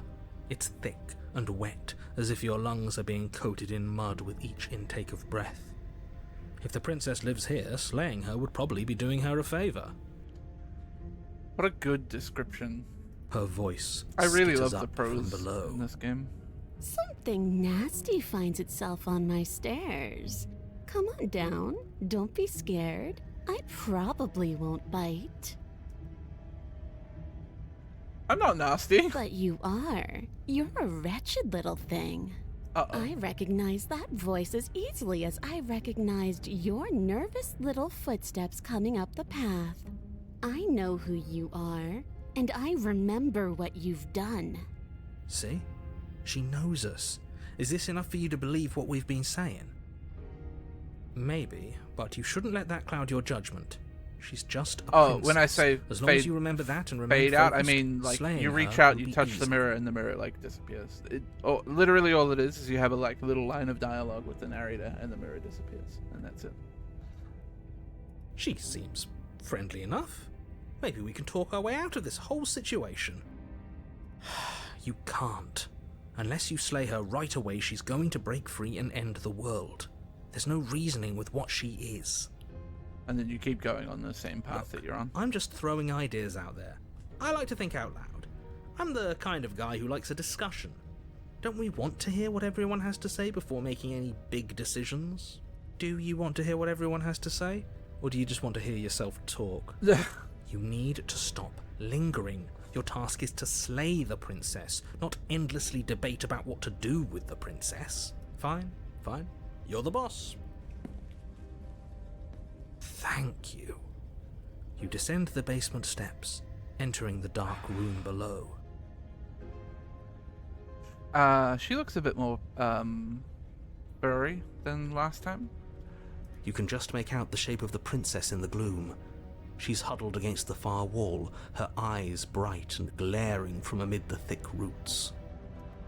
And there you are, once again seeming to offer a helping hand while likely hiding the other behind your back. Fine, I'll play along for now. What do you want? She's acting like she already knows you. I guess what you said back in the woods really was true. That's pretty sharp. How'd you figure that one out? Call it deductive reasoning. Well, you seem to be great at it. So, you really don't remember us, do you? No, I don't. But you and the princess clearly have a shared reality, even if I'm not a part of it. I won't waste time fighting you on something that's clearly true. You fought us on it back in the woods. That was when the only perspectives we had were yours and mine. I'm just glad we could put all this behind us. Jesus Is Christ. it all behind us? This is the worst route for my own brain talking to me. I hate Just it. focus on the task at hand. I don't care if you've been here before, and I don't care if you think you'll go somewhere else after this. My world is on the line right now, so I'd appreciate it if you would take this seriously and slay her. Let's chat her up a bit first. Maybe we can find a middle ground where everyone's happy. Don't talk to her. You're just going to make things more difficult than they have to be. Well, I seem to remember you having a tongue. He definitely does have, you know, a mouth.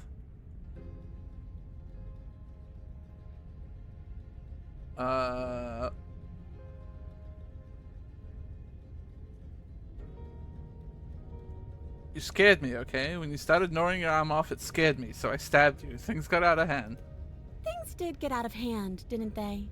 But it's hard to let bygones be bygones when they led to murder. And you started it. I'm sorry about last time. Ooh, smart. Let's apologize. Get us back on the right foot. Oh, you're sorry. Isn't that nice? You're such a gracious little monster. If you're sorry, then let me out of here. Prove it. I get the sense you're not happy with me. Is that a joke? Do you think a joke will charm my trust back? You'll have to try harder than that. Look, I know. Things got messy last time, but I think there's something bigger than both of us at work. We should team up. I suppose you didn't come into my hovel of your own accord, did you? All right. I suppose I could team up. I need a way out after all, and unfortunately you're the only one I have. Seems to me like she's offering a mutually beneficial arrangement. We should take it. Do you know what the word mutually means? Because it sounds to me like she's offering an arrangement that benefits her and her alone. I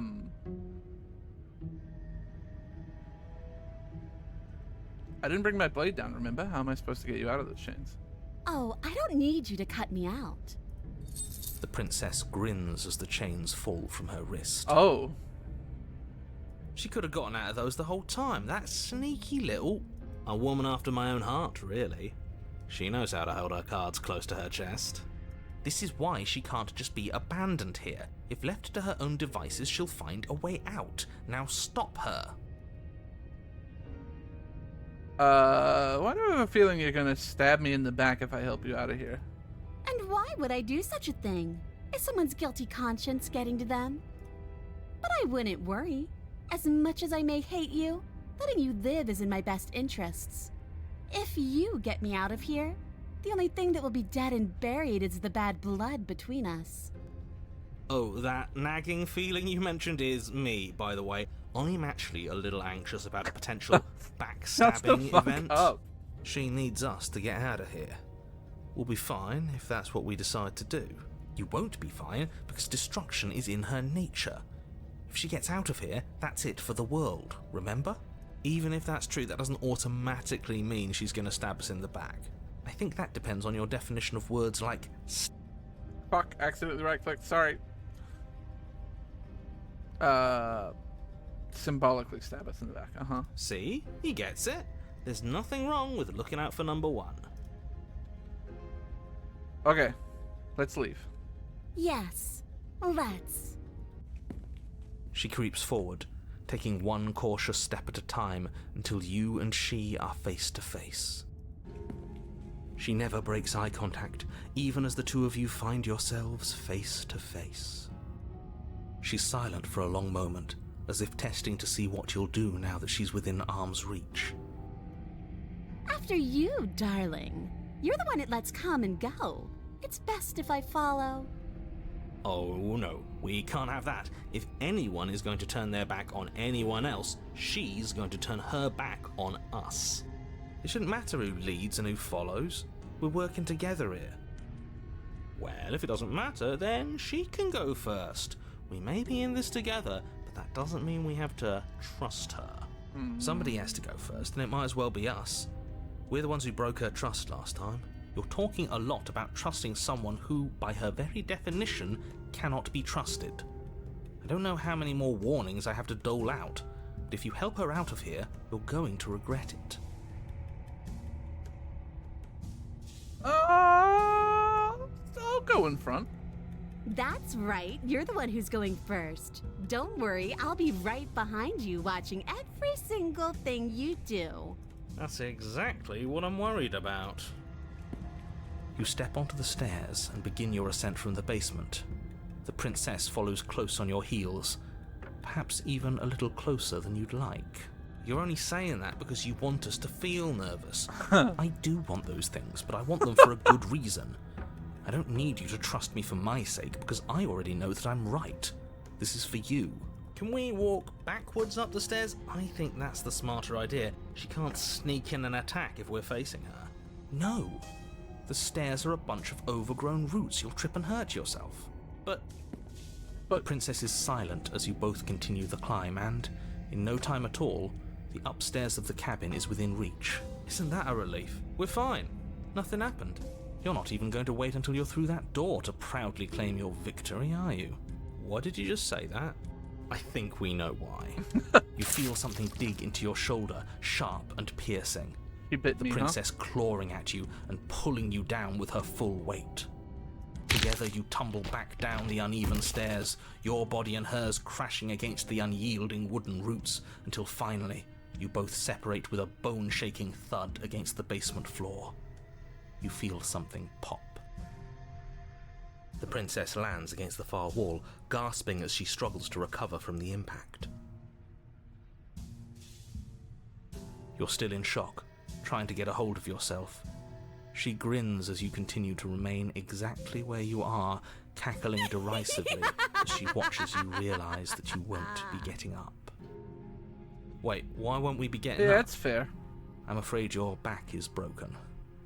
One unlucky fall is all it takes, really, and you had several. You know what? I'll say it. That sucks. I don't like having a broken back. We were going to help her. Thanks for your input. Why? Why did she do that?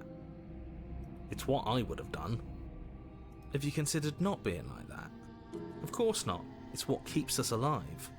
And yet here we are, paralysed and stuck with someone who hates us in the basement of a remote cabin. You must have known this was coming. The arrogance of turning your back to me after everything you've done. I can't get up. You broke my back. Oh, I broke your back, did I? You were the one who started this little game. You were the one who chose spite and violence and conflict. If not for your betrayal, I could have had my freedom a lifetime ago. But I'm the victor now, and that means I get to select my prize. If only I could decide which is better. Do I kill you with my own hands? Or do I let you suffer the way you decided to let me suffer? I didn't decide to let you suffer. I very distinctly attacked you until you died. Maybe I'll do a bit of both. See, this is why I wanted her to go first. I had this whole little scheme planned, where once she'd passed by the table upstairs, I'd have said, now pick up the blade and stab her in the back. And then you'd say something like, wow, Shut that's up, an man. amazing idea that I never saw coming. Thanks for looking out for us. And then you would have done it and we wouldn't be stuck down here with a broken back. There's just one problem with that. And what's that? She was clearly planning to betray us. And if she was in front of us, she would have gotten to the blade first. Yep. Ugh, you're right, aren't you? I thought this whole thing was ironclad, but really it was doomed from the start, wasn't it? The princess's body twitches as she tries to get up. Oh. Ho ho ho! So she's got it as bad as us. It seems you're not the only one who's broken. Wait, are we both just stuck here? Certainly seems that way. What a way to go. But look on the bright side. In all this chaos, you may have actually managed to deliver a lethal wound. The world could be saved after all. We're going to die together. Isn't that a lovely treat? I wonder how long it'll take. Maybe I'll get to watch the worms lick your bones clean. Uh-huh. Is that really what's going to happen now? Hello? Are you still there? What happens next? Narrator's gone. I think he's gone. Something strange is It's twisting mirror this time. place out of shape. I wasn't feeling much of anything, but now I feel cold. Here come the hands.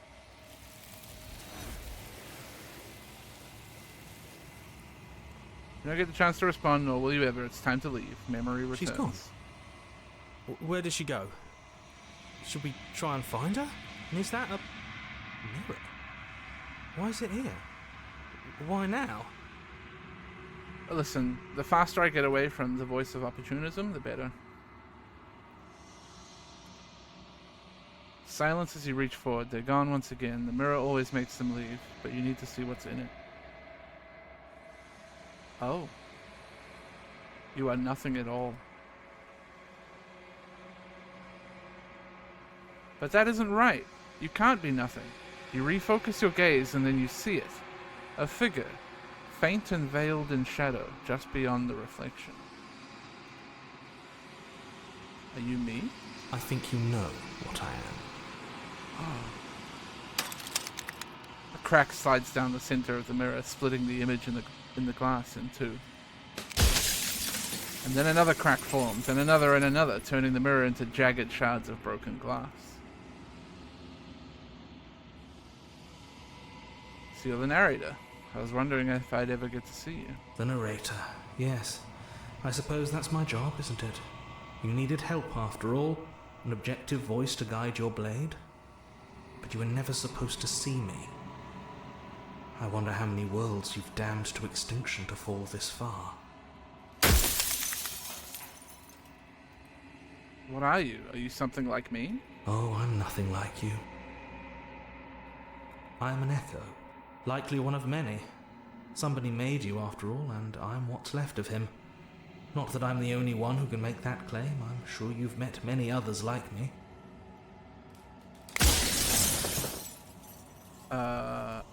Others like you. You've said something like that before. Has every narrator really been different? Of course. That is by both necessity and design. This construct you're in exists in many places at once. Any time you failed, any time you thought yourself dead, it would restart and shunt both your consciousness and hers into another world. But you'll be awake soon. And then it won't be able to work like that anymore.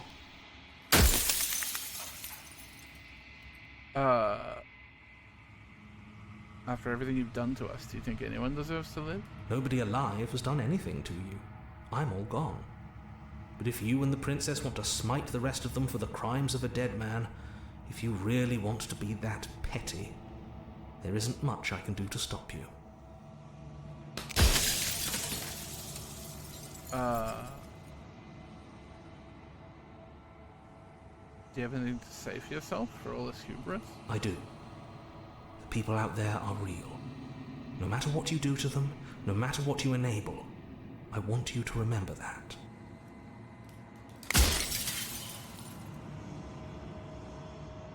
Every time I ask you something, it's like a piece of you breaks. I'm aware, and if I were you, I'd be more precious about your time. Are you a part of me, or are you something else? No, I'm not a part of you. But that's all a matter of perspective, isn't it? From one vantage point I must seem wholly foreign, but from another, well, all the versions of me that have existed have collectively heard your every thought and driven your every action. If that isn't being part of you, then what is?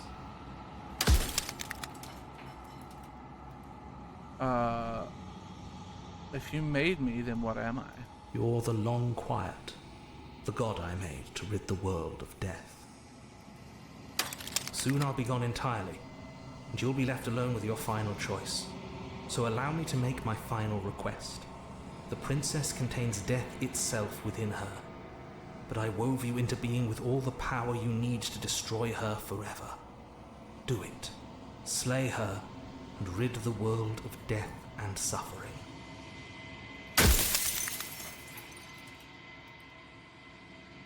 I don't want to be a god. I want to be me. You are you. And if you would let everything work the way it was supposed to, you never would have woken up to the reality of your true nature. There's no accounting for free will.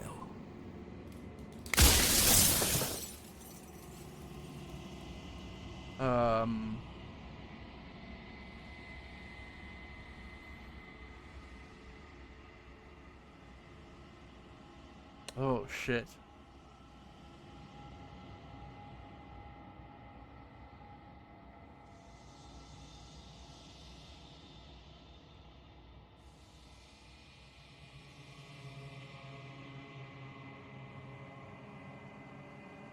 A lot of good dialogue choices here, and I'm curious about a lot of them.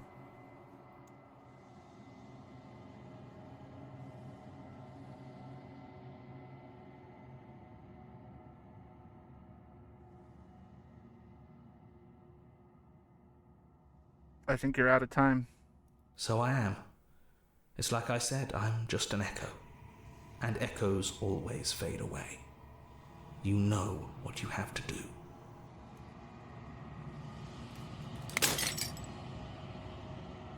As the final fragment of glass shatters, you see yourself with newfound clarity.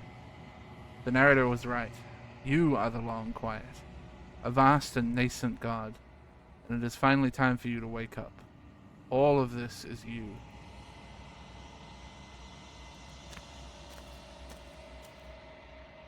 When you arrive at the heart of things, there is no final vessel for you to bear witness to.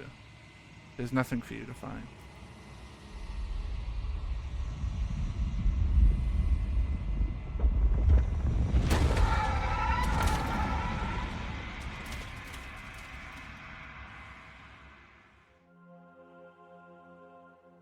Oh shit, she's an exalted orb. I can finally see you, and you can finally see me.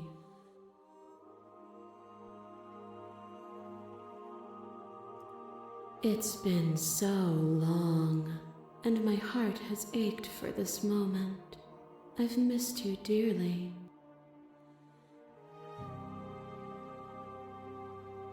Do you know about the echo? Did you hear our conversation? Every word you spoke found its way to me. I know him, and I know his construct.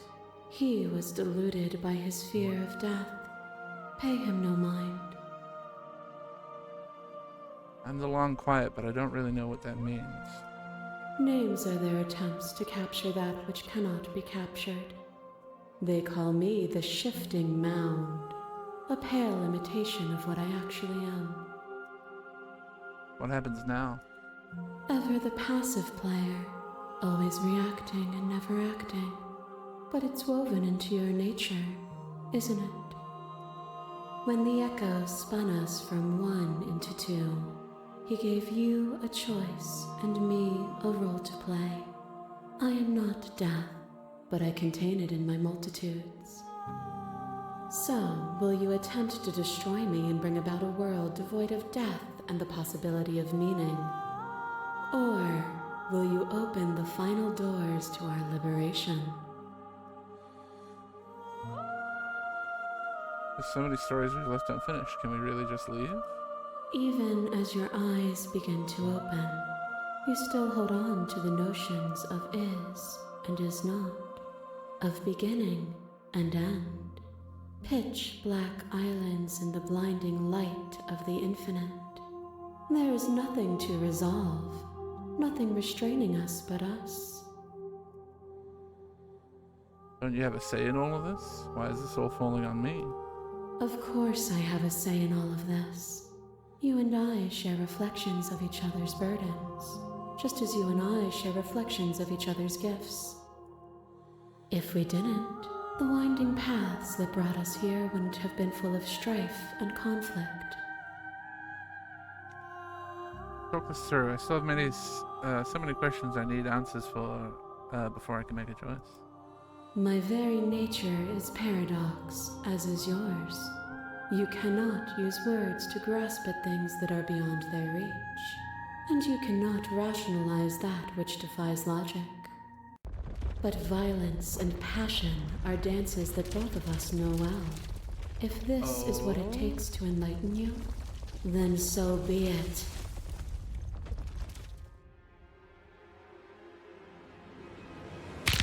A trick behind your back and a trick behind mine. We dance, revolving and revolving around each other, but forever stuck in place. We both move, and yet we both don't. For each of us watches the other instead of ourselves. But forever is not forever. I move and you react, and both of us break the other. But broken is only a moment in time. To change is to hold the potential to rise above. Would you limit yourself to what you are now? Or would you like to see what you might become tomorrow?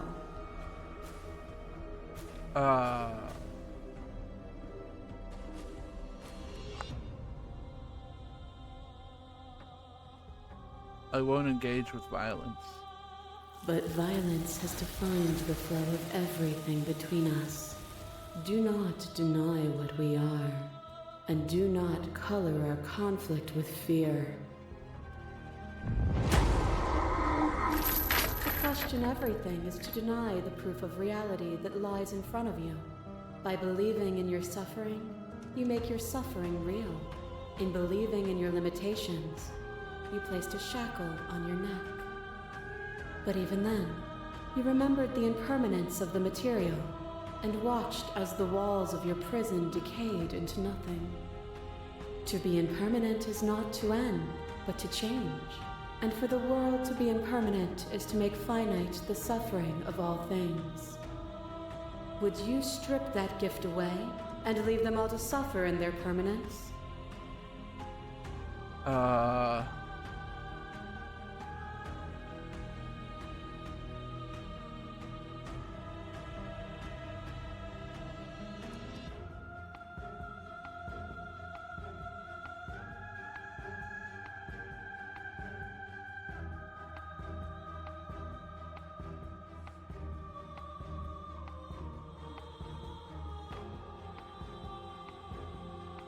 That would be torture. It would. Our purpose is to be and to experience, and their purpose is the same. To be permanent is to cease. To be paused is to be trapped. Our masses mob you. There is no beginning to them, nor is there an end. There is only the flood of bodies.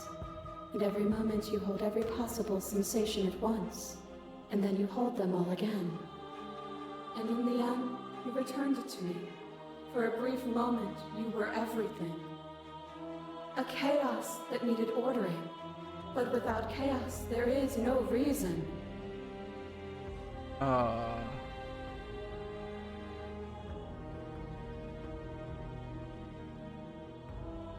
You seemed in pain. I'm sorry for what I did to you, but it was the only thing I could do. I saw with a single pair of eyes what I needed dozens to comprehend. And now here we are, each with millions of eyes, and all of them opening to what we are. Flesh is a vehicle, and to destroy the flesh is to strand the spirit. With violence you stranded me, and with violence I sought to twist your flesh back into mine. I like that we're seeing their perspectives of us. Forced between choosing your death and forfeiting your body, you chose agency. But agency requires action, and action requires endless tapestry of events. In your final moments would you remove action itself from reality?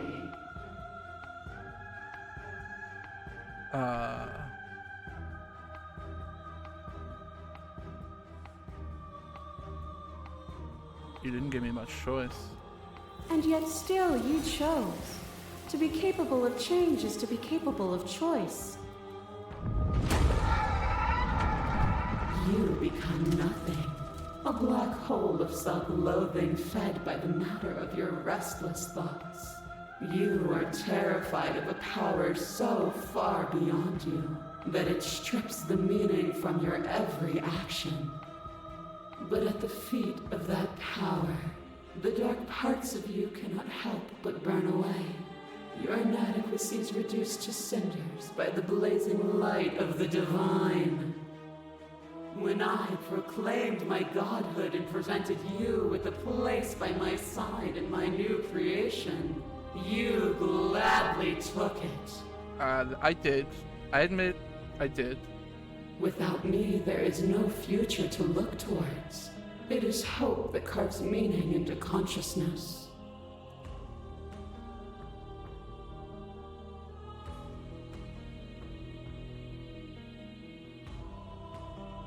I miss when that was you. My threads, like yours, are unbroken. She is me as much as I was her. As the clash between you abates, you begin to shake, your will rapidly dissolving. Nothing is immutable. Everything that is exists only in relation to everything it isn't. There is no constant. There is no center. Open your eyes and accept what we are. We can leave this prison together. It's easy to believe in the things you believe in when you get to sit above it all. It is from my vantage point that I can see the totality of truth. What do you think happens if we leave here? This universe dies, and a new one is born. And that one dies, and a new one is born. And you and I get to witness it all, weaving a tapestry of life wherever we go.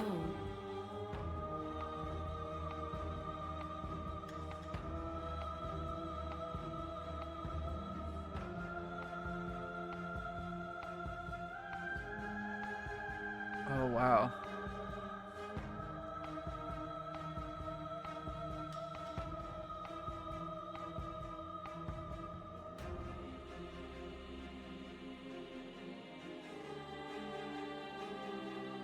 You've done everything you can to make me understand your perspective, but you keep dismissing mine. If you think you can change me, then I must be able to change you.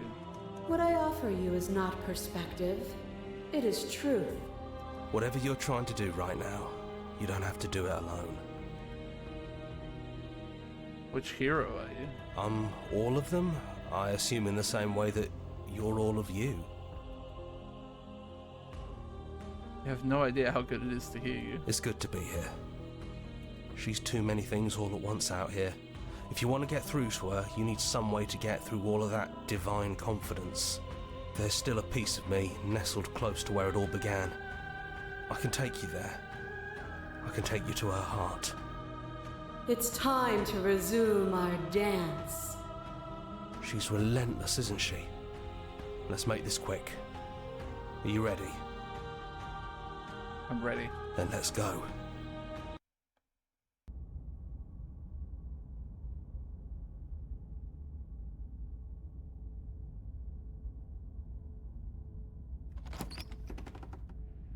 And here we are. I'd say we were back where it all started, but I guess it's a little after that, isn't it? A little, eh? Do you need me to describe things?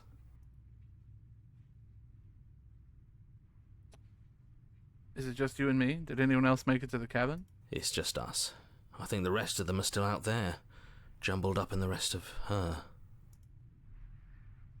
Is the narrator really gone? Yeah, it's dead silent in here. Whatever it was that was left of him, I don't think it could handle you waking up to godhood. Pretty sure he got obliterated. Good riddance. Yeah. He really put us through hell, didn't he?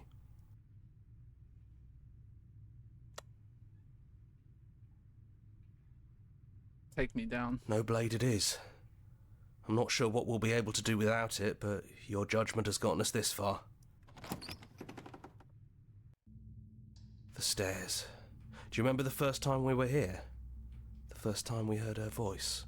Have you figured out what you want to do yet, or are you going to keep trying to find a center that doesn't exist? It sounded just like that. A little sharp, a little menacing. Only she didn't know us. And down we go. We shouldn't keep her waiting. And there you are.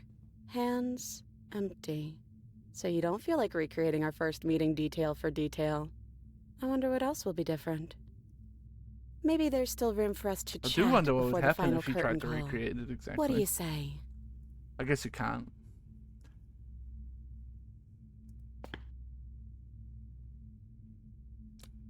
I don't want to be a god.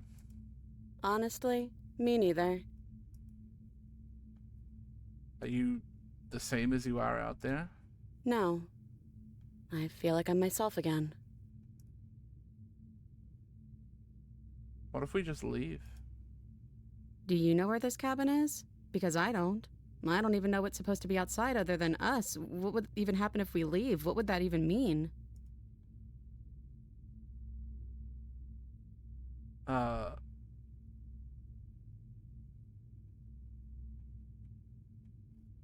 on, I gotta read all these properly. I don't know, but I've always wanted to leave with you. I just didn't like being a god. I want to walk through that cabin door as we are, just you and me. Not knowing what it means is why I want it. We knew everything out there, but we don't know this. I want to know this. Doesn't matter what happens or what it means. What matters is that we're leaving together. That's all I want. Yeah. You know what? Yeah. I want that too. I think I'm gonna stay right here. Whatever you're doing right now, wherever you're going, it feels like it's for just the two of you. You gonna be okay alone? Yeah, I'm not sure I'll be alone for too long anyways. The others are still around here somewhere. I'll find them.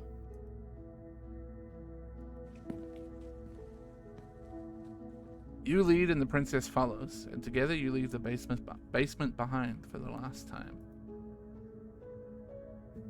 It's quiet as you ascend, a comfortable silence filling a space that used to be flooded with violence and words and noisy thoughts. But there's an energy in the silence, an electricity, an anticipation of the unknown. At the top of the stairs, the princess stalls, eyes fixed on the cabin door. You can see a tension seize her. She's unsure of herself for the first time in her long and short existence. She has no part to play anymore, and she knows this, yet she still is. And then she crosses the room to the door outside. You follow her confident steps. This is it. I have no idea what it's going to be like out there. Not that I'm scared or anything. It's exciting, really. Anything could happen. And if it's bad, then it won't be bad. Not with you. Who's gonna open it? Both of us. Together.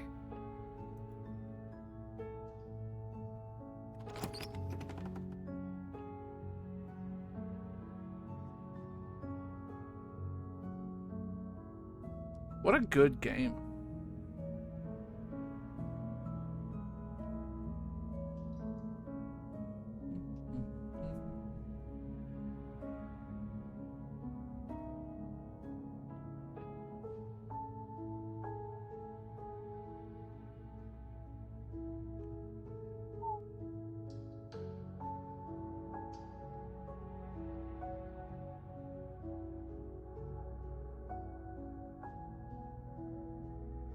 I feel very happy with the ending we got there.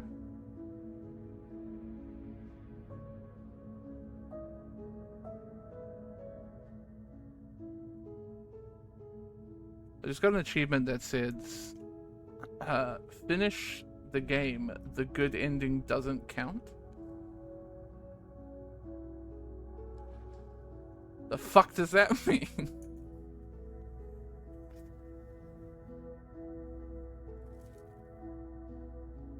Thank you so much for playing. As an expression of our gratitude, here's the track order for a special playlist just for you. If you'd like to take a screenshot, you can hide the UI by hitting H.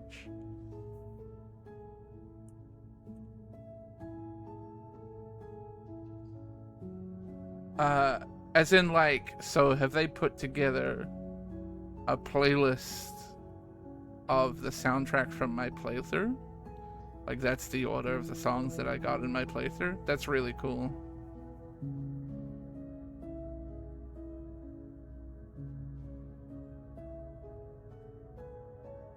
I will hit the T-Tours button.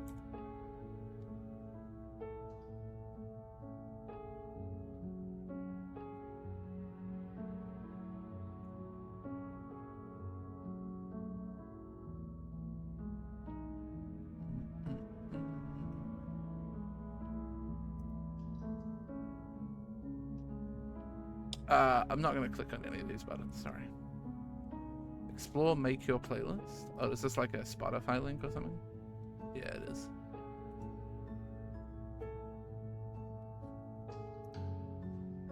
Damn, what an experience. There's a lot there, huh? And like...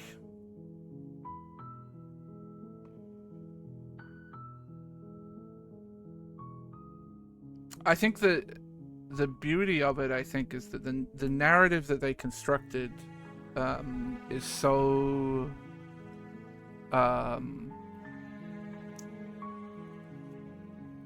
don't want to say I'm struggling for the word. The narrative that they've created is I think a story that you can probably, like, any person can probably find some sort of meaning in.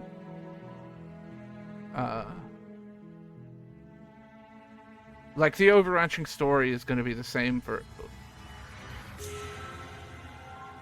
Hey. The overarching story that they put over it is obviously going to be the same for everyone, with the whole narrator and stuff and all of that kind of thing. But like, the way that you interact with that and your own personal relationship with it, I think, is going to be different for everyone.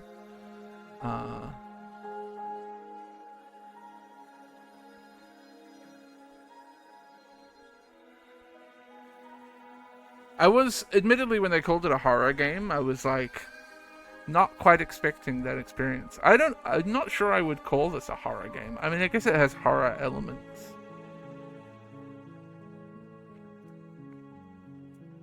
There's definitely narratives that are like challenging, for sure.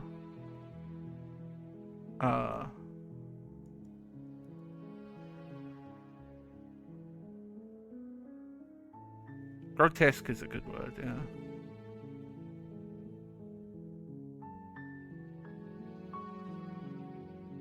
Not a comfortable game, no. But I also think a part of that is just the, you know, it kind of forces you to feel things. I don't know, very good game. There's very few games where I sit at the end and I kind of go, huh.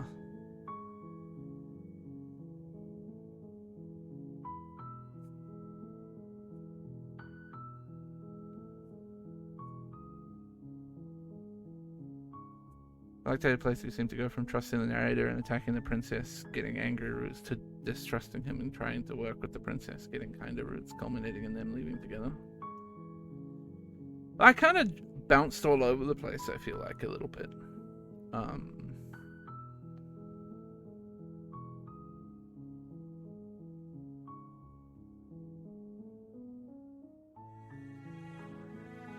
But I'm happy with the narrative that we constructed. I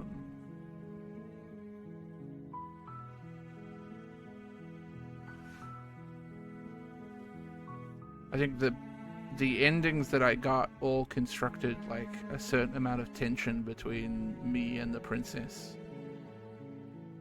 and the narrator too. There was kind of an interesting interplay there between all of the routes. I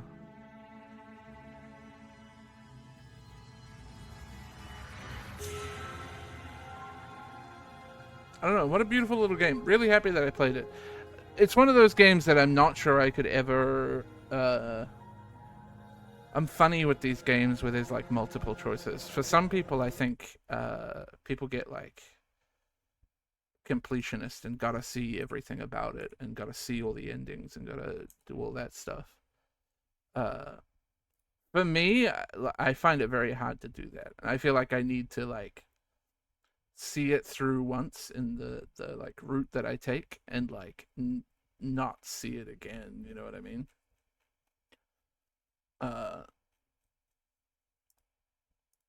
Something about like the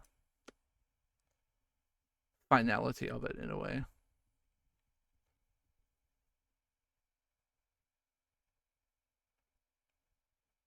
I really enjoyed it. Great little game. Sorry for the tonal shift to the Wii Shop theme.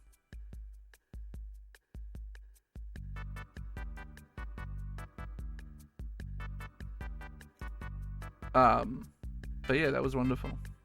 I'm glad I picked it up. And like, you know,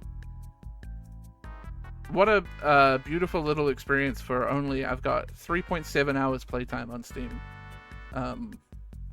So not even 4 hours, and I don't know, incredibly moved. That game's gonna have an impact on me, I think.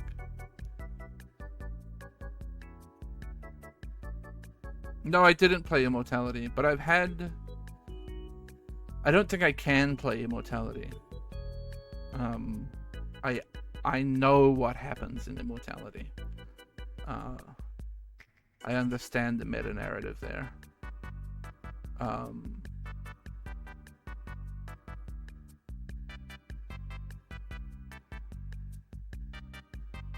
And in some ways I regret not playing it, but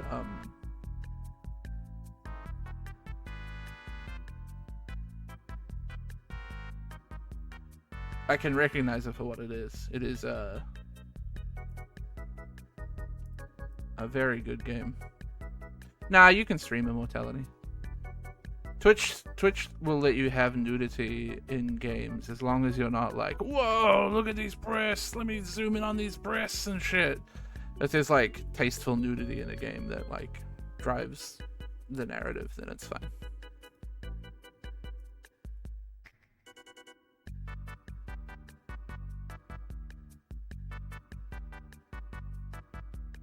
Anyway, I'm gonna get chat.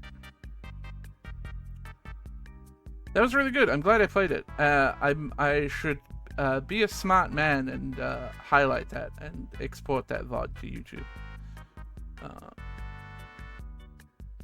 Just so I have it somewhere for future reference. I'll try to remember to do that tonight.